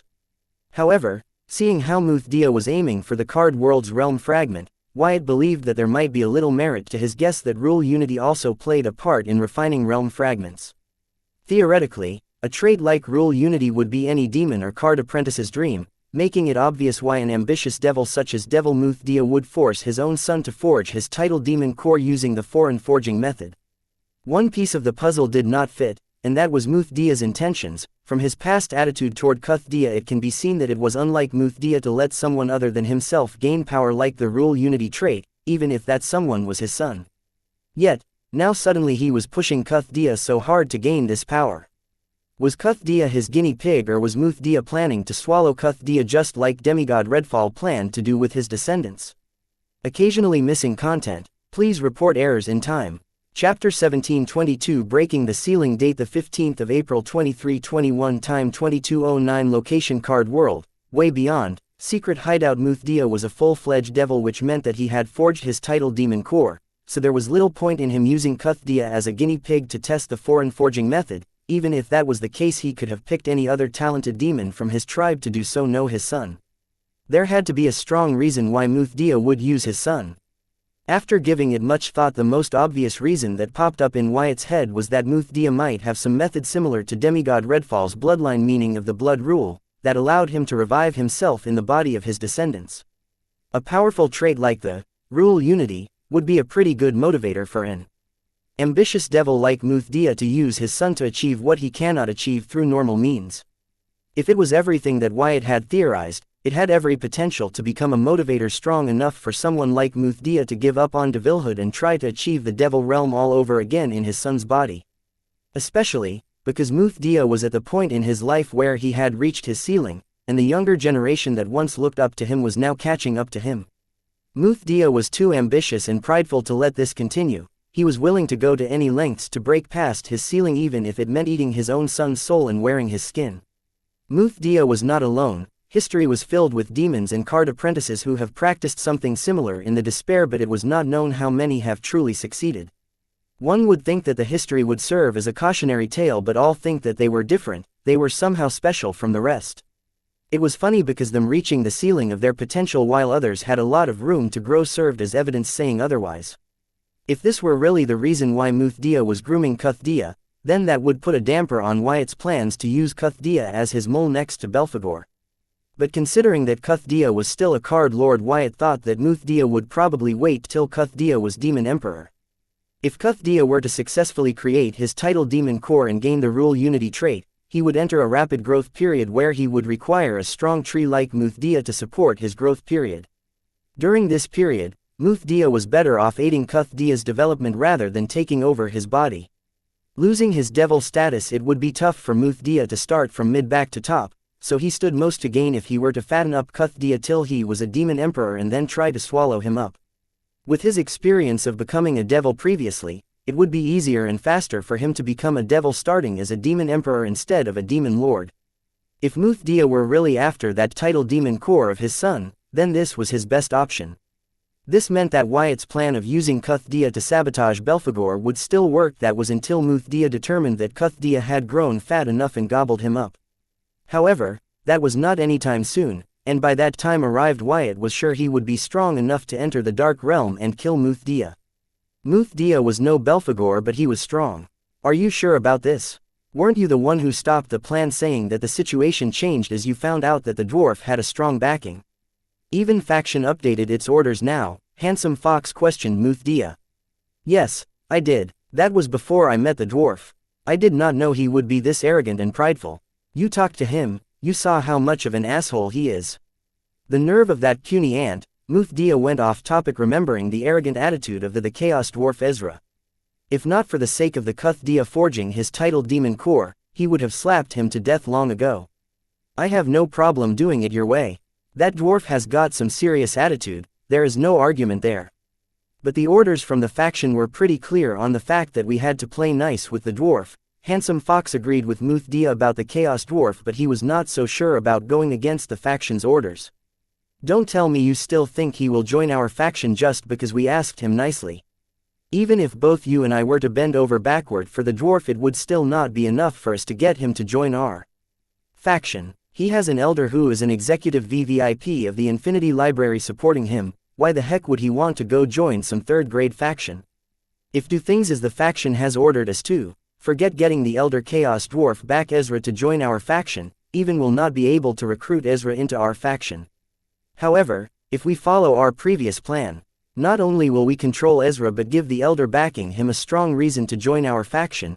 Muthdia made a strong case about why they should stop the soft approach and switch to the hard approaches they had planned previously. You make a compelling case, but will the faction be okay if we do things this way?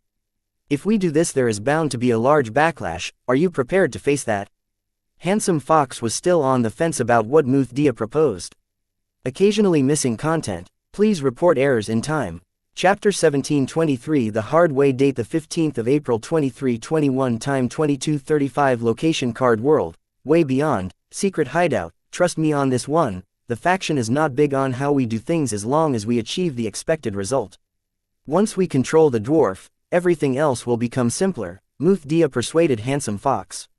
I don't know, I have just joined the faction. But if you agree to take full responsibility, I will do as you say. Handsome Fox had no problem with playing fast and loose with rules, rather he too was pissed at Ezra and could not wait to put the puny dwarf in his place. Handsome Fox would have agreed with Muthdia the first time he asked him, but he had to satisfy his sadistic urges by having the mighty devil merchant Muthdia from the great dark realm plead with him. This zebra-faced devil has been haughty ever since they met. Even when they were in the card world and the devil was being suppressed by the worlds, it continued to act arrogant and look down on him. Seeing the devil plead with him for his cooperation, Handsome Fox felt satisfied. He did not understand what the devil had to make it feel superior and that it was better than him when it came to his world and needed his help. However, he did not go overboard because he was new to the faction and his standing was still very shaky, considering that the faction planned to invade his home world next. Many have questioned his loyalty despite his proving to them that his loyalty lay in himself by helping them procure the rights to the card world. Okay, I will take full responsibility, Muthdia agreed with Handsome Fox, though he had a regular expression on his face. In his mind he was enraged with Handsome Fox for not agreeing with him right away. Though he did not suspect that Handsome Fox doing it on purpose, he could not stomach the fact that the stupid native did not do as he asked him to and dared to question him instead. If not for Muthdia needing the help of the Handsome Fox to control the Chaos Dwarf Ezra, he would not have continued to have conversations with him after finding out that Handsome Fox did not bother to receive him in person and instead was using an undead incarnation with a pseudonym. Be it Ezra or Handsome Fox, Muthdia was not a fan of either of them. If not for his hands being tied by the circumstances, he would have shown both of them their places. For now, he will settle with completing his mission by controlling Ezra, then he can slowly handle Handsome Fox. Good, I am on board with your crazy idea then. Tell me what I need to do, Handsome asked. First, we need to arrange an array formation to stop him from using the inter-realm travel function of the Devil Merchant Code to escape from this world. Once he is cut off from the Devil Merchant Code, let us see if he will continue to act arrogant, Muthdia instructed. Is that possible? 2. Cut off a demon merchant's access to the Devil Merchant Code? Handsome Fox asked, wondering if Muthdia really had an array that would go against the mighty Devil Merchant Code that was suspected to be a transcendent level being. No, we are not cutting off his access to the Devil Merchant Code. We are making it so that he will not be able to use its inter-realm travel function within this area. The array I am speaking of will scrabble the space surrounding this area to a point where even the mighty Devil Merchant Code will not be able to use its function to teleport Ezra out of her. Don't worry, as that is all we need. This way we do not have to worry about Ezra escaping using the Devil Merchant Code's function when we move against him, Muthdia explained, though he could not help but wonder how amazing it would be if he had an array that would help him cut off the Devil Demon Merchant's connection to the Devil Merchant Code. Yeah, but I don't think we should underestimate Ezra.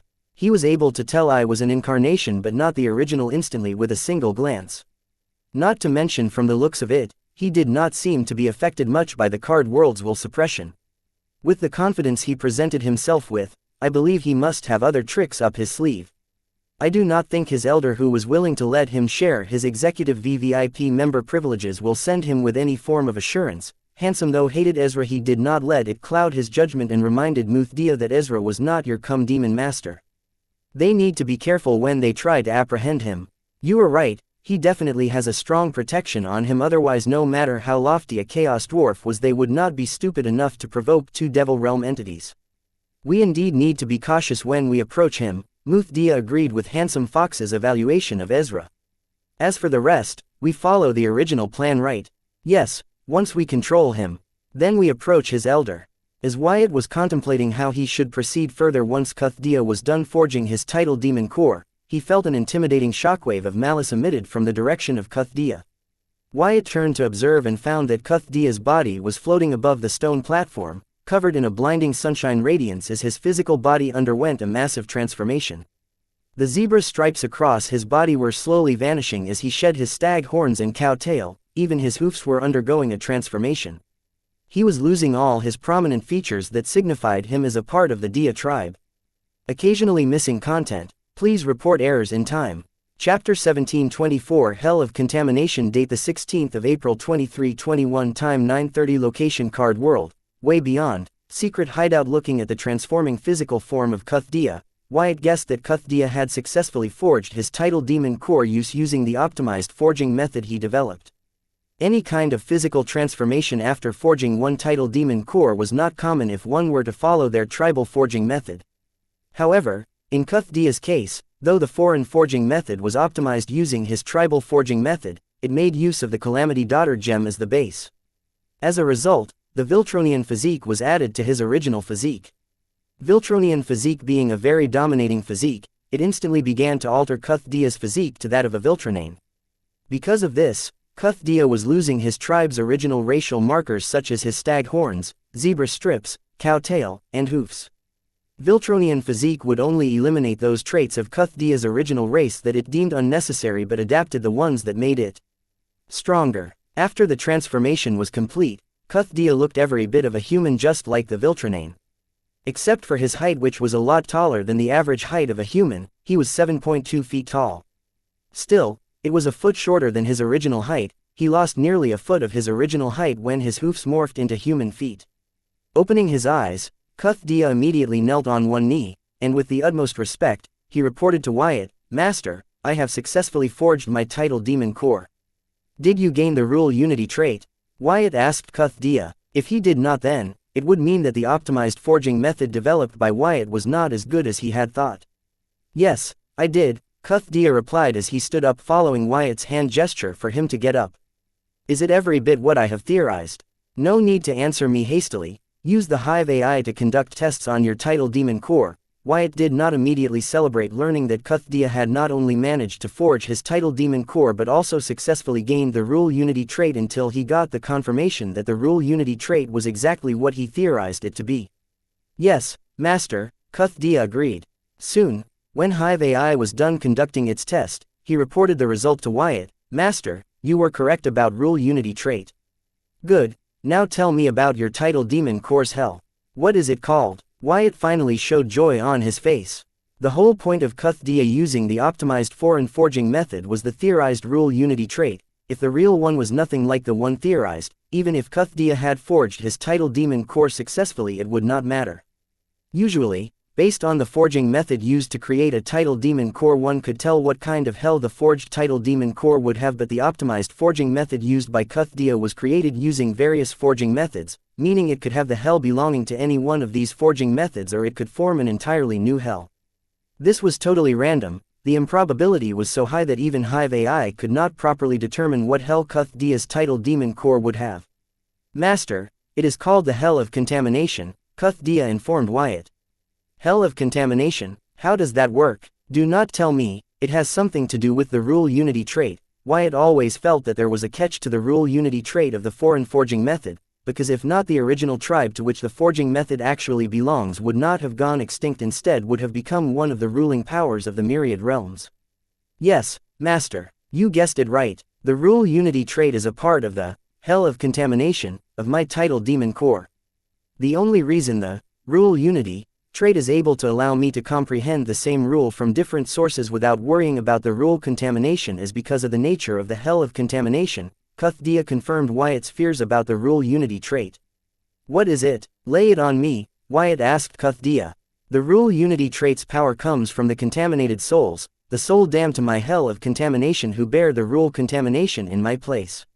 Here's where things get tricky, since there is only a certain amount of contamination a soul can bear in hell of contamination before getting erased for good. If I want to continue enjoying the rule unity trait's effect, I need to keep damning souls to my hell of contamination.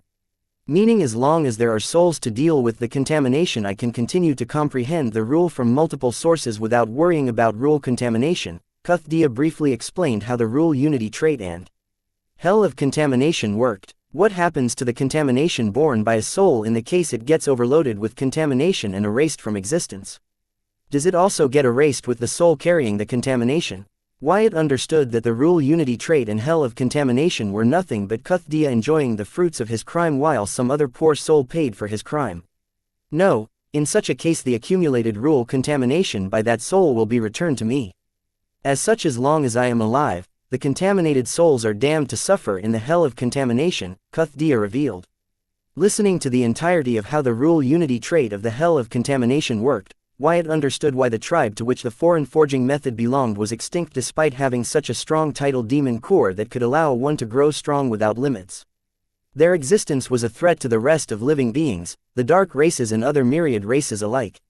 Chapter 1725 Enemy of all living beings. Date the 16th of April 2321. Time 9:45. Location Card World, way beyond. Secret hideout. As long as Cuthdia kept killing beings and damning their souls to his hell of contamination, he could continue to use the rule unity trait to comprehend rules from multiple sources without having to worry about being limited by the rule contamination.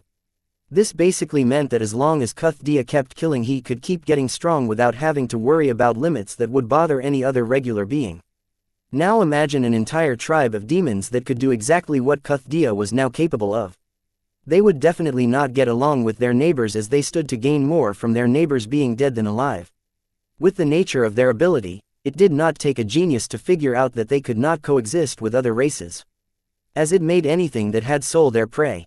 So it would not be a surprise if all the dark races came together to kill this particular race before they could begin their conquest of devouring the entire dark realm. Wyatt was not surprised that he did not find anything about this unknown tribe when he was researching the foreign forging method in the Infinity Library, as anybody would do their best to erase any trace of such a tribe from history. What was surprising was how Muthdia possessed something so valuable as the prized forging method of this unknown tribe.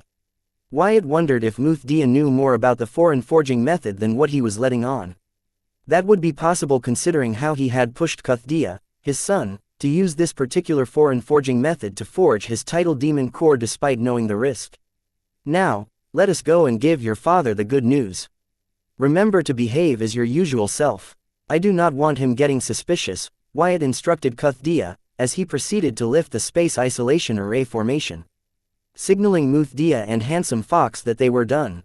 Wyatt did not want to spend any more time here than he had to, because Dreadray and Blooded were waiting for him back home. Now that he had planted a mole in Belphegor's faction, half of his goal was done. As for the other half of the goal was him find out the identity of the only devil merchant of the card world. Since the original body of Handsome Fox had not shown himself, it was not possible. At the least he was able to record the accurate soul energy signature of the Handsome Fox, so he should be able to spot him if their paths were to ever cross. Considering the nature of the Handsome Fox's origin card, it would be of great help to take precaution against him.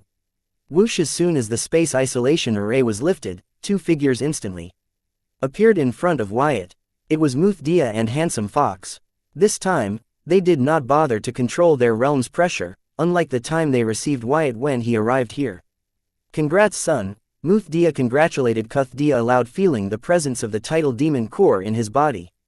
However, Muthdia did not bother to further inquire about the tidal demon core, if it had inherited the abilities of a tidal demon core forged purely using the foreign forging method.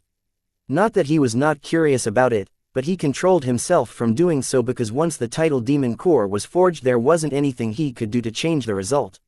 He did not need another distraction from the matter at hand. Right now his goal was to capture the Chaos Dwarf Ezra. Thank you, father. I am glad that I did not disappoint your trust in me, Cuthdia replied to his father jubilantly, as if it meant him the world to hear his Muthdia congratulate him. Handsome Fox, do your thing. Muthdia ignored his son's blabber and ordered Handsome Fox to commence their plan to control Chaos Dwarf Ezra now that he had confirmed that his son had forged his tidal demon core. As much as the faction's mission took priority for Muthdia, his son forging his tidal demon core using the unknown foreign forging method took a higher priority. By control, the duo literally meant to control Chaos Dwarf Ezra as their puppet using Handsome Fox's unique ability. Since the whole plan depended on Handsome Fox's unique ability, Muthdia has controlled his temper and has been patient around him and stopped himself every time he felt like pounding the life out of him. It was because of this that Handsome Fox blatantly took liberties with Muthdia, even though Muthdia was stronger and had a higher rank in the faction than him. Following Muthdia's order, Handsome Fox immediately acted. He instantly appeared next to Wyatt, grabbed him by his neck, and lifted him up to his eye level. Then using his soul energy he rendered the dwarf paralyzed from the neck down. Soon he locked eyes with the dwarf and taunted, "Midget, do you feel arrogant now? Let me hear you use that sharp tongue of yours. I see you guys have scrabbled the surrounding space to prevent me from using the inter-realm travel function of the Devil Merchant Code. You think you got me trapped, and is that why you guys dared to show your true colors?"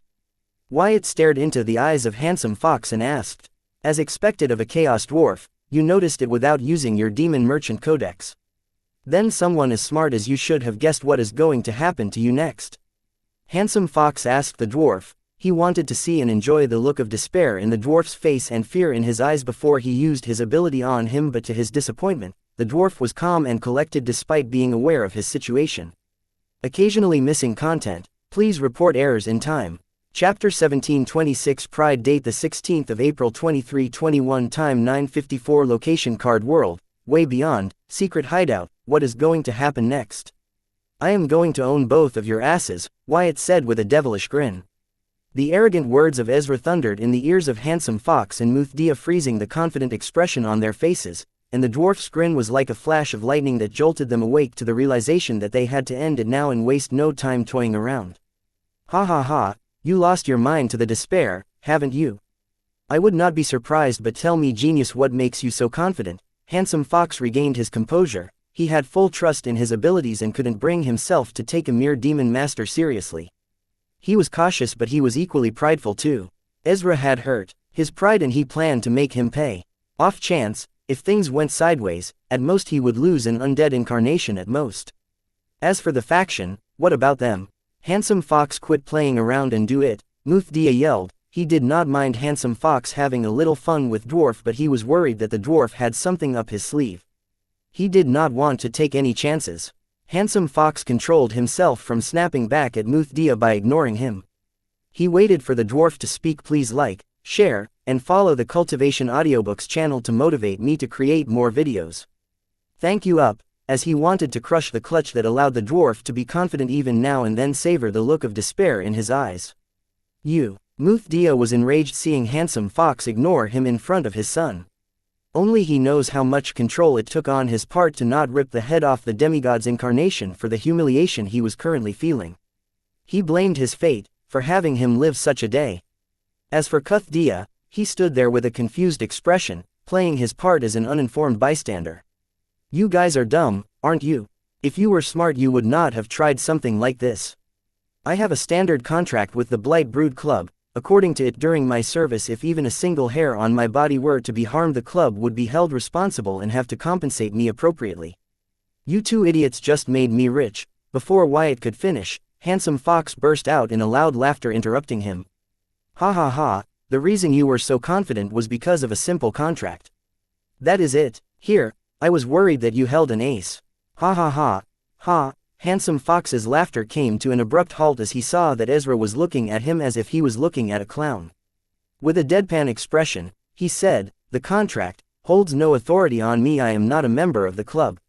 Even if I were, it would not matter because soon you will willingly cancel it. And it will rain liquid rule power and liquid soul energy," Wyatt said, mocking Handsome Fox for believing that he would withdraw the contract and they would not be liable for breaking it. Pissed by Ezra's mockery, Handsome Fox raised his free hand. Soon he gathered and concentrated soul energy at the tip of his index finger, solidifying it into the shape of a tiny seed. Dangling it in front of Ezra, he began to explain, "This right here is my unique ability. I will not go into details about it. All you need to know is once I sow this in you, not only will you willingly withdraw the contract but you will willingly serve me for the rest of your pathetic life." Muthdia raised his eyebrow listening to Handsome Fox. The plan was Handsome Fox would use his ability to turn Chaos Dwarf Ezra into the servant of the faction, not Handsome Fox's personal servant. Muthdia's frown eased as he believed Handsome Fox might disobey him, but he would not dare to disobey the faction's direct orders. Especially when the faction was gathering all of its top players to invade Handsome Fox's native realm. The standard contract between Ezra and Blight Brood Club indeed served as an assurance that the club or its members would not harm Ezra in any way. Instead, they would have to protect him during his service period, but Handsome Fox, who had just joined the faction, still had not completed the formalities to become a member of the Blight Brood Club, so the contract did not apply to him. As for Muthdia not coming to Ezra's rescue following the terms and conditions of the standard contract, Ezra's life was not in any real danger, and it did not matter as long as Handsome Fox used his ability and got Ezra to cancel the contract between him and the Blight Brood Club. Since Handsome Fox's role in this plan to control Urza was so important, Muthdia had no choice but to keep swallowing his rage against Handsome Fox again and again. "Haha, you are funny. I will give you that." Wyatt laughed while he had the Hive Eye use soul pupils to record the seed conjured from soul energy on the tip of Handsome Fox's index finger. After a few evaluations, as expected, Hive AI confirmed that it was the same as the seed that he had found in Susan's body.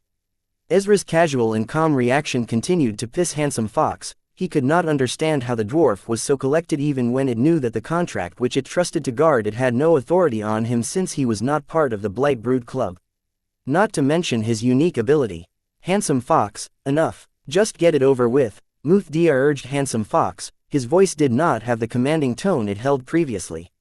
Right now his ego did not matter, he just wanted Handsome Fox to gain control of Ezra in body, mind, and soul using his ability. He wanted to complete the mission as soon as possible, as for some reason he did not have a good feeling about this. The more Ezra was calm and collected, the more Muthdia felt something was amiss. Ezra had an elder who was an executive VVIP member of the Infinity Library. They would have taken some precautions to ensure Ezra's safety. It was a no-brainer. They had rendered the Devil Merchant Code's inter-realm travel function useless in their vicinity, as such Ezra could not escape using it, nor could someone come here to rescue Ezra. But against an executive VVIP member of the Infinity Library, would that be enough? An elder Chaos Dwarf with such mighty status must have seen and been through many such situations, and this too should be within their anticipation. Meaning, Ezra definitely had other tricks up their sleeves. Even if Handsome Fox had paralyzed the dwarf, there was no telling what trick he had up his sleeves. Therefore, Muthdia believed Handsome Fox should put an end to this as soon as possible, instead of letting his ego dictate his actions. Honestly, Muthdia was puzzled by Handsome Fox's action. Seeing how he had used an incarnation and a false name for this mission, he thought Handsome Fox was an overly cautious guy who valued his life and personal gain over anything, but now he wondered if he thought wrong. Maybe Handsome Fox's original body was indeed injured in a fight, and maybe there might be a valid reason why he has to use a false name. "Shut the fuck up, it's over when I say it is over," Handsome Fox snapped back at Muthdia. He could no longer stay level-headed, trying to get the dwarf to descend into despair. He was losing his sanity. His sadistic side was taking over. The more Ezra remained unaffected, it felt challenged. Muthdia's jaws hung open, seeing the hideous expression on Handsome Fox's face as he snapped back at him. If he could, he would force Handsome Fox to control Ezra the right way, but he could not. Apart from using force to get his way, he could not think of anything else in this situation, but he knew that using force here would only be counterproductive. So he could only watch as Handsome Fox descended into madness, obsessing over the dwarf. Handsome Fox then looked at Ezra, Locking their eyes, he once again showed him the conjured seed and said, "Let me see if you continue to stay this haughty once I plant this seed in your body." "Go ahead, do your worst," Wyatt said, looking at Handsome Fox as if he was looking at a fool. He did not know what skill Handsome Fox had used to paralyze his body from the neck down, but it did not matter. He was not worried about Handsome Fox's unique ability. If he was not confident about saving himself, he would have never come here in the first place. "Ha ha ha, I see you are one of those. You will not repent until you see your coffin. Don't worry, I have something special planned for you. You are going to know what true despair is." Chapter 1727 New Existence. Date the 16th of April 2321. Time 10:05. Location Card World, Way Beyond, Secret Hideout. It is not too late for you to ditch the facade and beg for your life. Maybe I will take pity and spare you the pain of being trapped in your own body, Handsome Fox persuaded Ezra, as he slowly brought the soul energy seed he had conjured closer to Ezra's forehead. "Hurry up, I am getting bored over here," Wyatt taunted Handsome Fox. It doesn't matter that they had scrabbled the surrounding space such that even the Devil Merchant could not use its inter-realm travel to teleport him out of here. To be honest, he never trusted the Devil Merchant code to be his last restored. Especially, since Belphegor used an exclusive privilege to learn his Demon Merchant ID. He knew better than to trust the Devil Merchant code with his life.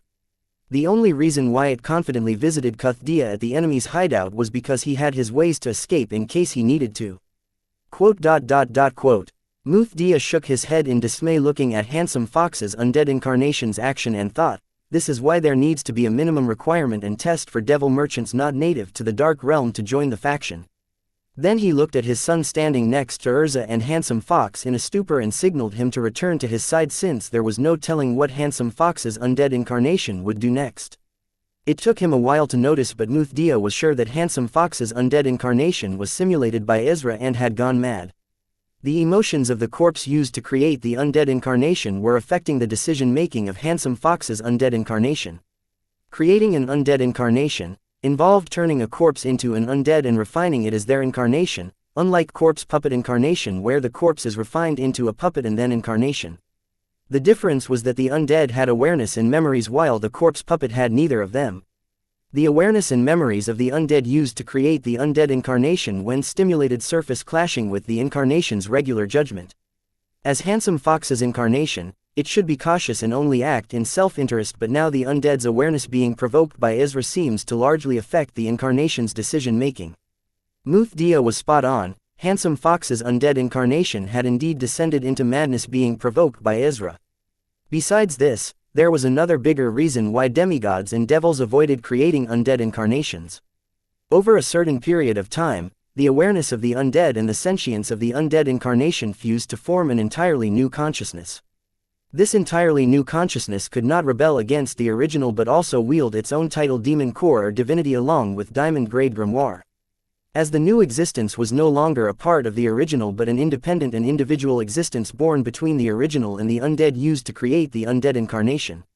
However, despite such risks, there was a reason why Handsome Fox dared to create an undead incarnation, and that reason was none other than the ability of his origin card. Because of it, unlike other demigods and devils, he actually looked forward to the day the two awareness of his undead incarnation fuse, and the new existence is formed. Handsome Fox's origin card allowed him to live hypnotic suggestions in his target, which included his undead incarnation. He long discovered that his seed of hypnotic suggestion could also participate in the fusion of the two awareness of his undead incarnation. Meaning, the new existence born with will innately follow the hypnotic suggestion he had implanted in his undead incarnation. As a result, the new existence would be more loyal to Handsome Fox than the undead incarnation itself. Besides, thanks to the hypnotic suggestion seed, it was easier to subdue the awareness of the undead and refine it into an undead incarnation. When its awareness evolves the new existence, the roots of the hypnotic suggestion seed sink deeper to the point of absolute. As a result, Handsome Fox will be able to create a small army of die-hard loyal demigods which would only keep growing with time. This was why Handsome Fox did not mind using his origin card to create undead incarnations left and right. Catching his father's signal, Cuthdia awakened from his stupor and rushed to his father's side while asking, "Father, if the demigod goes overboard torturing Ezra, I am afraid that you might suffer from the backlash of the contract, so how about we leave the mission to Handsome Fox and head home?" "Home? You cannot return to the Dark Realm. Temporarily this world is your home, Muthdia informed his son, though he did agree with his son's suggestion. He too was worried that the mad undead incarnation of Handsome Fox might end up harming Ezra's life in front of him. As a result, he would be penalized by the contract. So it would be in his best interest to leave here until Handsome Fox controls Ezra and cancels the contract.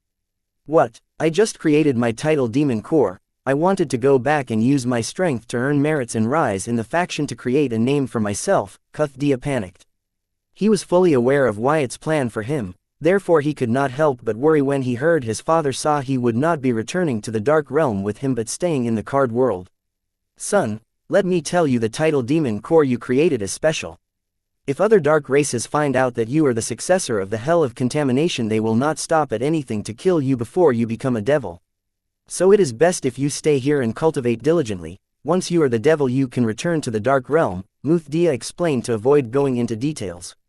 Chapter 1728 Successor of the Hell of Contamination. Date the 16th of April 2321. Time 10:18. Location Card World, way beyond. Secret hideout. Wyatt's suspicions were right. Muthdia was fully aware of the foreign forging method's origin.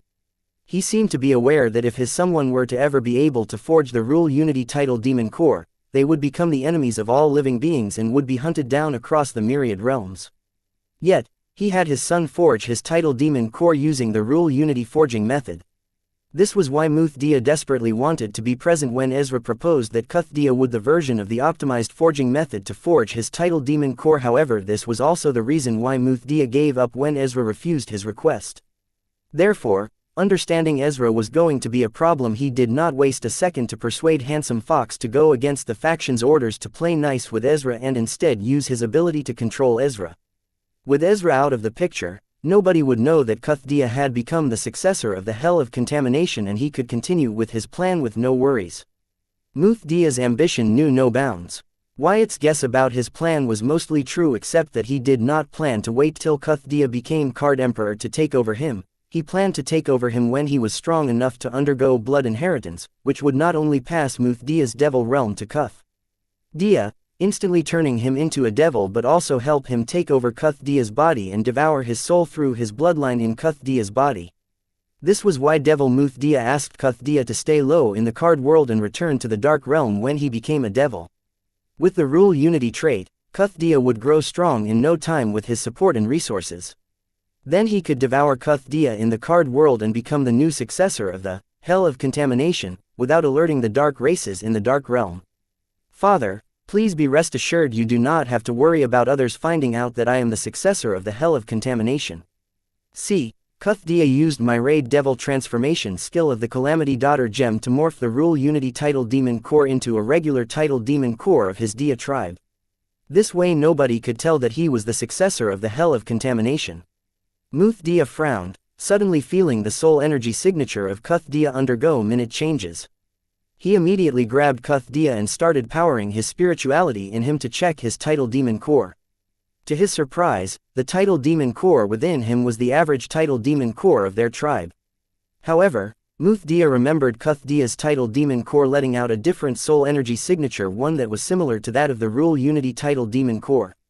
How is this possible? Muthdia blurted as his repeated investigation yielded the same result. He almost wondered if he had mistaken the first time. Cuthdia's title Demon Core must have been the average title Demon Core of their tribe from the start.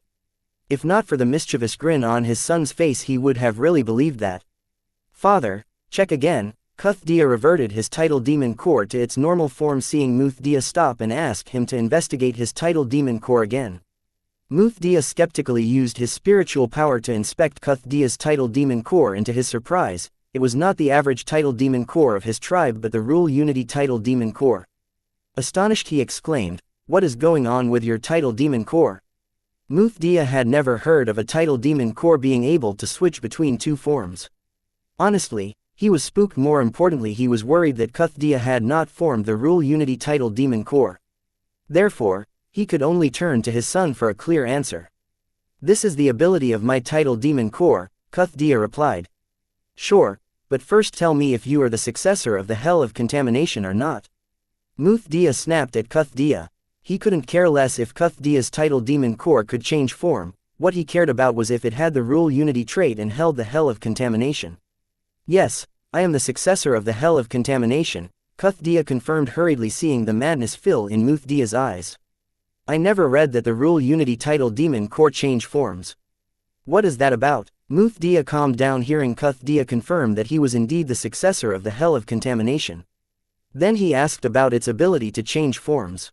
It is because of the optimized forging method developed by Master Ezra. The optimized forging method is a perfect unison of our tribal forging method and the rule unity forging method. As such, my title demon core is able to switch between these two forms. However, because the rule unity forging method was dominant, the title demon core in our tribal form is not able to exert the maximum power.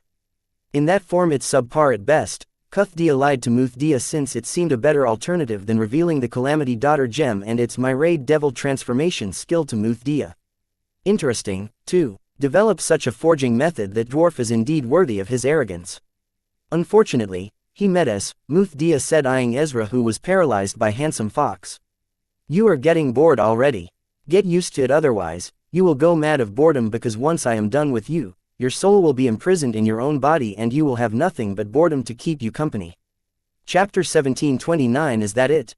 Date the 16th of April 2321. Time 10:25. Location Card World, way beyond. Secret hideout. Handsome Fox stopped the hypnotic suggestion seed a hair breadth away from Ezra's forehead, and Fox stared into his eyes, searching for fear and despair as he threatened him. However, to his surprise, nothing he said or did was able to garner any other reaction but a mix of disgust and provocation. He was at his wit's end. He wanted to resort to physical torture but couldn't, as harming the dwarf in the presence of a member of the Blight Brood Club would trigger the contract. With his means limited, Handsome Fox could only verbally threaten Ezra, which seemed to have no effect on him whatsoever. Tisk, Wyatt scoffed and stared right back into Handsome Fox's gaze with nothing but pure disgust. Even with the hypnotic suggestion seed pressing on his forehead, he remained undeterred. It was not because of his ignorance about the capability of the seed, but because he was confident that his Calamity Soul gem could easily defend against it. The protective cover of the dungeon Calamity seed was not to be underestimated. You asked for it. Handsome Fox finally acted on his words, and he pressed the seed right between the brows of the dwarf's forehead. Under his direction, the seed entered the dwarf's body and began to take root. Witnessing that Handsome Fox had finally used his ability on Ezra, Muthdia let out a huge sigh of relief. He was relieved that Handsome Fox did not go overboard and do anything to trigger the contract. As he was happy that Handsome Fox finally came to his senses and did the right thing, a part of him wondered if Handsome Fox had made the Chua's dwarf follow his orders or the faction's orders, but soon he shook his head, thinking that this was not his problem but the faction's problem. Now for the next part of the mission, using Ezra to recruit the elder Chua's dwarf, backing him into the faction. This one was not that important, as long as they were able to convince the elder Chua's dwarf that Ezra had joined their faction of his own, well, they would have completed their mission.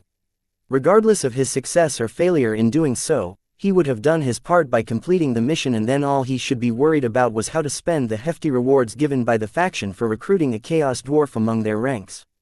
Muthdia could help but be pleased with the out of his visit to the Card Realm. Not only had he managed to make his son the successor of the Hell of Contamination, but also completed the faction's mission. He was starting to wonder if the Card World was his lucky charm. Too bad I will never know, since it will be destroyed by as soon. Oh wait, I almost forgot about the realm fragments. Even in its death, this realm will be helping me. Maybe it is indeed my lucky charm, Muthdia thought while Muthdia was counting his eggs before they hatched. Handsome Fox had a deep frown on his forehead. After implanting the seed in Ezra, he continued to stare into his eyes to see the arrogant glint in those eyes be replaced with a submissive one. However, to his surprise, the seconds turned into minutes, but the arrogant gaze of the dwarf never dimmed. Instead, it grew stronger. How long are you planning on keeping me waiting, or was that it? Wyatt said aloud, frightening Handsome Fox and Muthdia. How are you still in control of your element? Handsome Fox uttered in shock. Muthdia, who was wondering what to do with the generous rewards of the faction, was suddenly humbled. In panic, he could not help but seek an explanation. Handsome Fox, what's going on?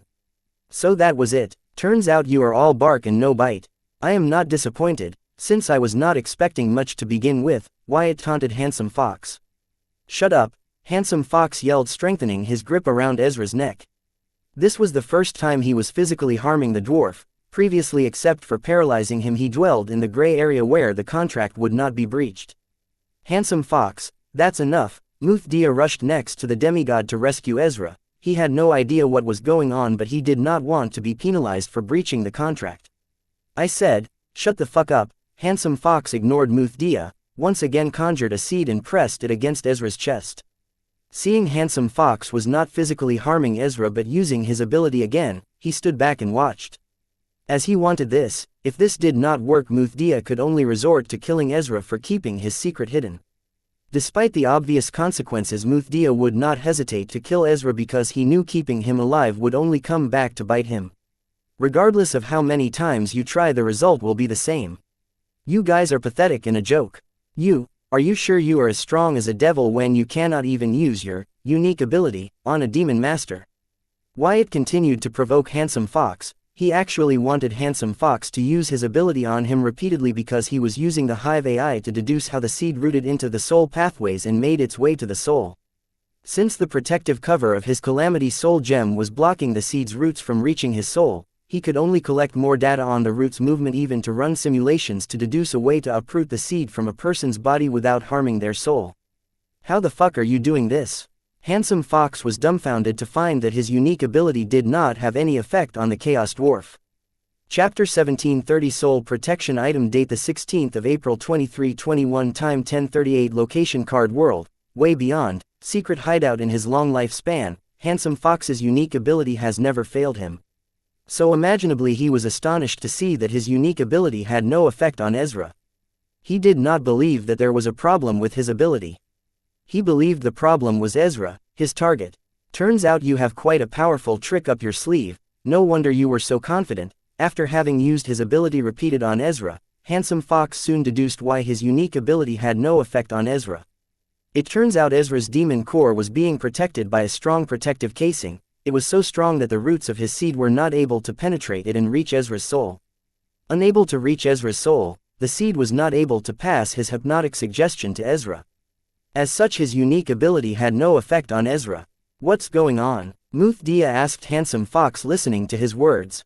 He was worried that Ezra's elder might have given him some item to protect himself, which was why Handsome Fox's ability was having no effect on him. He was also relieved at the same time, because if this were truly the reason why Handsome Fox's ability was not working on Ezra, as long as they robbed Ezra of the item given to him by his elder, they were golden. It seems the dwarf has a high-level item that protects his soul. It must be a trinket from his elder to protect. We will have to strip him of it for my ability to work on him, Handsome Fox answered. This time Handsome Fox did not ignore Muthdia, because the only thing he had going for him in the faction after selling them the rights to the card world for a more than generous reward was his unique ability. If his unique ability were of no use, then he really had very little to be proud of in front of Muthdia. Which he could not stomach, so he answered him to validate himself. Score, Muthdia exclaimed, as an item with the ability to protect its user's soul and the capability to defend against a demigod's unique ability was worth a fortune. However, only a fool would sell it instead of using it themselves. Handsome Fox ignored Muthdia, inwardly wondering what was he happy about. As he was going to keep the item for himself. After all, he was doing most of the work here. Without him, the mission would be a bust. Since his contribution to the mission was the most, it was only fair that he gets to keep the soul protection item when they were sharing the merits and rewards from the faction for completing this mission equally. Handsome Fox frowned as he felt Muthdia's spiritual sense cover Ezra as he blatantly searched the dwarf's body for the treasure. He was annoyed by Muthdia's action, but he chose to stay silent and used his spiritual sense to find Ezra's storage item. After a good 5 minutes, unable to find anything on Ezra's body except for his clothes, both Handsome Fox and Muthdia asked Ezra in unison, "Where are you hiding your storage item?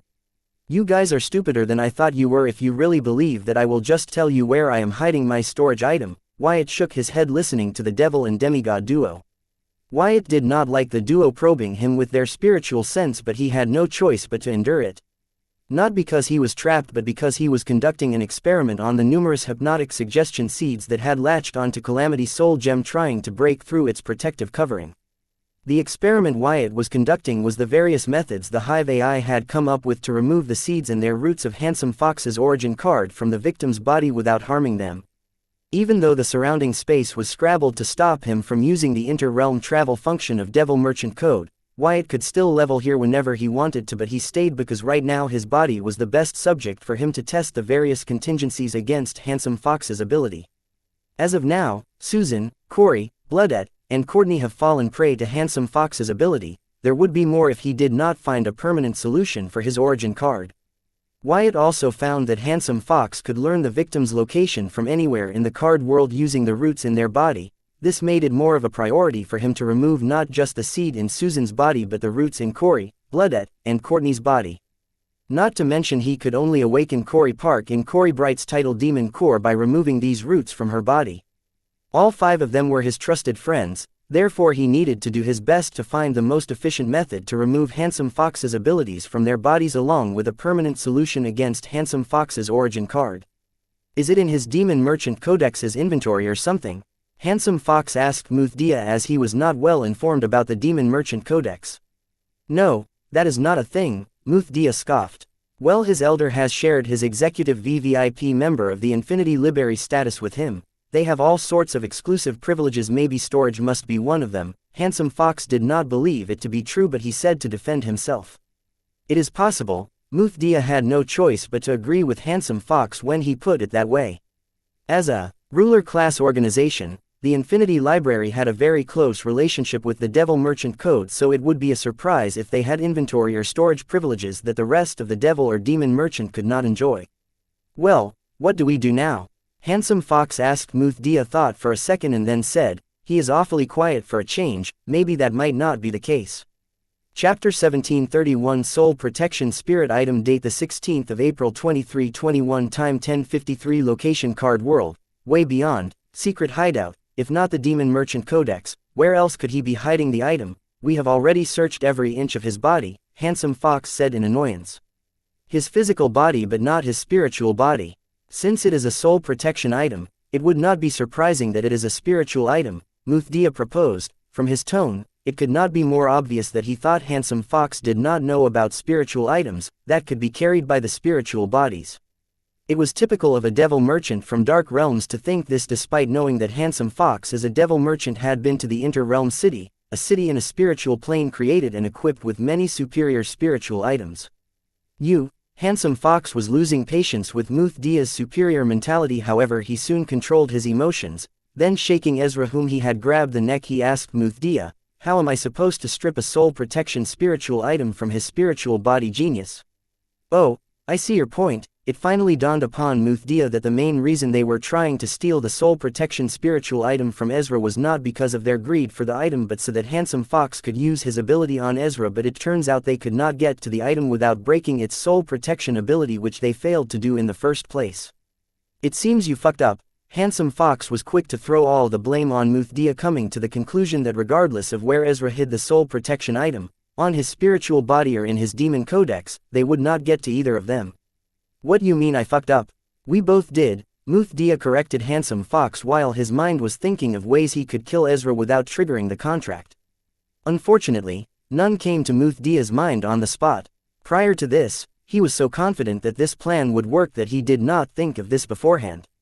After all, who would have guessed that a card master would have such a card up his sleeve? Handsome Fox's ability was unique and similar types were rare even in the Dark Realm, so it was surprising to see that Ezra's elder gave him a soul protection spiritual item which was rare. What do we do now? Handsome Fox did not argue with Muthdia about who was to be blamed, instead asked him how could they handle the mess in their hands. What else? I will go on a short walk with my son for sightseeing while you do everything, I mean everything, it takes for you to reach your goals. Muthdia was vague with his words so as not to trigger the contract, but his intention could not be more obvious. What if it does not work? The safe is a lot tougher than it looks, Handsome Fox said, swinging Ezra around like a rag doll. When then I can only advise you to erase all evidence. I promise to go along with any story you come up with to cover up the mess up. Muthdia promised Handsome Fox that he would help him cover up in case he ends up killing Ezra. He could not hope Handsome Fox did not have a problem with this, because he really was having trouble thinking of a way to kill Ezra without incurring the penalty of the contract Ezra had with Blight Brood Club. However, I do not like to do a thankless job. Handsome Fox reminded Muthdia that since he was the one cleaning up the mess he should be compensated appropriately. Especially when all of this mess could have been avoided if not for Muthdia's plan. Fine, you can have the remaining lease on my shack in the Inter-Realm City, but this time get the job done. Muthdia offered up his lease of a small shack in the Inter-Realm City to Handsome Fox as compensation, which was not cheap, as asides from the expensive lease he had spent a fortune on renovating the shack to his taste with expensive and lavish spiritual furniture and items. Good, you and your son take your time enjoying the scenery of the card world so I have enough time to clean up the mess here. Handsome Fox had a huge grin on his face as spoke these words, indicating that he was very satisfied with Muthdia's compensation. Ha ha ha, Wyatt suddenly laughed, gaining the attention of the demigod and the devil alike. Then he added, you idiots don't learn from your mistakes, do you? Ha ha ha, however, thanks to your idiosyncrasy I will soon be rich man. I starting to miss your snarky comments. Let us see if you will able to come up with new ones when my friend here leaves. Handsome Fox yanked Ezra closer to his face and then added, get prepared, you are going to live the most exciting hours of your life soon. Man, you guys are dumb. I really do not understand how you managed to reach the pinnacle of your respective power systems and become devil merchants. Or does the myriad realms look after dumb like you guys? Otherwise, I seriously wonder how you guys managed not to strangle yourself with the placenta in your mother's womb. Wyatt's words grew harsher, having finally achieved the result he was seeking from the experiment he was conducting using his body as the experiment subject. Wyatt had found the method to remove the roots and seeds of Handsome Fox's ability from the victims' bodies without harming their souls, but this was not 100% foolproof since the data available was only on how the roots of the seed burrowed into soul pathways, not the soul itself. Hive AI has tried its best to fill the gaps in the data and conduct simulation considering every possible variable and developed the method which satisfied Wyatt's requirements, but nothing was certain until there has been a practical trial, which not possible as of now. Wyatt could only risk it. Chapter 1732 Message from Ghost, date the 16th of April 2321, time 11:09, location Card World, way beyond, secret hideout. Muthdia looked at Ezra for a second before he grabbed his son and left the vicinity. He did not bother arguing with Ezra because he had a feeling that Ezra might have other tricks like the soul protection spirit item on him. So he left in a hurry, such that Handsome Fox could do everything in his power to subdue Ezra or kill him. His being here another second would only favor Ezra since the contract clause would tie Ezra's hands, therefore he and his son, who were part of the Blight Brood Club, had to leave so Handsome Fox could truly get started. Hey, midget, why don't you try waving your sharp tongue now? Handsome Fox tightened his grip around Ezra's neck and asked him to act smart now that the father and son duo from Blight Brood Club had left. Meaning he did not have to hold back anymore. I would, but I am not a masochist like you, you sucker. RRR, boom M, Ezra yelled before detonating his physical body. A demon master's self-detonation is not enough to scratch a demigod, let alone hurt one. Who is stupid now, stupid? Handsome Fox uttered as he watched Ezra's eyes lose sign of life before his physical body exploded. Unfortunately, there was nothing left of Ezra to answer him. What happened? Listening to the explosion, Muthdia, who had not gone far, rushed back to check on Handsome Fox. He detonated himself, Handsome Fox informed Muthdia, who repeated his words word to word in astonishment. He detonated himself. Yep, that is what happened, Handsome Fox said, having trouble believing what he saw. Ezra turned out to be a warrior. He would rather die than be enslaved. Ezra taking such a drastic measure finally satisfied Handsome Fox's sadistic thirst. Just imagining what the Chaos Dwarf would have gone through in his last moments to so decisively detonate himself, he felt like he was about to have an orgasm.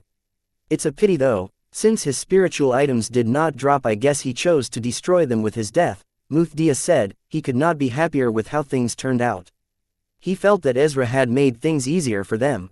Now there were only two people who knew about the secret of the hell of the contamination being born, him and his son. Yes, it is a pity. But what do we tell the faction? Handsome Fox asked. Well, one thing is for sure, we cannot report back to the faction what exactly happened here.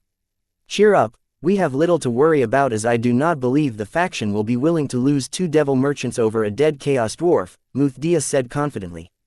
Muthdia was not wrong. With the 7 Princes of Hell faction's upcoming event to conquer the Card Realm where their predecessor failed, the faction could not afford to cut off 2 devil merchants.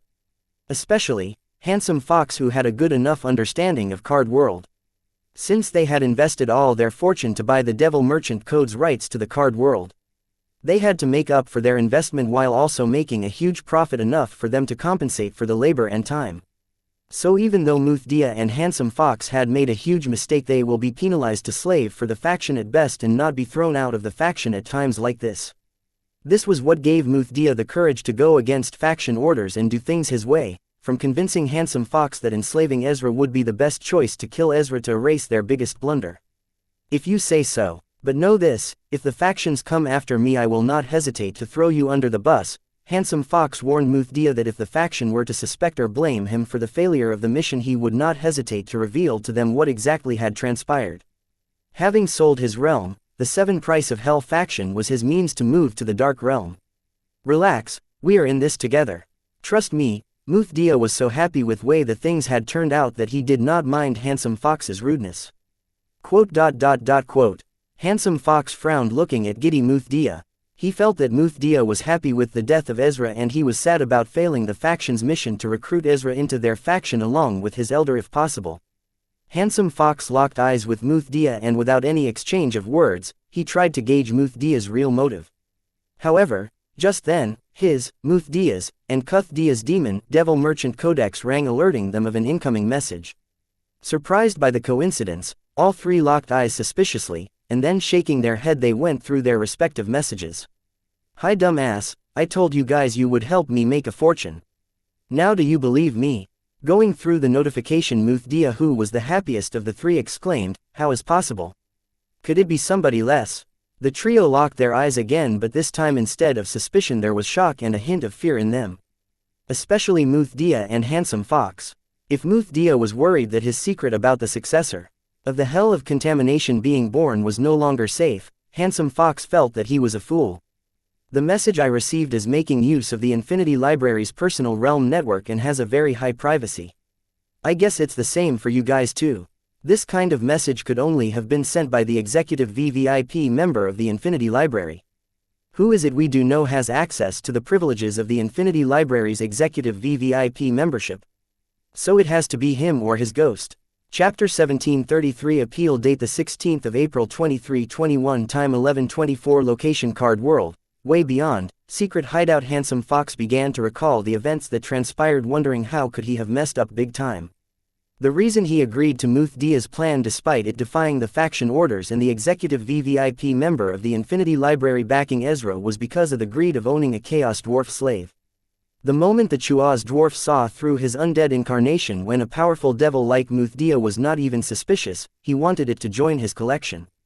Aside from the part about satisfying his sadistic urges, the reason Handsome Fox strongly agreed with Muthdia's reason to not follow the faction orders and complete the mission their own way was as long as he controlled Ezra, not only would he manage to keep the faction happy but would also be able to, at best, fool Ezra's elder into believing that Ezra joined their faction willingly, or at worst blackmail Ezra's elder with Ezra's freedom. However, as time had proven, it turns out they had seriously underestimated the means of an executive VVIP member of the Infinity Library. A soul protection spirit item was already rare, but to think Ezra's elder had given some sort of revival item to a demon master, Handsome Fox could not warp his mind around it. If he had such precious items he would never be able to share them with others regardless of how much they meant to him, as he loved himself the most. Weren't the devils the same? Was it not the definition of the word devil? Do you have any idea of what kind of revival item Ezra used to survive? In the middle of his question, Handsome Fox noticed Muthdia's face suddenly turn pale as if he had seen a ghost, and he appeared to be sweating. Seeing the devil sweat over a message, Handsome paused, wondering if he was missing something. He knew that they had screwed up big time by underestimating the means of an executive VVIP member of the Infinity Library. But it was not the end of the world. While Handsome Fox and Cuthdia received one message, Muthdia received 2 messages with a few seconds delay between them. The first one was the same as the one received by the other 2, but the second one was something Muthdia was hoping to avoid at all cost. Muthdia, congratulations on turning your son into the successor of the Hell of Contamination. Just in case your dumb ass did not get the point of this message, yes, I am blackmailing you. Wait for me to contact you like a good dog. Regards, your new master. What's wrong, Muthdia? Handsome Fox asked. Though he hated the arrogant devil, for him to be scared to this point something terrible must have happened. Nothing. Muthdia instinctively tried to cover up the second message. Though Handsome Fox was not native to the Dark Realm and had no idea of the successor of the Hell of Contamination, it was not hard to find the related information about it in the Devil Merchant Code, so it was best Handsome Fox did not know of it. Come on, we are partners in crimes now, a little trust in each other will take our partnership a long way. Don't you think so? Handsome Fox knew a frightened goose when he saw one, and right now Muthdia was showing all the signs of being one. Tell me that in person, not through an undead incarnation, then I will believe you. Besides, because of your incarnation our plan almost spiraled. Muthdia had no plans about becoming equal with a devil merchant not native to the Dark Realm, let alone share his deepest secret for which he has been preparing for decades. What are you talking about? The plan was doomed to fail from the start with the superior spirit items that Midget had stacked on him. But you were right about meeting in person. The original body will meet you in the Inter-Realm City to get the lease of your spirit shack. Handsome Fox reminded Muthdia about the compensation they agreed on for his service. You still have the galls to ask for compensation? Muthdia shouted in rage. Hey, I did what you asked me to. I scared him into committing suicide by self-detonation. It is not my fault he had a revival spirit item on him, Handsome Fox argued shamelessly. Fine, but on a condition that you will not throw me under the bus when the faction conducts an investigation into this matter. Muthdia did not even like to be around Handsome Fox, but right now he had to endure until his son was fat and juicy enough for him to devour him. Once he gets his hands on the Rule Unity title Demon Core, let alone the faction, even Ezra's Elder would not be a threat to him. Deal, Handsome Fox agreed with a wide grin. Just then the three merchant codecs rang, notifying them that they had received a message. All three read their respective messages and then locked eyes with each other in dismay, knowing the others had received the same message. For a midget, he is quick. He has already taken action, Handsome Fox scoffed. The message they received was from the faction. It was regarding the failure of their mission and Ezra using the contract to come after the entire Blight Brood Club. It seems he has taken action using the Infinity Library through the Executive VVIP member privileges. With the Infinity Library involved, there is no way our faction will be able to come out of this one unscathed, let alone come out on top. Let us hope that the faction does not plan to sacrifice us to appease the midget and his elder, Muthdia said, knowing that the faction did not tolerate failure, but he knew the risks when he took matters into his hands. Muthdia could see all the name and merits he had earned in the faction vanish over this one failure. But it was all worth it. If he gets to redo it, he would not change a single thing about it. Right now he was not scared, but rather confident that regardless of what happened, as long as he was patient enough, he would come on top. As for Ezra blackmailing him, Muthdia thought that the midget would have no idea what he was planning to do. Once he achieves his goal, he will immediately become a ruler class being, not just in the Dark Realm but in the entire myriad realms. Then he will show the midget who's the master. Whatever, Handsome Fox brushed off the message from the faction as if it was not a big deal. He acted as if this did not concern him, which caused Muthdia to frown. This demigod has been haughty and arrogant since they met. Muthdia wondered what gave Handsome Fox so much confidence. Other than the fact that Belphegor recruited him into the faction in exchange for helping the faction buy the rights to the Card Realm for a huge discount, he really knew very little about Handsome Fox. Date the 16th of April 2321, time 11:06, location Card World, Southern Region, Blossom District, Sky Blossom District. Outskirt. Naked Wyatt hovered on a swamp in his original form. Changing into a new set of clothes, he accessed his Demon Merchant Codex. After seeding 4 messages, he then made an appeal against the Blight Brood Club with Devil Merchant Code for breach of contract under the name of Infinity Library, thanks to the privileges of an executive VVIP member. Even though Muthdia and Handsome Fox had blocked the inter-realm travel by scrambling the surrounding space, Wyatt had 2 plans to escape their grasp. The first one was to make use of the pseudo-calamity soul gems he had given to Muthdia. The second one was to escape by using the Devil Merchant Code's inter-realm travel through the spiritual plane. After detonating his physical body that was captured by Handsome Fox, Wyatt's soul could escape to the Puesto Calamity soul gem on Muthdia and restore his body when alone. But Wyatt was now able to exist on physical and spiritual planes simultaneously thanks to Dreadray's pixie dust. Hence, he did not have to go with the first option when the second option was much more convenient. When Wyatt chose to detonate his physical body in the physical plane, meanwhile his spiritual body, which was in the spiritual plane, made use of the inter-realm travel function of the Devil Merchant Code to help move itself to the Puesto Calamity soul gem that he had hidden in the outskirts of the Sky Blossom City. Space was only blocked in the physical plane, not in the spiritual plane, and thanks to his exclusive privilege Wyatt could use the inter-realm travel function to teleport his spiritual body without his physical body across the realms. Wyatt could have directly spawned himself in the basement of the new TSR headquarters, but the city was now crawling with demigods as the Southern royal family had increased security measures after the Handsome Fox incident. Having made the appeal with the Devil Merchant Code, all that was left was for the parties involved to agree on a hearing date. Now the ball was in the Seven Prince of Hell faction's court. How they planned to settle it was up to them. As for Wyatt, he returned to Sky Blossom City in disguise. He could not wait to test the technique he had developed by removing the roots from Corey's soul pathways. Chapter 1734. Return date the 16th of April 2321. Time 11:32. Location Card World, Southern Region, Blossom District, Sky Blossom District. Outskirt. Informing his Calamity daughter Gems about his arrival, Wyatt rushed back to the TSR headquarters where Sarah received him. With her help, he made it to the basement, back into the Blood Rock, and removing his disguise he checked on Bloodette. Seeing she was still in deep slumber, leaving a true clone next to her, he returned to the seed world, appearing a foot in front of Dreadray. "Did you miss me?" Wyatt wanted to surprise her, but he did not want to scare her, so he made the choice to appear in front of her with very little suspense. "Wyatt, you are back." "Yes, I did miss you." Dreadray instantly rushed to Wyatt's side and nestled in his hair. For some reason, they never seemed to get dirty and always smelled so nice and fragrant. "Wyatt," Anne greeted him as she enviously stole a glance at Dreadray, who was playing with Wyatt's hair. Seeing it wasn't just Dreadray but Wyatt too genuinely missed her. If not for her knowing that it was physically impossible for Wyatt to be with a pixie, Anne would have considered Dreadray as one of her rivals with the most potential. Because she was just too damn cute. Wyatt returned Anne and Arya's greeting with a nod, and he asked, "Hope she wasn't too much of a trouble." "No, she was a delight. I would love to play with her some other time," Anne said. She could not spend too much time away from the royal court. Especially, with her mother returning from the western region. Her mother cannot find out that she has been slacking off for an entire day. "Anne, you are leaving?" Listening to Anne, Dreadray paused, nestling in Wyatt's hair, and asked with a hint of sadness.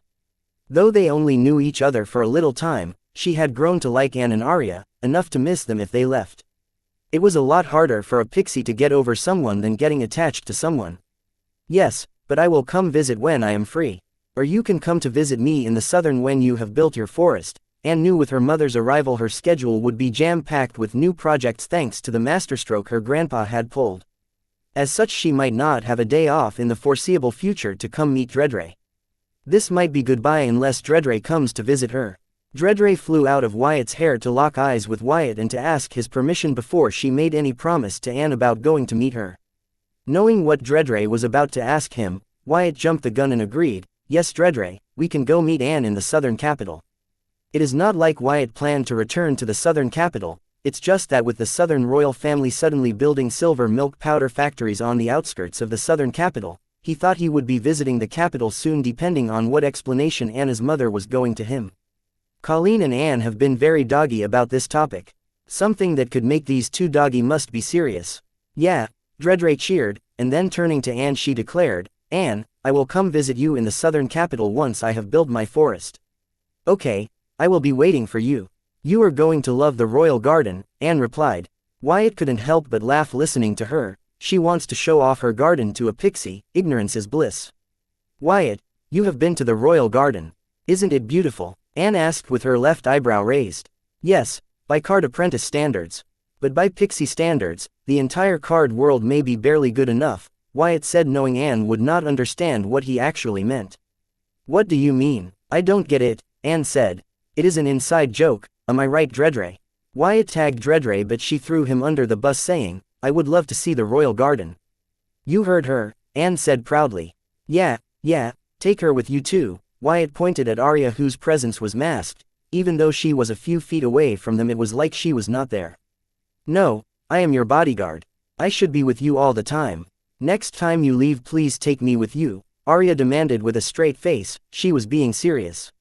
"I killed a devil that managed to single-handedly kill 2 teams of demigods. Since when did I require a card lord to act as my bodyguard? Just leave with Anne. You can stay if you need my expertise with fixing your bloodline's flaw." Wyatt rejected Arya's demand outright. However, she was welcome to stay if she was willing to let him experiment with the Art family and Heatsen family bloodline. Arya was about to argue with Wyatt, but Anne stepped in saying, "Arya, you are relieved of your bodyguard duty as of now. However, if you want to use Wyatt's help to rectify your bloodline, the royal family is more than willing to pay for the fees." Arya thought for a second about what Wyatt and Anne proposed, then replied, "Thank you, Your Highness. Though this body is mine, the bloodline belongs to my family and the royal family. It's not my place to make a decision. I cannot be the judge of this. I will have to talk to the elders of my family regarding this." "Okay, then let us head back to the southern capital." Anne, as a good little mama's girl, was impressed by Arya's words. Her words had made a deep impression on her. Her conviction that had been wavering since New Wyatt suddenly stabilized. She decided to focus on her duty and let her relationship with Wyatt take the natural course. Anne, I almost forgot about this month's free gift pass code, less than ABDHYHDM 6HX6FJTCA greater than. The code can be redeemed by 10 different users with 10 FPs. User. Chapter 1735. Checking date the 16th of April 2321. Time 11:48. Location Card World, Southern Region, Blossom District, Sky Blossom City, Blood Rock Cave Gate Dungeon, Seed World. With Anne and Arya gone, Wyatt patiently waited for Sarah to bring Corey. On his way over here, he repeatedly tried to contact Corey, but he could not connect to her grimoire. So he ordered Sarah to search for Corey and bring her to him. Meanwhile, Dredre asked, "Wyatt, how was your work?" "Excellent, but I missed you so much. Next time I will take you with me." Wyatt was not lying. If Dredre was present, he would not have to be worried about the space being scrambled. Her wings would easily find a path through the scrambled space. If her realm is strong enough, it could stabilize the space with a flap. "I would love to. I missed you every second you were gone," Dredred expressed cutely. Wyatt did not dare to think of carrying the Seed World on him, as he worried about moving the Seed World prematurely before Dredre's forest gave birth to a spirit and it matured, because he could not guarantee that the spiritual plane connecting to the void of the Seed World would remain the same after he rooted it and sowed in a different space. Previously, he did not pay attention to this, as he did not know it would be of importance to him. "Dredre, did my wide search have any results so far?" Wyatt asked, because he knew that with every minute the chances of saving Courtney were growing slim. However, he had no choice but to wait, since he could do nothing, as he had no idea about what could have transpired with her when Bloodette detonated her blood rule body with Courtney inside her rune. With Bloodette in a coma, Wyatt had no idea if she was alive or not. "No, but there are still a lot of books, so don't get disappointed." Dredre summoned her Demon Merchant Codex and answered, checking the progress of the wide search in real time. "I am okay, Dredre. What about you? Did you enjoy time with Anne and Arya?" Wyatt asked Dredre to make sure that in his absence Dredre was not made uncomfortable by Anne or Arya in any way. "Yes, very much," Dredre exclaimed. Her excitement showed she was happy to make new friends. "Good, but what about the topics that I asked you to avoid when talking to others? You did not talk about them with Anne or Arya, did you?" Wyatt checked if Dredre had leaked something he had specifically asked her to not mention or do in front of Anne, Arya, or anyone else. "I did not talk or do anything that you asked me to avoid in the presence of others. I do not want to endanger you in any way," Dredre answered with a grave expression. Just to make sure that Dredre would not clumsily reveal the secrets of her pixie dust to Anne or Arya, Wyatt might have warned her, saying that his life might be in danger if people found out about the miraculous powers of pixie dust. "I know Dredre cares the most about me. You could never do anything to harm me," Wyatt said, knowing Dredre did follow his warning. Otherwise, his conversation with Anne and Arya would have totally different. "Yes," Dredre nodded her little head vigorously, making her odd bobblehead. "Dredre, go ahead, tend to your forest. I will be on the nearby island healing my soul," Wyatt informed Dredre. It has been a while since the Hive AI processed and sorted all the books on soul recovery and division, but until now Wyatt had no time to go through them. Even now, if Corey wasn't hard to reach, he would not have been considering to repair his soul and modify its mutation. Instead, he would have been experimenting on Corey to test the method he developed to remove Handsome Fox's ability from the victim's body. Okay, Dredre wanted to play with Wyatt longer, but she did not want to disturb him either, so she agreed, planning to focus on speeding the process of her forest spirit formation, so she could mature her forest spirit faster, such that the forest would rely less on her, allowing her to travel with Wyatt to his workplace and other places such as meet Anne in the southern capital. Just as Wyatt was moving to the barren island near Dredray's Forest Island, he sensed the presence of Sarah and Corey standing in the place where the seed world burrowed into space. It seems Sarah has finally managed to find the elusive Corey and give Wyatt's message to her. Where were you? Why could I not contact you? Wyatt noticed that Corey was not carrying Beam on her person, so it was clear she had left Beam to guard Susan. Wyatt appreciated this about Corey. I was in my card lab, creating a new set of armor cards for Big Sis Susan. With everything happening recently, I decided to increase Big Sis's strength. Since we cannot practice in the dungeon and you did not allow me to create her second origin card, I can only create armor cards that help her slime armor swallow and increase its overall power. I know this is not much, but my mind was going crazy. I could not sit around knowing my mama's life could be in danger. So I decided to do what I knew best. Corey explained that the reason Wyatt or anybody could not reach her grimoire was because she was in a card room, creating new armor cards that Susan could use to strengthen herself. Yes, I know exactly what you are talking about. Empty mind is devil's workshop, Wyatt agreed Corey for a change. Well, why did you call me? Corey asked Wyatt as she had no idea why he summoned her. I have developed the method to remove the seed and roots of Handsome Fox's ability from his victims. I need a volunteer to test the method before using it on Susan. Use me.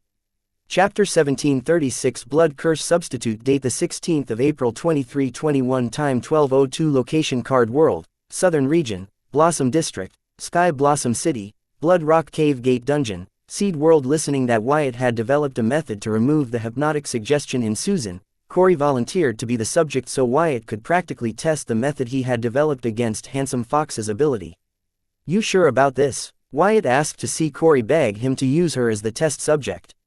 He wondered if he too had a sadistic side to himself and if Corey brought it out. Yes, I am. Just tell me what I need to do. Corey asked eagerly. Her eyes turned pitch black with bead red pupils. It seemed that without Corey Park controlling the darkness in her tidal demon core, Corey was slowly succumbing to it. No, though her eyes turned pitch black with red pupils, her emotions were stable. It seemed she was more in control of the darkness of her. Was this because Corey Park was no longer in the picture? No, it must be because of Beam. She must have helped Corey to control her darkness rather than suppress it like Corey Park was doing. Okay, calm down. I have nobody else but you to test my developed method on. With Courtney missing and Bloodette in a coma, only Corey was available for Wyatt to test his developed method on. As for the demigod guarding the Sky Blossom City during the incident, he was also a victim, but he was the South Royal family's problem. If they needed Wyatt's help, appropriate compensation needs to be agreed on. Okay, so what do I need to do? Corey nodded in understanding and repeated herself. First give me a drop of your blood. Listening to Wyatt, Corey immediately punctured her left index finger, and squeezing a drop of blood she handed it to Wyatt and then asked, next. You wait. Wyatt took the drop of Corey's blood and placed it on the card creation page of his grimoire along with a common core. Then he mobilized the Blood Rules Blood Curse meaning to collect enough Blood Curse rule power. Using all three of the ingredients, Wyatt created a card, Blood Curse Substitute. Card name, Blood Curse Substitute. Bound card type, Rune card. Card rank, A rank. Rare grade. Card rate, card durability, one-time use card. Card effect, Blood Curse Substitute can withstand an attack in place of the user. Bound, Corey Bright. Note, the effect of the card may vary depending Corey Bright's strength. Whoa, is it done? I feel nothing different, Corey exclaimed seeing Wyatt successfully create a card. Only she knew how she connected Wyatt creating a card with solving the roots of Handsome Fox's ability in her body. No, we are far from done. This is just the first step. Just equip this card, Wyatt said, passing the card to Corey. You created an A-rank bounded rune card so fast. It takes me longer to create a common grade card. Corey marveled about the speed at which Wyatt successfully created an A-rank card as she went through its info. Don't compare yourself with me, you will only be setting yourself up for disappointment and depression. Compare yourself with someone of your age, Wyatt advised Corey while sending a party request to Corey's grimoire. We are of the same age, Corey said, rolling her eyes at Wyatt, but she agreed with him. Receiving the Wyatt's party request, Corey accepted it without further question. Give me permission to use your grimoire attack page, Wyatt ordered Corey, who in confusion replied, I do not think the party function of the grimoire has such an extension. However, She paused in the middle of completing her sentence as she received a notification from her grimoire asking permission to give Wyatt's grimoire control of her grimoire's attack page. Corey hesitated to agree to the request and asked, "How is this possible?" "I have a card," Wyatt answered. He did not lie, it was the Superbrain card seeking permission. It could hack into her grimoire, but to avoid her freaking out when it suddenly gains control of her grimoire's attack page, Wyatt had it seek permission. "You have a card, what kind of explanation is that?" Corey complained, but she agreed to give Wyatt's grimoire control over her grimoire's attack page. Then mumbled, "You have a card for everything, don't you?" "No, I do not have one to shut you up. I kid, of course," Wyatt explained, feeling Corey's stern stare. "Humph," Corey snorted and asked, "What now?" "Now I will use my spiritual sense to move the roots in your body to the blood curse substitute card using the method I have developed. Before I begin, you need to know that the roots are hiding in the soul pathways of your mind. So you have let my spiritual sense explore that part without any form of conscious or subconscious resistance from your side. Resistance would not be a big deal if it was in some other part of your body. However, in the brain, it can prove devastating. If lucky, you will become vegetative, or else you will die on the spot. Do you understand what I am saying?" Wyatt warned Corey about the seriousness of a foreign spiritual sense exploring the soul pathways in vital regions such as the brain. "Not to resist the activity of your spiritual sense, I get it," Corey answered with a serious expression. It was not easy for a teenage girl to agree to let a boy use his spiritual sense to explore her body, but Corey did not think twice before agreeing to let Wyatt use his spiritual sense on her. That was how much she loved Susan. Wyatt respected Corey for protecting her conviction till the very end. She was doing everything to protect what she believed, even risking the sanctity of her physical privacy and her life itself. He did not know if Susan was really Corey's mother in her past life and felt bizarre just thinking of it, but he rooted for Corey. Chapter 1737 Tracking Curse. Date the 16th of April 2321. Time 12:23. Location Card World, Southern Region, Blossom District, Sky Blossom City, Blood Rock Cave Gate Dungeon, Seed World. The soul pathways were small, to begin with, for the roots of Handsome Fox's ability to drill into them were 10 or 20 times smaller than them. If not for Wyatt's soul pupil, limited by his realm, he would have missed that even after completing the hypnotic suggestion, the roots of the seed still remained in the victim, suppressing their memories of the incident when they were following the hypnotic suggestion, all while enabling Handsome Fox to trace their location. Even a diamond grade array master or card master would have a very difficult time tracing the roots in the victim's soul pathways using their strong spiritual sense, let alone Wyatt. However, with soul pupils, he did not have to worry about tracing the location of the roots in the victim's body. He needs to worry about removing them. This root was strong, as expected of a demigod's attack. A card master's spiritual sense would not be able to force them out even if he had the perfect method to, as he lacked the power to do so. Fortunately, Wyatt had developed his own celestial force. Equipped with it, his spiritual sense was no longer bound by mortal standards, it had surpassed them. So it would not have any problem pulling the roots out of the soul pathways. If not for him not wanting to harm the subject's soul pathways and soul, he could have just used his spiritual sense to yank them out of their soul pathways. "Corey, I am beginning, remember what I said," Wyatt gave Corey a heads up before he began to pour his spiritual sense into her body. Then, following the method he had developed to remove the roots without harming the patient, he began the operation. Wyatt began to vibrate his spiritual sense at the same frequency as Corey's soul pathway. As such, they were easily able to blend with her soul pathway without harming them in any way. Stealthy, Wyatt's soul pathways began to cover every single root in Corey's soul pathways. They were not alert, as now Wyatt's spiritual sense was basically the same as Corey's soul pathway. Therefore, when his spiritual sense approached and surrounded the roots, they did not spook and dug deeper into the soul pathways. Once Wyatt's soul pathways had completely surrounded the roots, a part of the spiritual sense in touch with the roots began to vibrate in frequency that of the roots and bounded with them, while the other part of the spiritual sense was still vibrating at the same frequency as Corey's soul pathways. This way Wyatt had not only managed to imprison the roots in his spiritual sense without them knowing.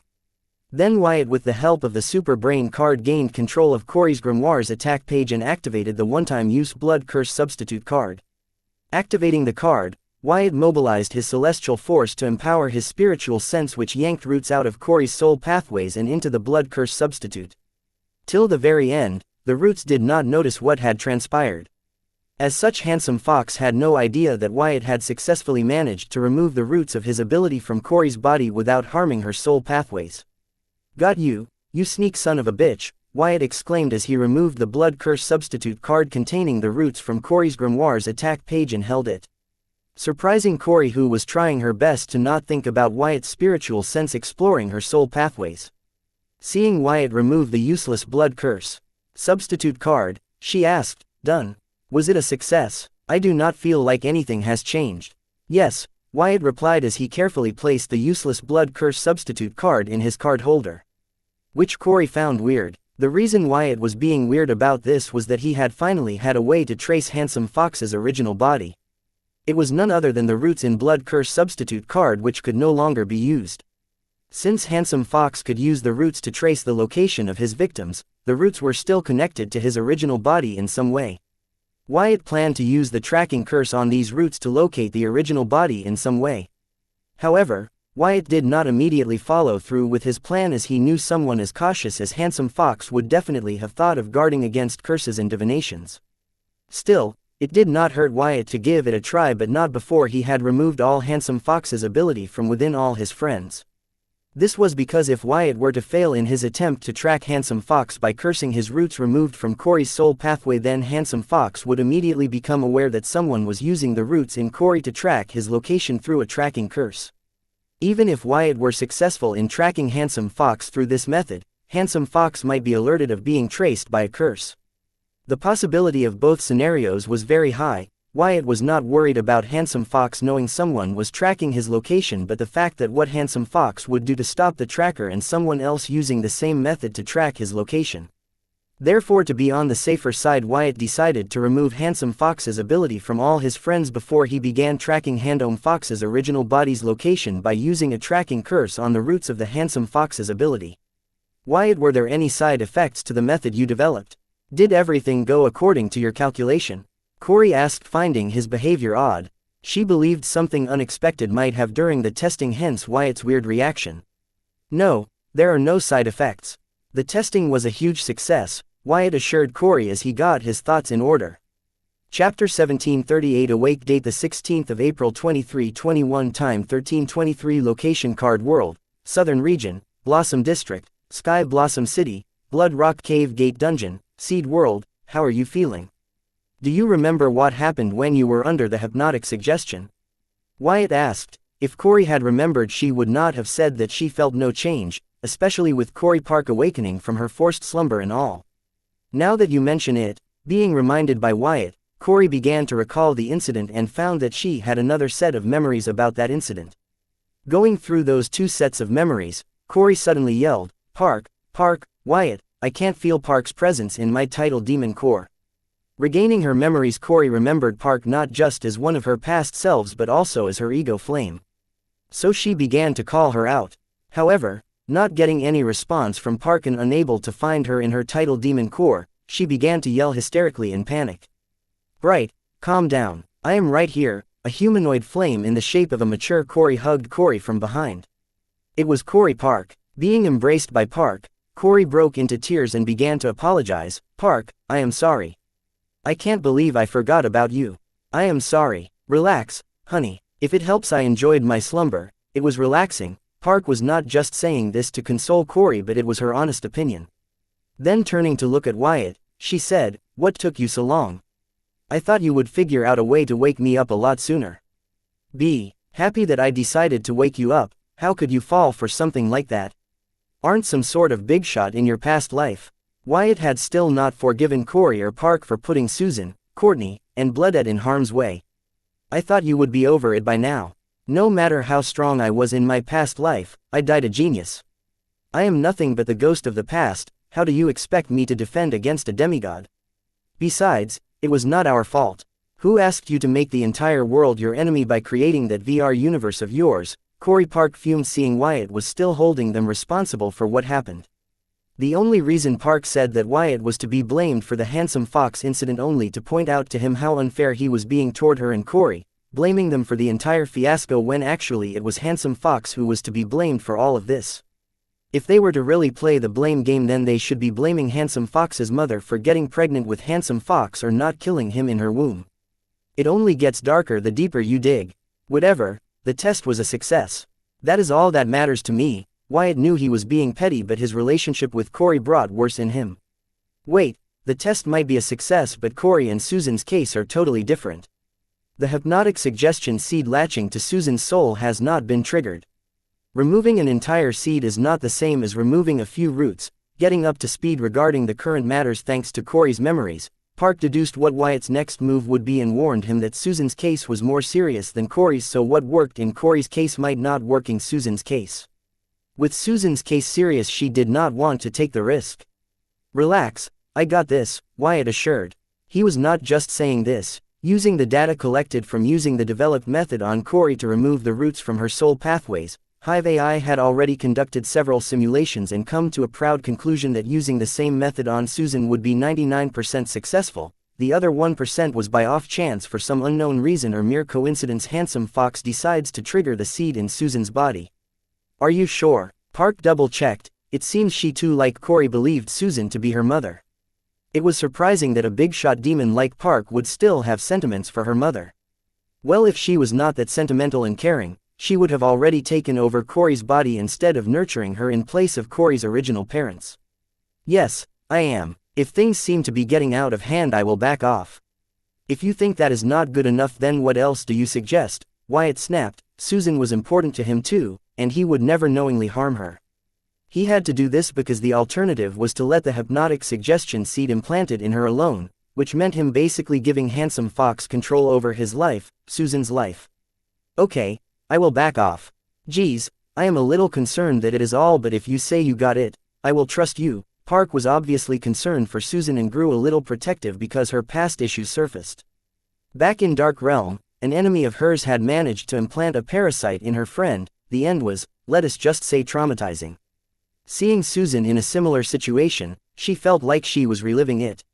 Hearing the voices get loud, Dredre, who had not been tending to her forest but actually paying close attention to the stranger that Wyatt was working with, could not hold her curiosity back and flew next to Wyatt.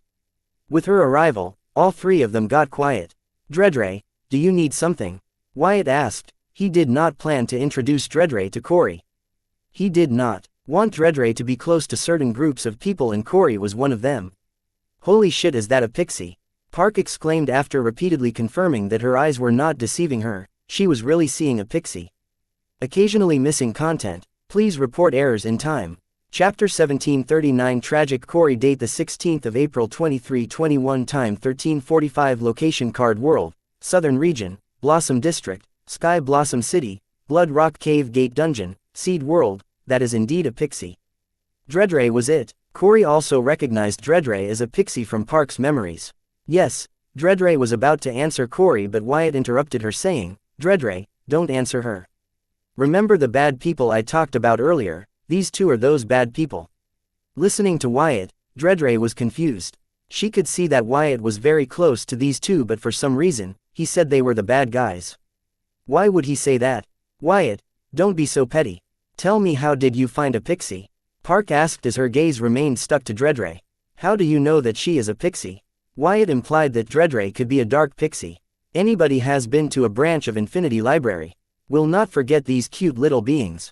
Many would say that the variety of the books in the library is its main attraction, but I say they are wrong. The pixies are the main attraction of the Infinity Library. For some reason, no demon seems to agree with me. Even my subordinates thought that there was something wrong with me to think that. I wrote to the Infinity Library to adopt one of them, but they never replied. If I had not died, I was planning on kidnapping a few of these cuties, who knew Park could talk so much. This was the first, even for Corey, who shared a tidal demon core with her. It seems Dredre's cuteness awakened something in her. However, listening to Park's words, Dredre instinctively retreated behind Wyatt, hiding from the bad ladies. She seemed to have forgotten that she was in the Demon Emperor realm and could easily handle both Park and Corey. Dredre, this is Corey Bright and her ego fire. Corey, Park, they are not bad guys, but I would not go as far as to call them friends, let alone good guys. You two do not get any thoughts about Dredre. If you make her uncomfortable in any way, I will not hesitate to use force against you guys. Listening to Park's story, Wyatt chose to play nice. Be it Corey or her past lives, they all had a tragic life. Wyatt did not want to be one of the tragedies in their lives unless they gave him a reason to. "Hi, Dredre." Corey and Park greeted Dredre simultaneously. "Hi." Dredre returned their greetings, but she was not as free in front of these two as she was in front of Anne and Arya. It might be because Wyatt did not give a glowing review about these two. "Wyatt, how did you find her? Does he have any relationship with Infinity Library?" Park pressed Wyatt for answers. "Since you might have already guessed, yes, I am a demon merchant. The junior librarian of the Infinity Library, made Dredre my exclusive book guide pixie when I became a VVIP member of the Infinity Library." Wyatt revealed everything to Park and Corey. From Park's story, it was clear that she expected Wyatt to know about Infinity Library, which meant that she had already figured out or guessed that Wyatt was a demon merchant. If the VR universe was not an obvious clue, she would become certain of it once she learns about the fight in the southern capital. Therefore, Wyatt decided to come clean. Besides, with two new devil merchants from Card World, he felt it was time. "Too much information, I do not know what to be surprised about. The fact about you being a demon merchant or being a VVIP member of the Infinity Library or having an exclusive book guide pixie. Shit, you never fail."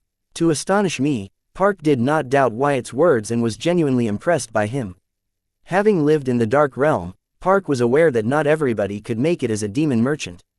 When dark tribes were failing as demon merchants despite having so much advanced knowledge at their hands, Park not help but gloss over the fact of how difficult it would have been for Wyatt to achieve his success as a demon merchant. Then for some reason the thought, if it is Wyatt, it is given, crossed her mind, surprising herself. When did she begin to trust this kid so much? Well, if anything, he was dependable. Quote.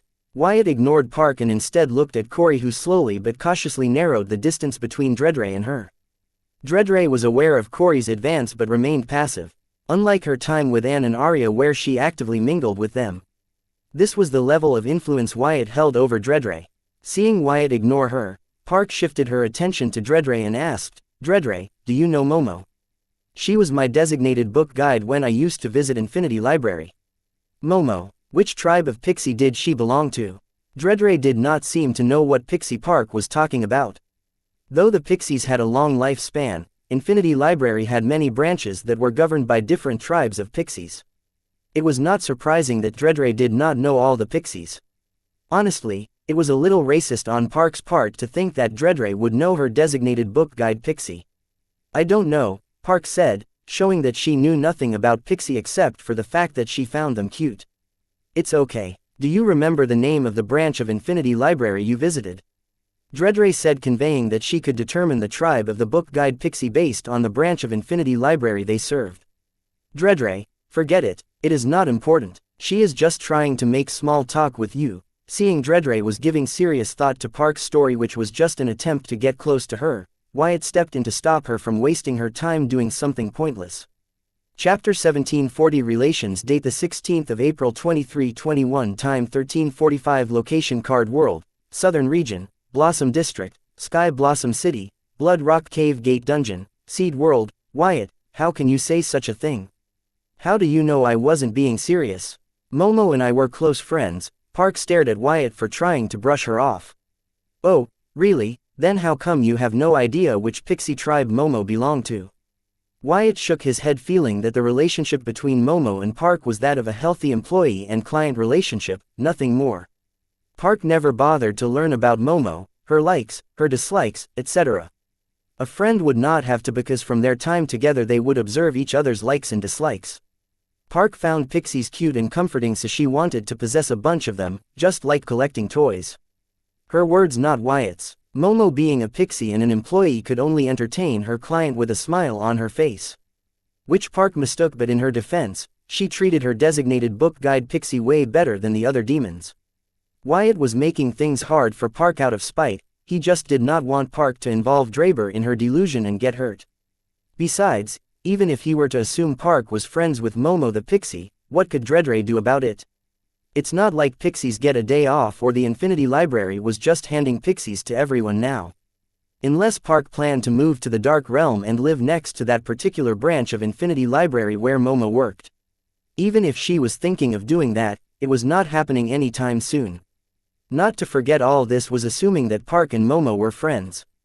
Therefore, Dreadray trying to help Park get in touch with Momo was pointless. Park might not have indicated that she wanted to get in touch with Momo now, but the conversation was heading in that direction. After all, Park planned to use Momo to get close to Dreadray. This was not an assumption but an observation. For Park, this was just a means, but not for Dreadray. After getting what she wants, Park forgets that she used Momo to get close to Dreadray. However, the same was not true for Dreadray. She would do her best to help Momo and Park get in touch with each other. In the end, if things did not work out, then Dreadray would be depressed over it. Wyatt did not want that for Dreadray. He did not want her to go through that over something so trivial. That never came up when in our conversation, Park retorted. How would it be when all the conversations were surrounded you and of your liking? I am willing to bet all my wealth that Momo the pixie still remembers you and all your gibberish, even though you did not give a damn to learn which tribe she belonged to. I bet you had no idea that pixies had different tribes. If not for your ignorance, we would not be having this conversation. Park, pixies are very selfless and kind creatures. They take their relations very seriously. I am willing to bet my life that Momo the pixie must have mourned for you when you did not return to visit her for decades. It might have taken a long time to get over the sadness of losing you. Unless you are serious about your relationship with Pixie, then do not try to contact her. What I am trying to say is pixies are not your cute toys, that you can stash away when you are done playing or get bored of them. They are the most gentle and caring creatures in the entire myriad realms. If you do not understand that, do not waste Dreadray's time. Wyatt unloaded on Park. The more Wyatt spoke, the angrier he got. Pixie might not care for Park's ignorance, but he did. He was angry in their place. Wyatt has seen the worst of what sentient creatures across the cosmos were capable of. For a race like pixies to be born among them was nothing short of a miracle. However, the only way they could exist was as slaves. This was a hard pill to swallow, but if not for the monopoly of the Infinity Library over the pixies and erasing everything about Pix's powers, it was hard to imagine these selfless creatures being able to survive in the myriad realms. Especially, when the realms these pixies created, instead of protecting them from enemies, became possessive of them for their pixie dust. Quote. Listening to Wyatt's lecture, Park was lost in thought. Her expression turned grim as she contemplated everything he said, and then slowly she replied, Wyatt, I agree I have been very ignorant, but back then I had too many going in on my life. Momo was the only person with whom I could be selfish around, just like how children could be selfish around their family. Be it my joy or sorrow, whatever I shared with Momo selfishly, she would take it with a gentle smile without ever complaining. Therefore, what you said is more of a reason for me to get in touch with Momo and apologize to her for being a terrible friend. Only Park knew that the only reason she could be the Park which her subordinates revered and adored, her enemies respected and feared, was because of Momo. Before she gained her fame and strength, Park was a nobody in the Dark Realm and was always bullied for being a human. She gave into the darkness to escape all of it. In her pursuit of strength to escape her hellish life, she found Momo, a gentle and kind pixie guide who was genuinely worried for her with no other ulterior motives. Around her, she could be herself, without any judgment. She could be sacred and show her weakness in front of Momo without having to worry about Momo thinking that she was weak. She came into her life like a guiding light that pulled her out of the darkness. Everything she was today was thanks to Momo and her beautiful smile, which could purge all darkness. This was why Park liked to say that the main attraction of the Infinity Library was not their wide range of books but their pixies. However, as Wyatt pointed out, she had indeed been ignorant to understand that what she had found was too precious. Or she was just too selfish and chose not to notice it. That was not what I was going for, but sure, if that is what you believe, then go for it. But Dreadray will not be a part of it. Wyatt did not care what Park wanted to do as long as she did not involve Dreadray in her mess. From the way Park described her relationship with Momo the pixie, her relationship with Momo was not that of a friend but of an emotionally present parent and a selfish child.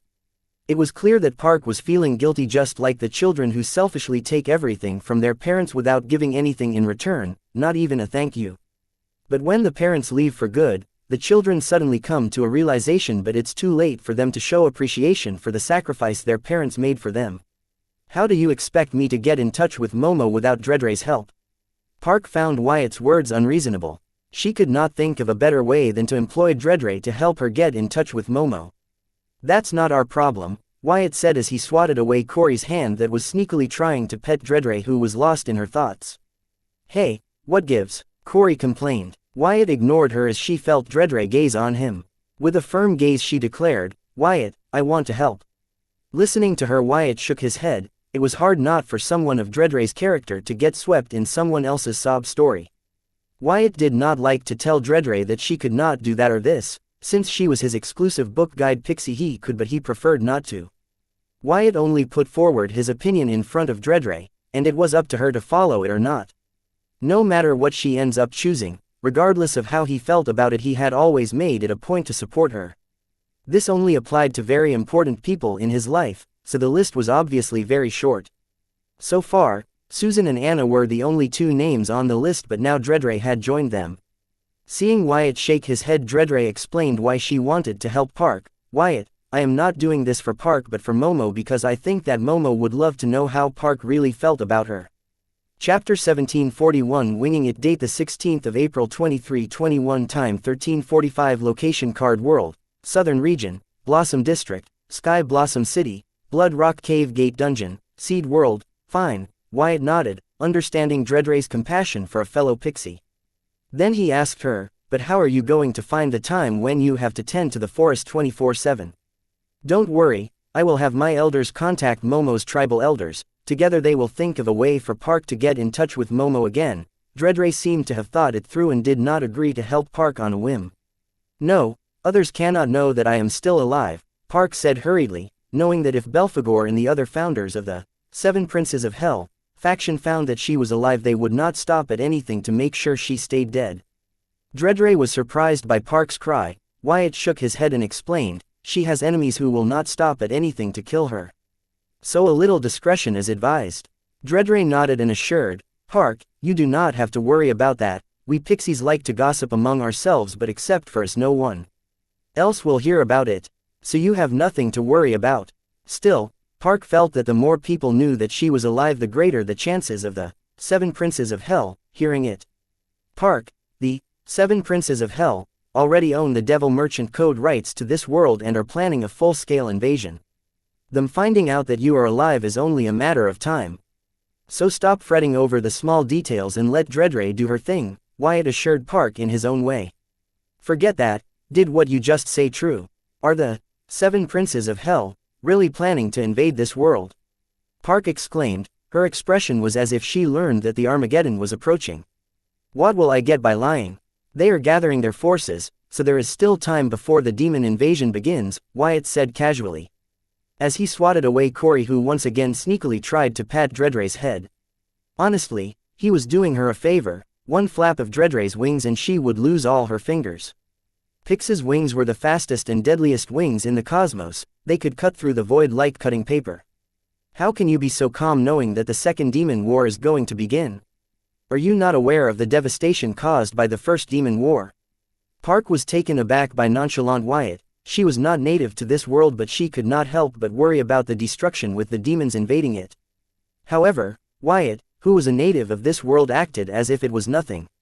You ask me that? What about this buffoon? Wyatt said, swatting away Corey's sneaky fingers from Dredre. Wyatt, will you cut it out? Corey cried out loud. She had enough of Wyatt swatting away her hand every time she tried to sneakily pat Dredre's little pink head. Dredre, I want to be friends with you, Corey directly confronted Dredre with her feelings. It was weird to see a grown-ass woman act like a kindergartner. Who else but toddlers make friends this way? Okay, I too want to be friends with you, Dredre replied with a cute smile. It was so wholesome that it could melt stress building up in anybody. Then she took the initiative to fly next to Corey and stand on her shoulder. It was not obvious at first glance, but Corey's body was definitely trembling out of excitement. Show a pixie little goodwill, they will return 100-fold for the rest of their life. Why can't you act normal for once? Wyatt sighed, and then he ordered Corey to head out of the seed world. Now that this is settled, Corey, get your ass moving. Wyatt, what is your problem? Are you unable to share Dredre? Now you know my pain every time I see you hogging big sis Susan, Corey taunted Wyatt with a sneer. Now you are asking for it. Wyatt turned to look at Park to control Corey before she said something she said they both would come to regret. Seeing that Corey and Wyatt's reaction to a full-on demon invasion was so mild, Park shook her head thinking, fuck it, I guess we are winging it. Corey, we need to go fetch Susan. Park clarified to Corey that Wyatt was not throwing her out because she getting close to Dreadray but to bring Susan to the seed world so that he could help her get rid of Handsome Fox's ability on her. After remembering her time with Momo, Park no longer seemed to be overly enthusiastic about getting close to Dreadray, unlike Corey. I almost forgot, Corey said with red cheeks, embarrassed that she forgot about her mother lost in the Dreadray's cuteness. Who is Susan? Dreadray asked curiously, seeing that all three, Corey, Park, and Wyatt seemed to care a lot about her. Dreadray, you are going to love big sis Susan. She is the best, Corey exclaimed. She could not help but be excited imagining the most important person in her meeting the cutest person in her life. As for Dreadray, she easily got infected with Corey's excitement and could not wait to meet Susan. Corey, have you not heard about overselling? If you set Dreadray's expectations about Susan so high, it will not be hard for her not to feel disappointed when she meets Susan in person. Don't look at me like that. I know you hold Susan in high regard and want both Susan and Dreadray to get along, but in a situation like this underselling is the best and proven method. Park lectured Corey to stop overselling Susan to Dreadray, as she was not a unicorn but a regular human. Corey thought about it for a second and replied, Dreadray, Susan is the worst. You will hate her. She said this, but her expression told a different story. Dreadray just nodded her head, playing along. Will you two go bring Susan already? Wyatt said in annoyance. Chapter 1742 Pixie Eater. Date the 16th of April 2321. Time 13:53. Location Card World, Southern Region, Blossom District, Sky Blossom City, Blood Rock Cave Gate Dungeon, Seed World. Corey, you go alone.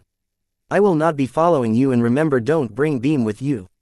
Leave her outside. Corey prepared to go bring Susan, but Park suddenly asked her to leave her behind in the Seed World.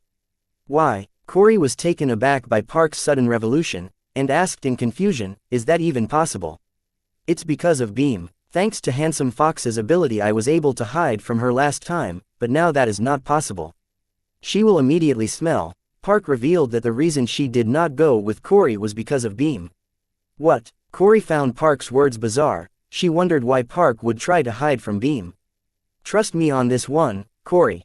Beam cannot know that I am still alive as your ego fire, or she might do something extreme like using hex on you to bring me back to life in your body. Park knew Beam better than anyone. There was a reason why Beam was called a sinister snake. You are joking, right? Beam is such a loyal and kind soul, Corey defended Beam. But Park's expression turned stern and she said coldly, Corey, just because you have my memories and have been with Beam for few days does not mean you know her better than me. So just trust me when I say Beam will not hesitate to do anything to see me whole again. You do not have to worry about that, Wyatt spoke up. What do you mean? Park decided to listen to what Wyatt had to say, as Wyatt would not enter the conversation if did not have anything valuable to add. Belphegor and Beam have refined your corpse into a corpse puppet called Agony. I have helped Beam retrieve the corpse puppet from Belphegor in exchange for helping fight his Worldhog incarnation. If I am not wrong, I think she is planning to revive you in that body so you can relax. Wyatt revealed what he guessed based on his observation. What the heck happened when I was asleep? Park asked in disbelief. She had a hard time digesting the second demon invasion and now this. Not when you were asleep, but before Beam came searching for Corey. How do you think Beam was even able to enter the card world? It's a long story, you can have Beam tell it to you. Wyatt was in no mood to recount his encounter with Belphegor's Worldhog incarnation, Undead Devil Agony, and Beam. That is not the only reason why I am worried about meeting Beam, Park sighed, then looking at Dreadray she continued to say, Beam likes to eat Pixie. The first time I took her to Infinity Library she tried to eat Momo. If not for the library array she would have been successful in eating Momo. That was the last time I ever took Momo with me to Infinity Library. So bringing Beam here will be a disaster. Especially, with her current realm nobody here can stop her. Oh, I remember now. After that incident, Beam went on a hunger strike for a month. She wanted to have pixies and would not eat anything else, Corey recalled. Listening to her words, Dreadray, who was standing on her shoulder, hurriedly flew atop Wyatt's head and nestled in his hair. Feeling that only next to Wyatt she was truly safe. No, Dreadray, don't go. I would never let Beam eat you, Corey cried. She regretted defending Beam instead of just doing what Park asked her to do. Don't blame me, you forced me. I knew this would happen, this is why I did not want to talk about it, Park said, shaking her head, knowing that Corey's chances of befriending Dredre grew slimmer. Dredre, I promise I could never do anything to hurt you. Corey looked like she was about to cry every time she remembered the betrayed and scared expression on Dredre's face as she ran away from her. No matter what Corey said, Dredre was not willing to leave her cozy nest. She felt the most comfortable and safest here. As for Wyatt, he was losing his patience with every passing second. Enough, you two. Corey, create a duplicate rune of your ego fire so that Park can use it to stay behind in the seed world as you go bring Susan. Remember to ditch Beam before entering the Blood Rock Cave. Bloodette is lying there in a coma, totally defenseless. I don't want to fight Beam because of your ignorance. Beam is a devil-grade sinister snake monster, had a very fancy taste. Bloodette, who was pure blood rule energy with spirituality, was right up that alley. So it would not be surprising if she tried to eat Bloodette. Even the Belphegor's Worldhog incarnation was afraid of Beam. Wyatt, who had trouble defeating the Worldhog incarnation, cannot think of a situation where he could defeat Beam without any casualties. So Wyatt advised Corey to not let Beam into the Blood Rock Cave Gate dungeon. Okay, I will ask Beam to patrol the city outskirts. That should keep her busy for a few hours, Corey said after giving it a thought. Good idea, but remind her not to interfere with the Southern royal family's demigods, Wyatt reminded, as upon his return he had noticed that there were about 2 digits of demigods monitoring the city. Before you leave, let us get our stories straight. Susan cannot have an iota of doubt that I am Wyatt, Wyatt said as he morphed into a hunched-over hunky elderly with white hair and a Viking beard. Whoa, Dredre, who was sitting in Wyatt's hair, exclaimed with the sudden change in Wyatt's appearance. She felt like Wyatt had been replaced with a total stranger. Before she could register what was happening, Wyatt morphed back to his original appearance. Chapter 1743. First lesson. Date the 16th of April 2321. Time 1407. Location Card World, Southern Region, Blossom District, Sky Blossom City, Blood Rock Cave Gate Dungeon, Seed World. Why turn into an ugly old dude when you can be anybody? Corey asked with a tone that implied that Wyatt had a freaky tendency. Shut up, just tell Susan that the Southern royal family has sent a highly designated medical card apprentice to help her deal with Handsome Fox's ability. Tell her that the medical card apprentice has helped you and is currently helping Bloodette. That should be enough reason for you to bring her to the Blood Rock Cave dungeon without getting suspicious, Wyatt instructed Corey. The reason he chose to morph into an ugly old was almost random. He had morphed into the first image that came to his mind. He thought of a renowned card medicine expert. He felt as long as his disguise was not attention-grabbing and suspicious, it was good enough. Really, you could not think of anything more believable than a hunchback card medicine expert. If he was that good, don't you think he would have found a way to cure his hunchback? Corey argued that Wyatt's character was not believable enough. Wyatt glared at Corey and regretted not creating a laser beam vision card, that way he could weld Corey's mouth shut. Wyatt's glare was so strong that even Park, who was hovering behind Corey, felt it on her fiery skin and defended Corey, saying, "She not wrong, you know." "Fine, you guys tell me, whom do I disguise as?" Wyatt found that Corey did have a point, so he took a step back and decided to listen to her out. "How about an elderly lady with a chest big enough for patients to lay their head on it comfortably and tell their ailments?" Corey proposed as she playfully gazed at Wyatt, waiting for his response. "How about I morph into your father?" Wyatt was not one to be outdone. He showed Corey that two can play at that game. "Don't you dare." Corey felt like she was about to live her worst nightmare. Ever since Susan had begun to reciprocate Wyatt's feelings for her, Corey regretted her decision to confide in Wyatt about her origin card. Especially the part where she believed Susan to be her past life's mother. On numerous occasions, Wyatt has taunted her that she should respect him since he was going to be her father someday. Corey had a thick skin. She could take a taunt or two, but the fact that it could come true haunted her dreams and kept her awake. She has come to respect Susan's decision to date whoever she wants, but she cannot stomach that Wyatt was that someone. Why not? Susan has not met your parents, right? It was impossible for Wyatt to morph into Corey's father, as he did not have her father's DNA to use myriad devil transformations to morph into him. However, seeing Corey's reaction, it was worth it. "That's it, you and me, right here and now. If you win, you can date big sis Susan if she wants to, but if I win, I get Dredre," enraged Corey suddenly proposed. She looked very serious, contrary to her stupid stakes for the fight. "Do you think you are the only smart person in the room?" Wyatt rolled his eyes at Corey, as her intentions couldn't be more obvious. Then he added, "Besides, I do not net an incentive to whoop your bratty ass." What the heck is happening? Corey exclaimed in fright, suddenly feeling the space around her compress and collapse on her as an invisible force drew her toward Wyatt. She struggled, but it was fruitless. Her strength was no use against the strength of the invisible force. As your would-be father, I have decided to take it upon myself to disciple you, Wyatt informed Corey with a wide grin. Wyatt, this not funny, let go of me. I swear to you, I will never forgive you if you do this to me, Corey began to yell threats at Wyatt. As your would-be father, my first lesson to you is do not run your mouth in front of someone stronger than you, Wyatt spoke as he used his celestial force to drag Corey in front of him and bent her over. As he prepared to spank Corey's bratty ass, he screamed with a deep grudge, Wyatt, mark my words, I will never forgive you for this humiliation. Wyatt, I think it's enough. You have proven your point. Park finally stepped in and asked to stop. Next, she added, when did you master celestial force and how did your control over it become so skillfully? I did not even notice you enter one with the world physically and spiritually. Fine, catch. Wyatt used his celestial force to fling Corey at Park like a rag doll, releasing her constraints.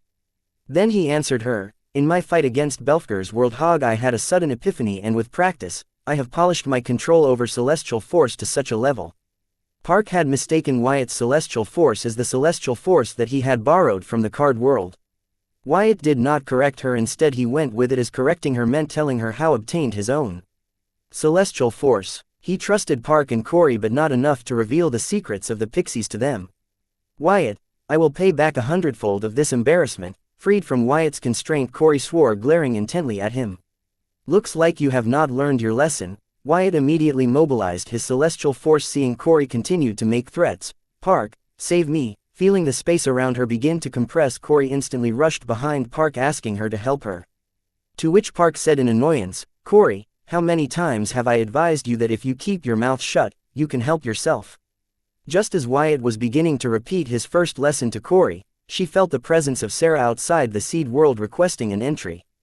Chapter 1744 Unknown Voice. Date the 16th of April 2321. Time 1409. Location Card World, Southern Region, Blossom District, Sky Blossom City. A bob-cut brunette in an office suit rubbed her right index finger gently on the tiny scaly forehead of a cute little white snake that had coiled around her wrist.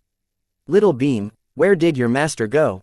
She said she would be right back, Susan asked, Beam bored out of her mind.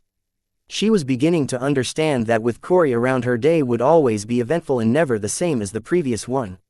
She could not believe she who was married to her work would someday get bored of a regular day and instead long for an eventful one. Quote. Beam ignored Susan. If not for Corey asking her to guard Susan with her life, she would not even waste a single second of her time with this human when she could be with her beloved master. Don't pretend to be asleep, I know you are awake, Susan said, gently caressing the scaly body of the little reptile with her right index finger. Beam continued to ignore the human until, Beam, you better answer me, otherwise I will tell you master that you were sleeping instead of guarding me. Hearing Susan say this, Beam's shut eyes opened wide, and rising its head it glared at Susan with its slit red pupils while flicking its forked tongue at her in a complaint. I knew it, you were pretending to be asleep. Finally receiving a reaction from Beam, Susan laughed joyously. She found the complaining Beam cute. However, she had no idea that she was playing with fire and how close she came to almost burning herself. Okay, stop hissing. As long as you promise to play with me, I will not only not tell Corey that you were sleeping but also praise you. What do you think? Feeling Beam's annoyance, Susan assured her that as long as she behaved she would sing praise of her to Corey. Beam frowned her hairless scaly brows as if in a deep contemplation, thinking over Susan's proposal. As much as she did not want to interact with this annoying human, she would love to be praised by her master. Beam was in a dilemma. Should she become friends with her rival for her master's attention to gain her master's praise? Her little brain finally concluded that she would prefer to be praised by her master. However, just as she was about to nod agreeing to Susan's proposal, a heavy intimidating aura surrounded the entire compound of the new headquarters. Alerted by the aura, Beam unbound herself from Susan's wrist and grew in size, big enough to coil around Susan from head to toe. Beam had used her body to shield Susan from any form of attack from any direction. The intimidating aura was followed by a thunderous voice, Wyatt, get out here. The voice was heard across the headquarters' compound. Every single soul within the vicinity of the compound heard it loud and clear. The male voice continued to yell, Wyatt, I know you have returned to the card world from the yellow plains after dealing with the plague egg. If you are a true man, come out and face me, otherwise, I will wipe this little pet project from the face of this world." The voice seemed to have bone to pick with Wyatt. It sounded super pissed and enraged. Nobody who heard it had a single doubt that it would not be able to do what it claimed. They all were scared silly and wanted to run for their life, but the intimidating aura of the voice had rendered their legs weak. They did not have the strength to take another step. With every passing second they felt as if it was going to be their last. "Wyatt, come out when I am being nice. Do not force my hand." Receiving no response, the voice grew angrier and impatient. The innocent souls trapped in the compound of the headquarters were starting to see their whole lives flash by in front of their eyes. They seemed to be coming to terms with their end. Even if by some miracle they managed to survive this ordeal, they will be stuck in therapy or a loony bin for the remainder of their life.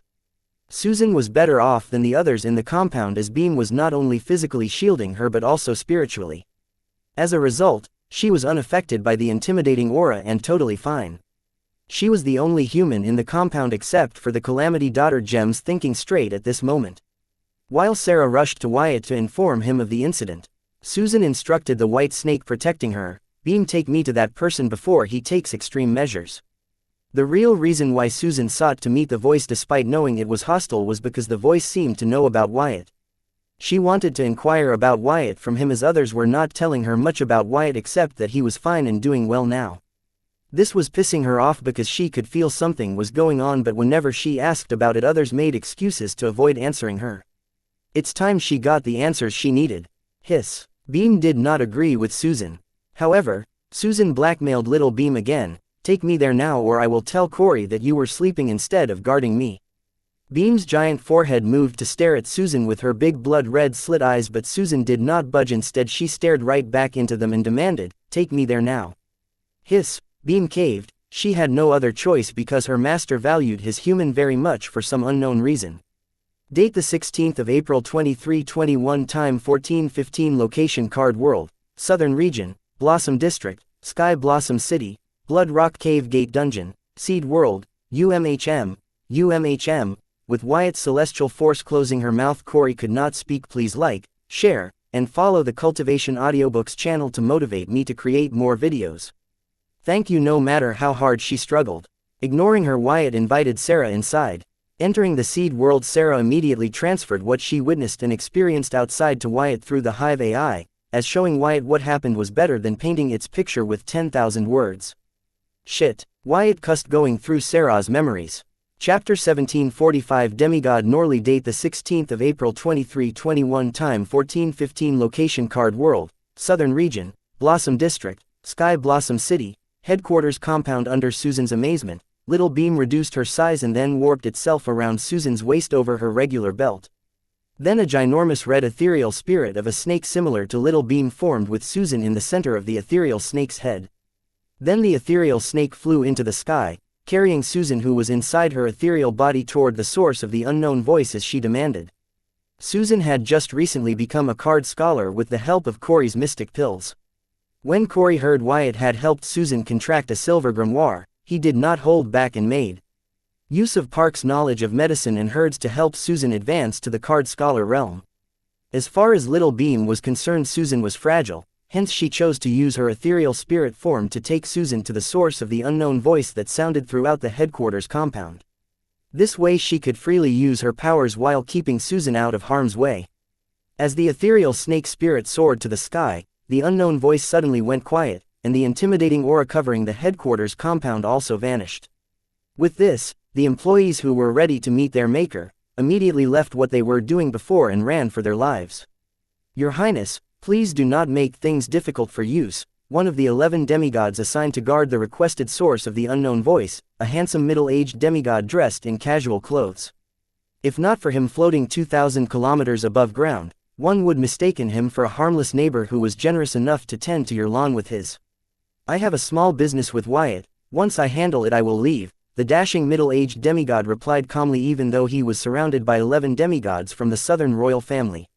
"Your Highness, if you haven't heard, Wyatt is no longer in this world but has gone to the world of the Yellow Plains," the female demigod from earlier explained.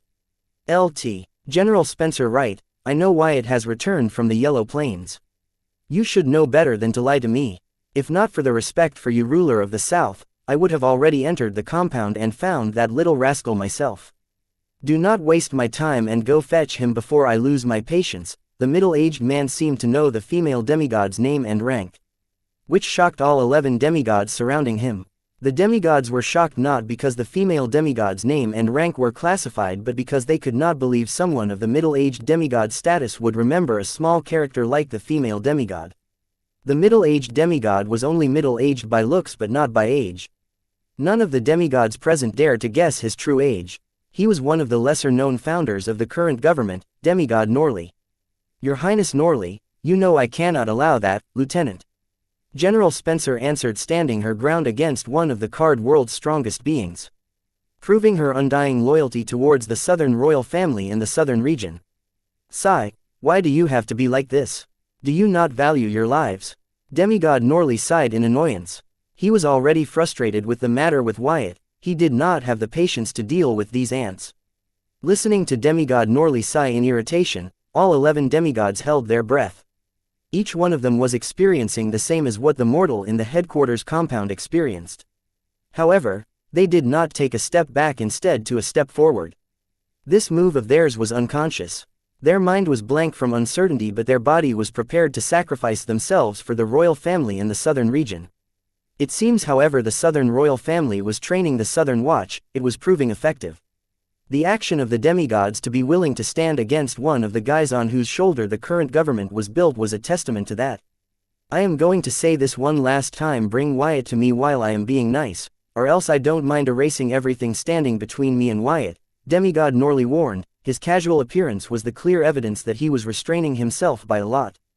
"Your Highness, next word better be yes or else," Demigod Norley interrupted Lieutenant General Spencer and warned her that if the next word she spoke was not yes, then he would stand good on his promise to erase everything between him and Wyatt. Gulp! All 11 of the demigods swallowed their saliva in unison. Demigod Norley's words were not attached with any form of malice, instead they were plain without any emotion, unlike this previous tone which reeked of annoyance and anger. This was when they knew Demigod Norley was done talking.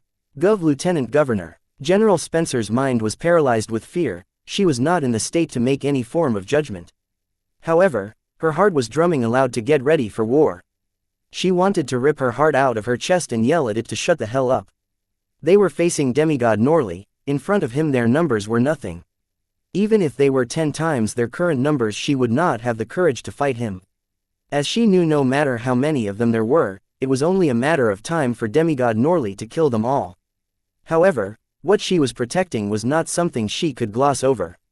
Dalton Wyatt might just be a card master, but he was the future of the southern region and its people.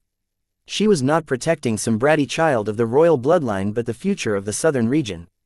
Thinking that dying for the future of the southern region was worth it, Lieutenant General Spencer prepared to announce her last and final order to her comrades.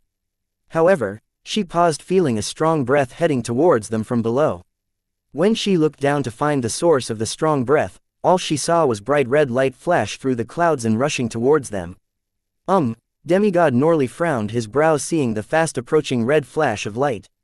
Unlike Lieutenant General Spencer, he was able to see that the red flash of light was the ethereal spirit of a snake. What was surprising was that at the center of the head of the big ethereal snake spirit was a card scholar who was in her late 20s. He could sense that the ethereal snake spirit was stronger than average demigods, but he was puzzled about what a card scholar was doing at the center of its head. Lieutenant Governor. General Spencer wanted to yell at the red flash of light to halt, but fortunately, she remembered that Demigod Norley had warned that her next word out of her mouth should be yes, otherwise he would stand good on his promise. Was she being overly cautious? No, she was being respectful toward Demigod Norley.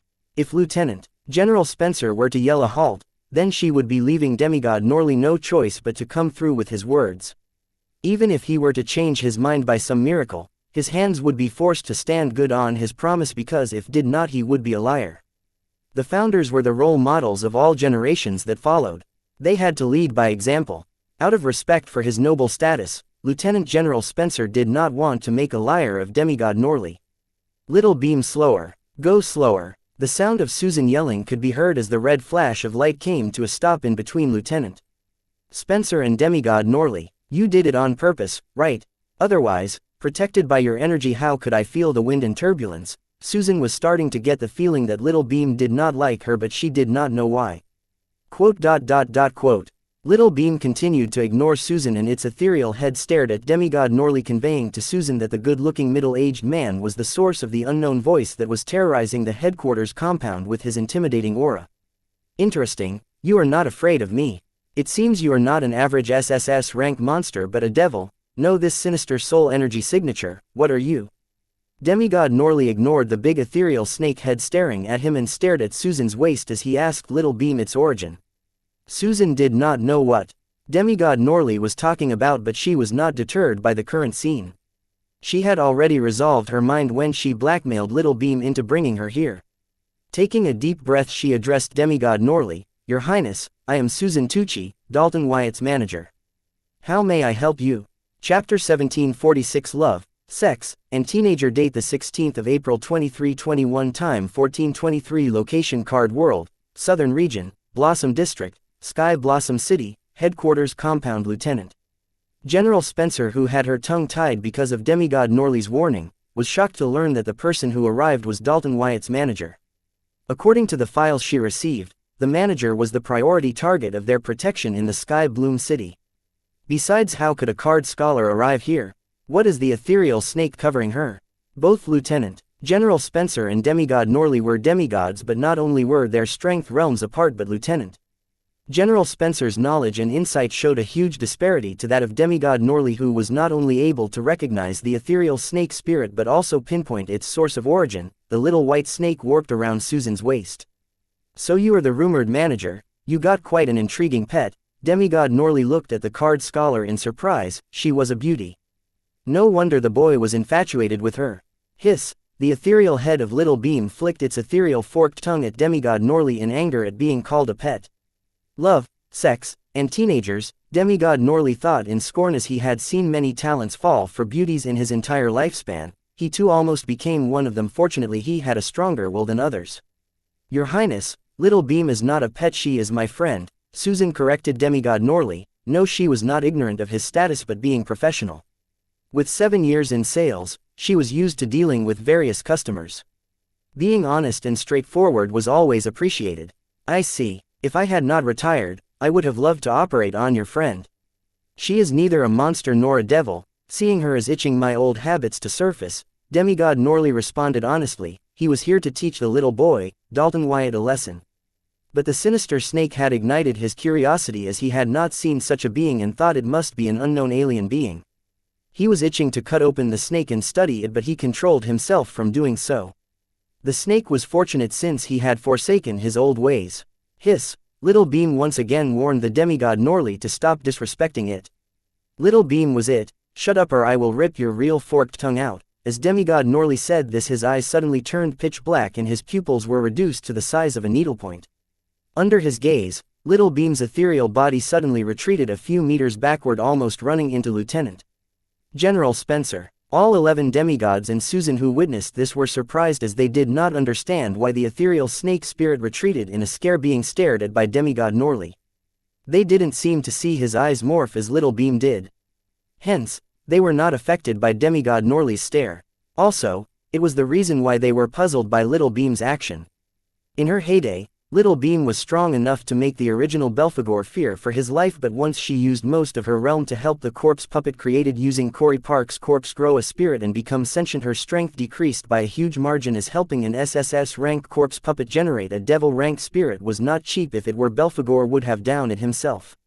Right now her strength was stronger than Belphegor's World Hog incarnation, making her stronger than many average devils and demigods, but she was no longer a threat to actual experts like the original Belphegor and demigod Norley. These guys were old monsters with their experience in the demigod or devil realm alone spanning over a few millenniums. Whereas Little Beam was a few centuries old but not a millennium old. The experience and knowledge accumulated by Belphegor and demigod Norley was not something a youngling like Little Beam could match against. Your Highness, please forgive Little Beam.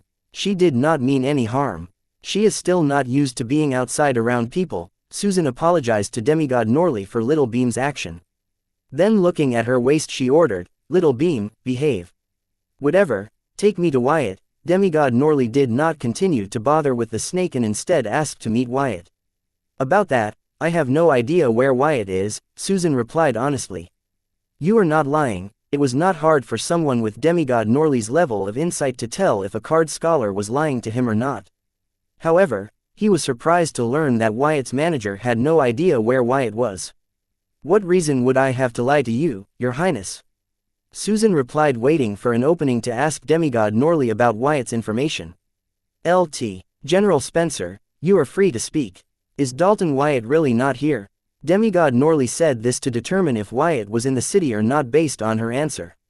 He was confident in his insight so much so that he even believed that someone of Lieutenant General Spencer's level could not lie to him. Your Highness, any and all information about Dalton Wyatt is sensitive information. I am not at liberty to disclose it to anyone, Lt. General Spencer answered Demigod Norley, gaining his permission. Then turning to one of her subordinates she ordered, Joe, please escort Ms. Susan back to the city.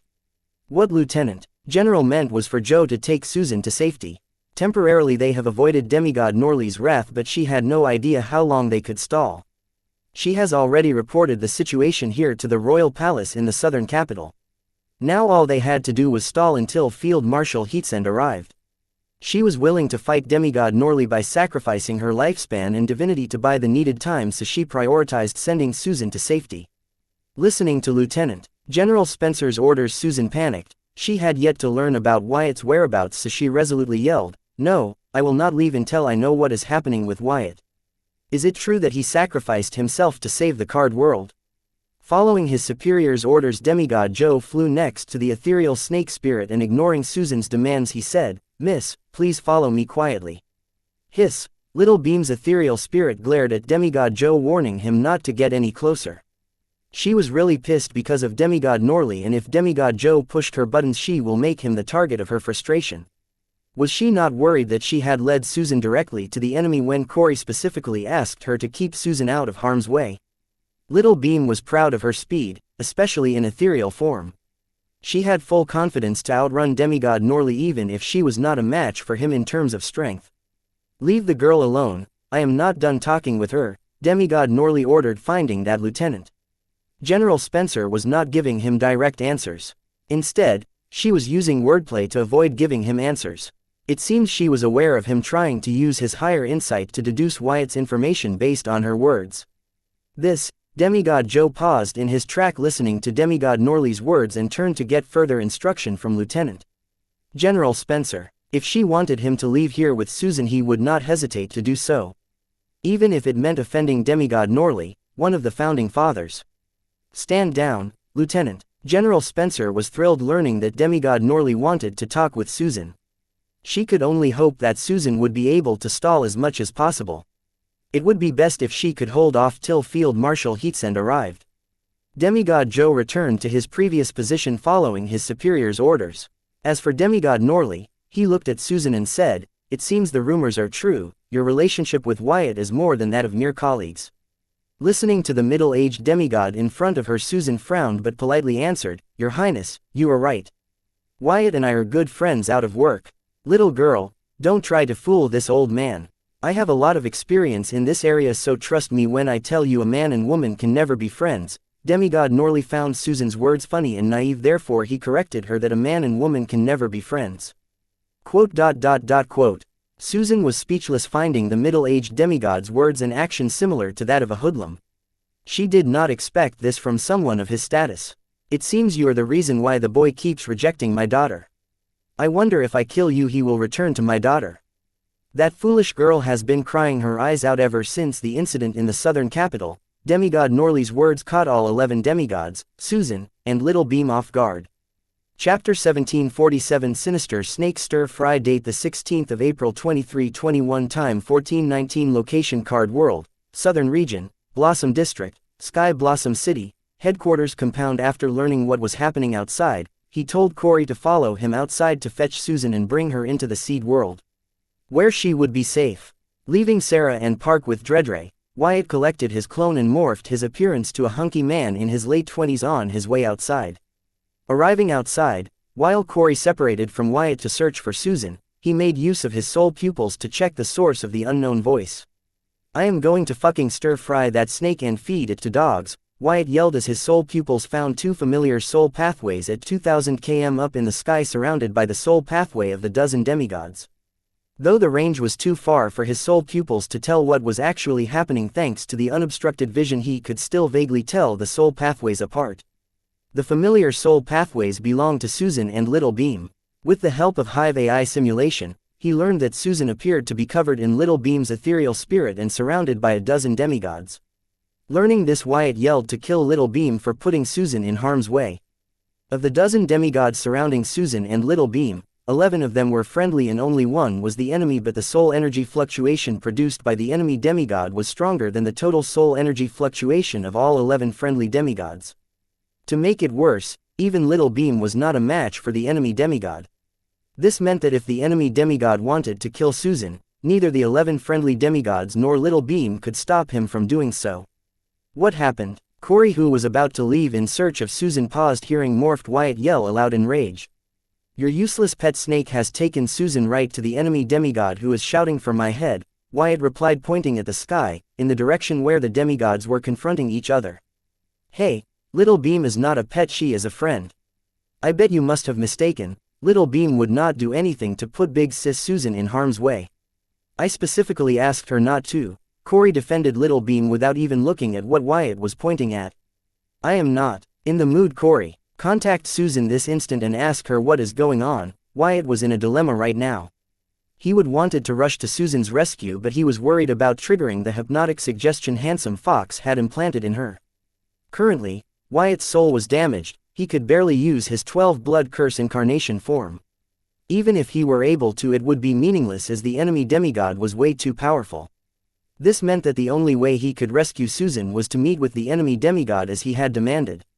But Susan was right next to the enemy demigod. He was worried showing up in front of Susan would trigger her hypnotic suggestion left by Handsome Fox, just like in Bloodette's case. As such, Wyatt was caught in a situation where regardless of what he did, Susan would be harmed. Okay, Corey did not argue, seeing Wyatt's stern face. She did not believe Little Beam would knowingly put Susan in harm's way, but since Wyatt would not lie something about this, she decided to contact Susan and find out what was happening. "The card apprentice you are calling has rejected your call. She is not receiving my call," Corey informed Wyatt while she tried to get in touch with Susan by text. "Fuck," Wyatt yelled in frustration and immediately went through the dossier Anne had provided to him with the information about the demigods guarding him and his loved ones. Copying the contact ID of the demigod in charge, Lieutenant General Spencer, he contacted her to understand what was going on up there. Calling Lieutenant General Spencer, the Lieutenant General Spencer has rejected your call. Seeing that Lieutenant General Spencer did not receive his call, Wyatt did not lose his patience and tried to reach her through text.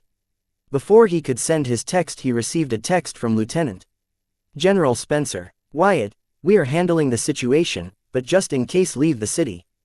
Gov. Lieutenant Governor General Spencer. What bullshit is she spouting? They are clearly scrambling for their lives," Wyatt called bullshit, reading Lieutenant General Spencer's text. Ignoring her bullshit, he replied to her asking about Susan and how she got in the middle of all of this.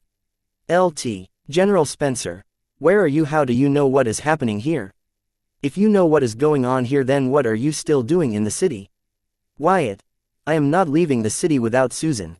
Just answer me, how did she get herself mixed up in all of this?" "LT General Spencer.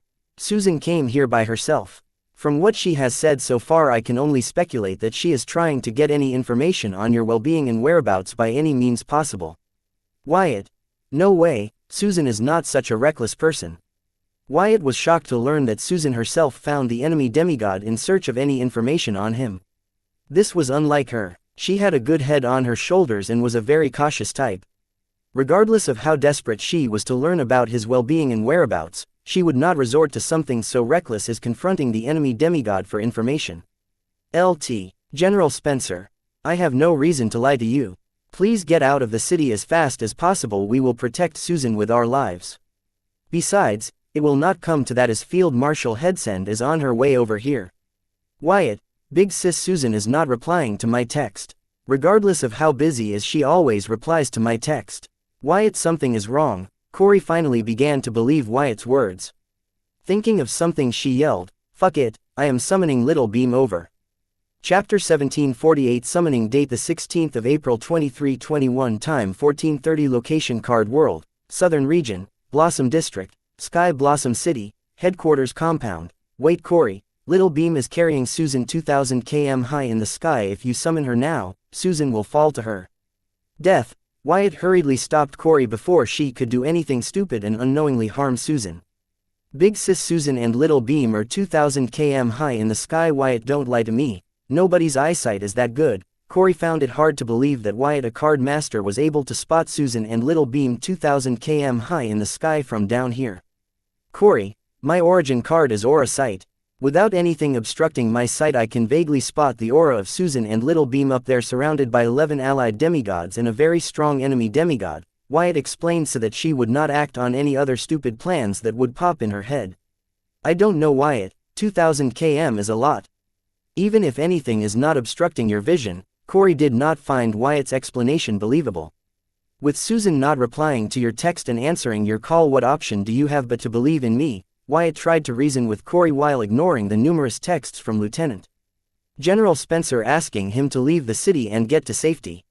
Fine, let us assume you are right. It does not matter because the summoning gate allows Little Beam to carry goods and food along with her. If she is carrying Big Sis Susan with her as you said, then when I summon her, Little Beam will pass through the summoning gate while carrying Big Sis Susan with her. The way I see it is the best way to save Big Sis Susan from the predicament that you just claimed. Corey made a valid argument as such. Even Wyatt could not find anything to oppose her on.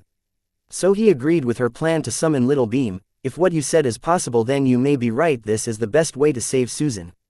Go ahead and give it a try. Corey nodded and proceeded to summon Little Beam. Summoning her golden grimoire, she chanted, "Activate, A-rank rare grade sinister summoning gate." Soon black smoke started to ooze out of Corey's body, which then gathered to form a big pitch black gate. The current method Corey was using to summon Little Beam was different from the one she used in the city tournament with the help of summoned skeletons. Corey was not idle these past few days. She has been busy upgrading her card arsenal. Especially after the incident with Handsome Fox.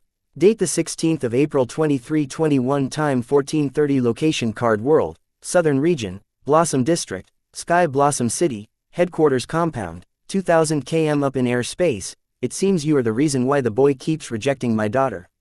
I wonder if I kill you, he will return to my daughter.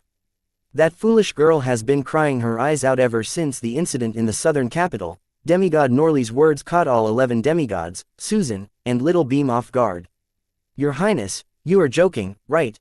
Lieutenant Governor General Spencer blurted. She wanted to add that killing Ms. Susan is not the answer to Demigod Norley's problems but the contrary. However, she chose to live by not testing his patience. I liked you better when you were quiet, Demigod Norley indirectly asked Lieutenant General Spencer to shut the fuck up. Hearing him, she was glad she chose not to speak. Please like, share, and follow the Cultivation Audiobooks channel to motivate me to create more videos. Thank you. Her mind. Seeing his mood, if she had tried to lecture him on how love worked, then he would have killed her before she could finish saying what she wanted to say. As for Susan, even though Demigod Norley had threatened to kill her, she did not seem to be demotivated about seeking information on Wyatt from him, since anyone belonging to the Southern royal family would not tell her where Wyatt was and not talk much about him. They were avoiding any topic on Wyatt like avoiding a plague. Susan's current actions were the most badass shit she had done in her entire life. Confronting a dozen demigods to get information on Wyatt's well-being and whereabouts was just bonkers. What could she do when every time she tried calling her it was out of reach? Though the members of Southern Watch guarding the city and Corey repeatedly assured her that Wyatt was fine, they would void her time if she asked their help to contact him. All their actions matched the narrative Susan heard in the VR universe, that Wyatt sacrificed himself to save the card world. Susan herself was puzzled as to where she found the strength and resolve to do something as crazy as this. Even being threatened with being killed, her resolve did not waver. She would only be here after she learns about Wyatt's well-being and whereabouts. Little girl, Susan Wright, your lack of reaction tells me that you seem to have something more pressing than your own life. What is it? Demigod Norley was surprised to find that Susan was not afraid of death, instead eager to achieve something. He could not help but ask her what could be more important than her life. Your Highness, if you don't mind, I would like to know everything you know about Wyatt. I have been unable to contact him ever since I learned the rumors about him sacrificing for the card world surfaced. Earlier you said that Wyatt was fine and had returned from the world of Yellow Plains. What is all that about? Is he okay? Where is he now? Since the demigod himself asked her what was bothering her, Susan did not hesitate to ask him about Wyatt, his well-being, and whereabouts. Listening to Susan, demigod Norley found that something was wrong with her. Frowning his brows, he began to scrutinize her actions and words so far. Just then a big pitch-black gate opened above the ethereal snake spirit's head. Little Beam, who heard Corey's calling, immediately entered it, carrying Susan with her while the gate closed behind her. Chapter 1749. Under influence. Date the 16th of April 2321. Time 1439. Location Card World, Southern Region, Blossom District, Sky Blossom City, Headquarters Compound. Seeing the Little Beam and Susan escape through the black gate, demigod Norley did not react, as he wanted to see where the Little Beam was escaping to and follow her there, believing that she would lead him to Wyatt or somewhere where he was more likely to get information on Wyatt's whereabouts. I wasn't done talking. Young people these days have no manners. Sigh. Uttering that, demigod Norley summoned his diamond grimoire to use an SSS rank divining card to track Little Beam's whereabouts. However, to his surprise, he learned that Little Beam reappeared within his divine sense range. Young and dumb are a deadly combination, making a card apprentice more prone to being manipulated. Little Beam, take me back, Susan yelled as she and Little Beam exited the summoning gate, appearing in front of Corey and an unknown young man in his late 20s. Little Beam ignored Susan's protest, retrieved its ethereal spirit body protecting Susan, and unwarping from her waist, she returned to Corey's side instantly. Then, rubbing her forehead against Corey's cheek, she warped around her wrist like a pearly white bracelet. Corey asked her to take me back, Susan demanded in hysteria. Seeing her like this, Corey was shocked. In concern, she asked, "Big sis, what is going on? Can't you see she is not herself? Knock her down and bring her back to the seed world. Hurry." Seeing Susan in such a condition, Wyatt knew that she was not herself but rather being influenced by the hypnotic suggestion of Handsome Fox. Wyatt finally knew what hypnotic suggestion Handsome Fox had implanted in Susan. It was not the same as the one Handsome Fox had implanted in Bloodette, which caused her to detonate herself with him right next to her. This was mostly because he might have figured that the self-detonation of a card scholar was not life-threatening to a strong card master. Considering that Susan was Wyatt's manager, he must have found another use for her. That was keeping track of Wyatt's well-being and whereabouts for him. In case all of Handsome Fox's design to kill Wyatt failed, she would come in handy to help him plan ways to ambush Wyatt successfully.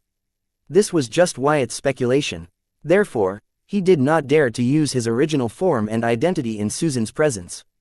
Knowing that Susan was not in her right mind, Wyatt thought it useless to try and talk or reason with her.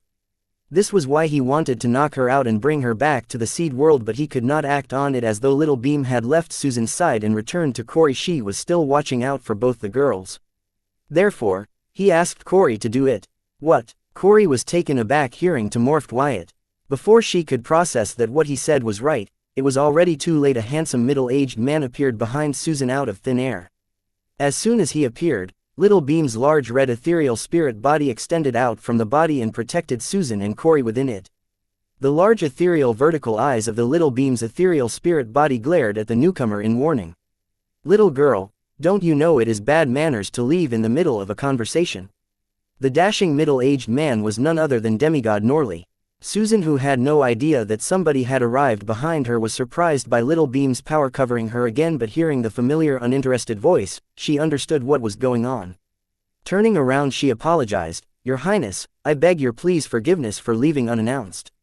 Demigod Norley locked eyes with Susan for a second, then turned to look at Corey, noticing that the sinister snake had wound itself around her wrist. At first, if he was interested in Corey because of Little Beam, then he saw something more interesting about her and said, "Young miss, the snake must be your pet. Since you are simultaneously a card apprentice with a golden grimoire and a demon with a title demon core. Similar to your pet snake. I don't care who you are, but Little Beam is not my pet but my friend. And also, your conversation with Big Sis Susan ends here. Now take a hike." Corey was not being ignorant.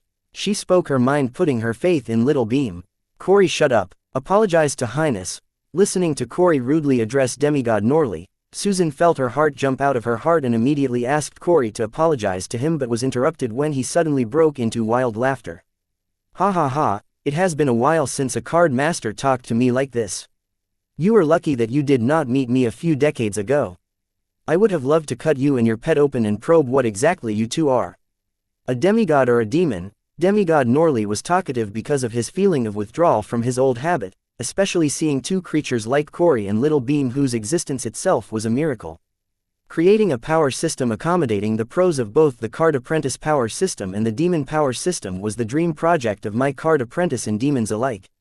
There has been some progress in this field, such as demonic cards created using demonic ingredients and demonic martial arts, but none were close to what Corey achieved. This was why Demigod Norley believed her existence to be nothing short of a miracle. As for Little Beam, he had already declared her existence as an alien life form, since she was nothing like the life forms he had come across so far, which naturally made him very curious about both of them.